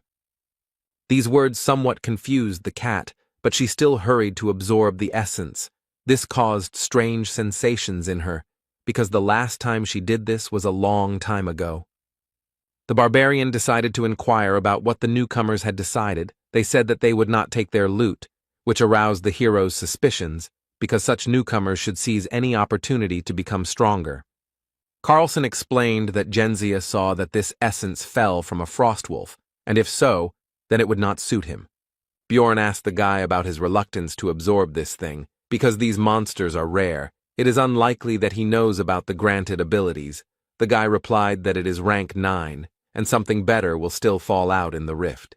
It was a little suspicious, but such an answer was quite logical, because in this place the chance of essence dropping is very high, so I decided to find out Gensia's reasons for refusing to increase her strength. The researcher replied that removing unwanted essences was quite expensive, so she decided not to repeat her mistakes, because the girl uses a sword and she has the abilities of a goblin archer. The hero would have removed from the list of possible traitors those who would have absorbed the essence, but none of them took it, and the reasons given were almost ideal. He only hoped that they were not in cahoots. Genzia began to ask about the end of the monster's attack, as the ice ceiling above them began to crack, and soon a large paw of a new monster appeared from there. It was the final boss, somewhat similar to a lycanthrope, but larger and without weapons. But Björn was never worried about its appearance, because he knew that he would have to fight it later. Tyrant Tenerbus discovered the intruders and was very angry, so he used Ice Crush, which broke the floor under the team, and they all began to fall down. Just as the hero from the game remembered, it was time for the 3rd chapter. As a result, the squad ended up in a special zone, in which they were affected by the hypothermia effect, which reduced agility and doubled the damage received from the cold, and they all fell into freezing water. In the game, you just waited for the loading to complete, after which you start the 3rd chapter already on land, although your health points become smaller. But in reality, the barbarian was thrown around by the current left and right until he was thrown out of the waterfall, and he began to think that he would die like that. Now he understood the reason why he started this chapter in the game with reduced health. Because of this shaking from side to side, like a sack of potatoes, his body is now all in bruises and abrasions. The hero was distracted from analyzing his condition by a worried Misha, who shouted his false name and ran to the barbarian to make sure that everything was okay with him. When everyone gathered together, it turned out that Abman always carried firewood with him, Since he traveled alone, Björn decided that this fully proved the truth of his words. Nefrine and Carlson were worried that they were sitting right next to the fire, but it wasn't getting any warmer. Ulrichfrid explained that it could be an effect of a special region. His own limbs were getting numb. Misha was surprised by their conversation because she herself had never felt anything like this. But the hero was not surprised by this, because the girl's resistance to cold, according to his estimates, should have already exceeded 40 units. The cat asked how Björn was feeling. He replied that he was also cold, although not too much because his body was shaking, but it did not cause pain. Then she called him to warm up to her. This time the situation could not be misunderstood. Even Abman was whistling, as if not paying attention to what was happening. Anyway, the team decided that the area was safe, so they planned to set up camp for the night. But Jandel couldn't trust the others. He and Misha had some firewood of their own, so they moved further away. The cat suggested that Björn sleep first, but he said that first they needed to talk about whether anyone from the rest of the squad seemed suspicious. After Misha shared her observations, the hero praised her, because thanks to this, he was now almost certain of the traitor's identity. 6 hours later, the expedition continued. Now they had only one path, albeit a winding one. In this location, they did not have to wander, they just had to follow the main path. Along the way, there were also monsters to fight that came out of the walls. Most of them were rank 8, but the difficulty was considered higher than the Bloody Citadel, which had rank 7. This was due to the chill debuff. Almost all enemies dealt cold damage in one way or another, which was doubled due to this effect, and while 3 of them could handle it without any problems, it was difficult for newbies. After 4 hours of moving forward and clearing out monsters, the team faced a new challenge. These were frozen ice orcs. They were rank 7. They were soon freed. Abman was a little upset by this, because he wanted to get a better look at the monsters. Björn called on everyone to keep in line, mentally adding that in this case, it would be easier for Misha to keep an eye on them. The barbarian didn't know what the potential traitor's goal was. Maybe it was even a simple clearing of the rift. But in any case, he decided to prepare for any development of events. Now he rushed straight at the orcs with a battle cry. Such a serious skirmish is the perfect chance for him to take action. So, just in case, the hero decided to keep his cards close to his chest and fight at a lower strength. Abman asked Misha why she was still here and not joining the battle. She replied that someone could attack from behind, but in fact Björn simply asked her to do so. Ulrichfrid decided that the battle was not going in their favor, so he used his contract with the spirit beast. It turned out to be a summoner, so the bear Iradun, the Iron Hero, appeared on the battlefield. Seeing the beast's power in action, Björn finally understood how Abman could explore the labyrinth alone, though that wasn't a good thing right now. At this rate, they would win before the traitor revealed himself. So the barbarian had to go to plan B. He weakened his defense and exposed himself to the orc's attack, while Misha worriedly shouted out his fake name. But in fact, she was closely observing the actions of the rest of the squad, as previously agreed. Björn was actually almost unharmed, because the combination of the helmet, the thickness of the skull, physical resistance and regeneration protected his head. He only got a slight dizziness. Now it's the cat's turn.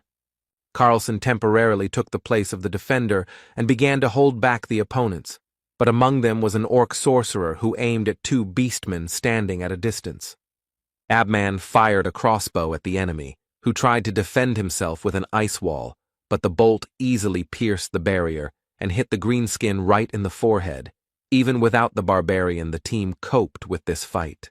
Jandel was already beginning to think that his whole idea of creating a difficult situation was losing its meaning, when a voice was heard that said that since the essence had appeared, it was possible to begin implementing the plan. Genzia used armament change, which instantly changed all of her equipment to a higher rank, after which she used the skill Beast Walk, which imposed invisibility and speed.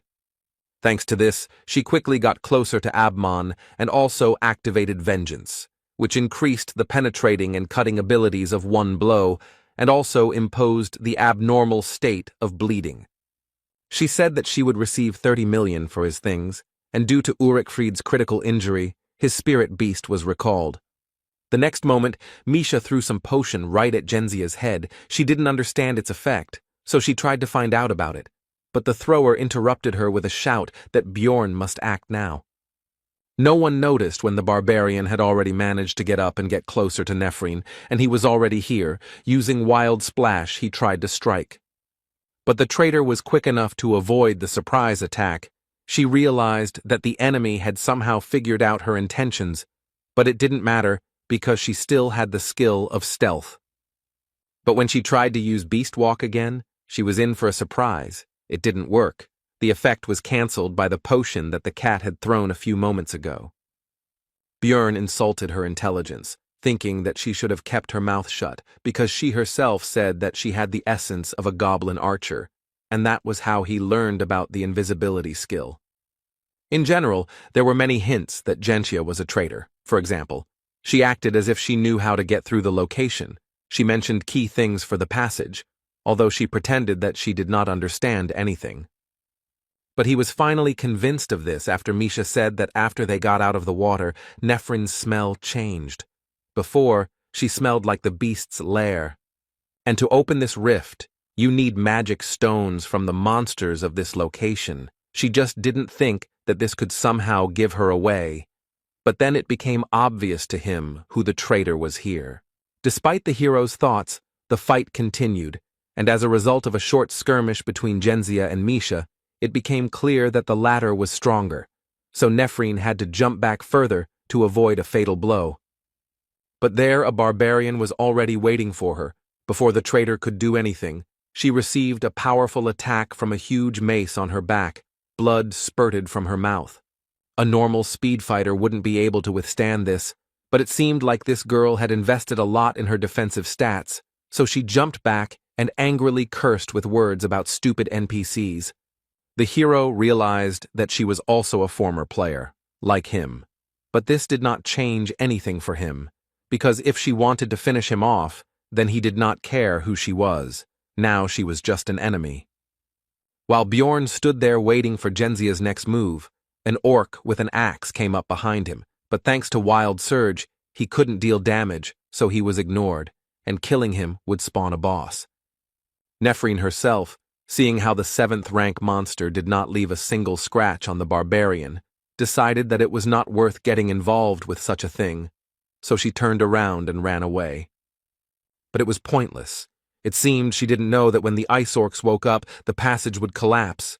But as they say, a cornered rat will bite a cat, so you have to be careful. All this time, the enemy continued to beat the barbarian wherever he could. It seemed he was even starting to like it. Misha offered to take him on herself. Bjorn said not to kill him, but only to distract him. After that, he went straight to Genzia. She tried to say that they misunderstood each other and they needed to talk first, but the hero understood that she was just trying to stall for time. She recently cast Vengeance and is now waiting for the cooldown to be able to use it to win, which she needs to do for about 3 more minutes. In other words, she wouldn't be able to break through the shield yet, but his thoughts were interrupted by the enemy's attack. He realized that despite this, she would still try. Nephrine's onslaught didn't last long. Jandel timed it right and struck her leading arm with his massive mace, causing the blade to fly far away from them and leaving the girl unarmed. After that, the barbarian returned to the conversation and asked about what they had misunderstood. Genzia at first did not believe that they believed her, but this was her only chance, so she began to explain. But her speech did not last long. While she was speaking, a blow from Bjorn fell on her head, not strong enough to kill, but enough to knock her unconscious. It was all just a distraction. Soon all the equipment was removed from her. It was all sharpened for fighting with other people, but some of it could well be suitable for Misha. The rest could be sold for a solid sum. The loot was finished. Now it was time for a conversation. But before that, the barbarian crushed all the limbs of the victim and forced him to use change armament to remove the second set of equipment. After that, it was possible to find out that rumors about Genzia's tricks had spread throughout the guild. So this time, she decided to act for sure and kill all witnesses. Then the hero asked why she opened the rift. The girl replied that she wanted to get the heart of the snowfield, and that there were also supposed to be lower-ranking researchers here, and after that, she latched onto the words about opening the rift. It was Bjorn's miscalculation. Now Nephrine asked if he was a player, but the barbarian was not going to agree with this. Genzia began to beg for mercy, because she just wanted to get home. The girl said that in this world, in order to survive, she had to go through terrible things, and also thought that Jandel NPC, if she knew that he was a player, she would not have attacked, because real people cannot be killed. After that, she broke down. She wanted to hear at least some kind of answer, and the hero was silent all this time. He was surprisingly calm. There was not a drop of sadness, and there was no pity either. He simply said that she was an evil spirit. He raised the mace up and abruptly lowered it down. With her last word, the girl called her mother. After that, she would never say anything again, and the floor of the labyrinth was once again stained with human blood. Bjorn killed another player for the first time, whether it was easy or hard, whether he felt excitement or fear. Looking at Misha, he understood that none of it mattered. He did what he had to do. The cat ran towards the barbarian, because she was already starting to worry about his long absence, thinking that something had already happened. Meanwhile, Carlson was barely holding back that last ice orc. He began to call for help. The enemy was clearly stronger than the newcomer and was about to gain the upper hand in the confrontation.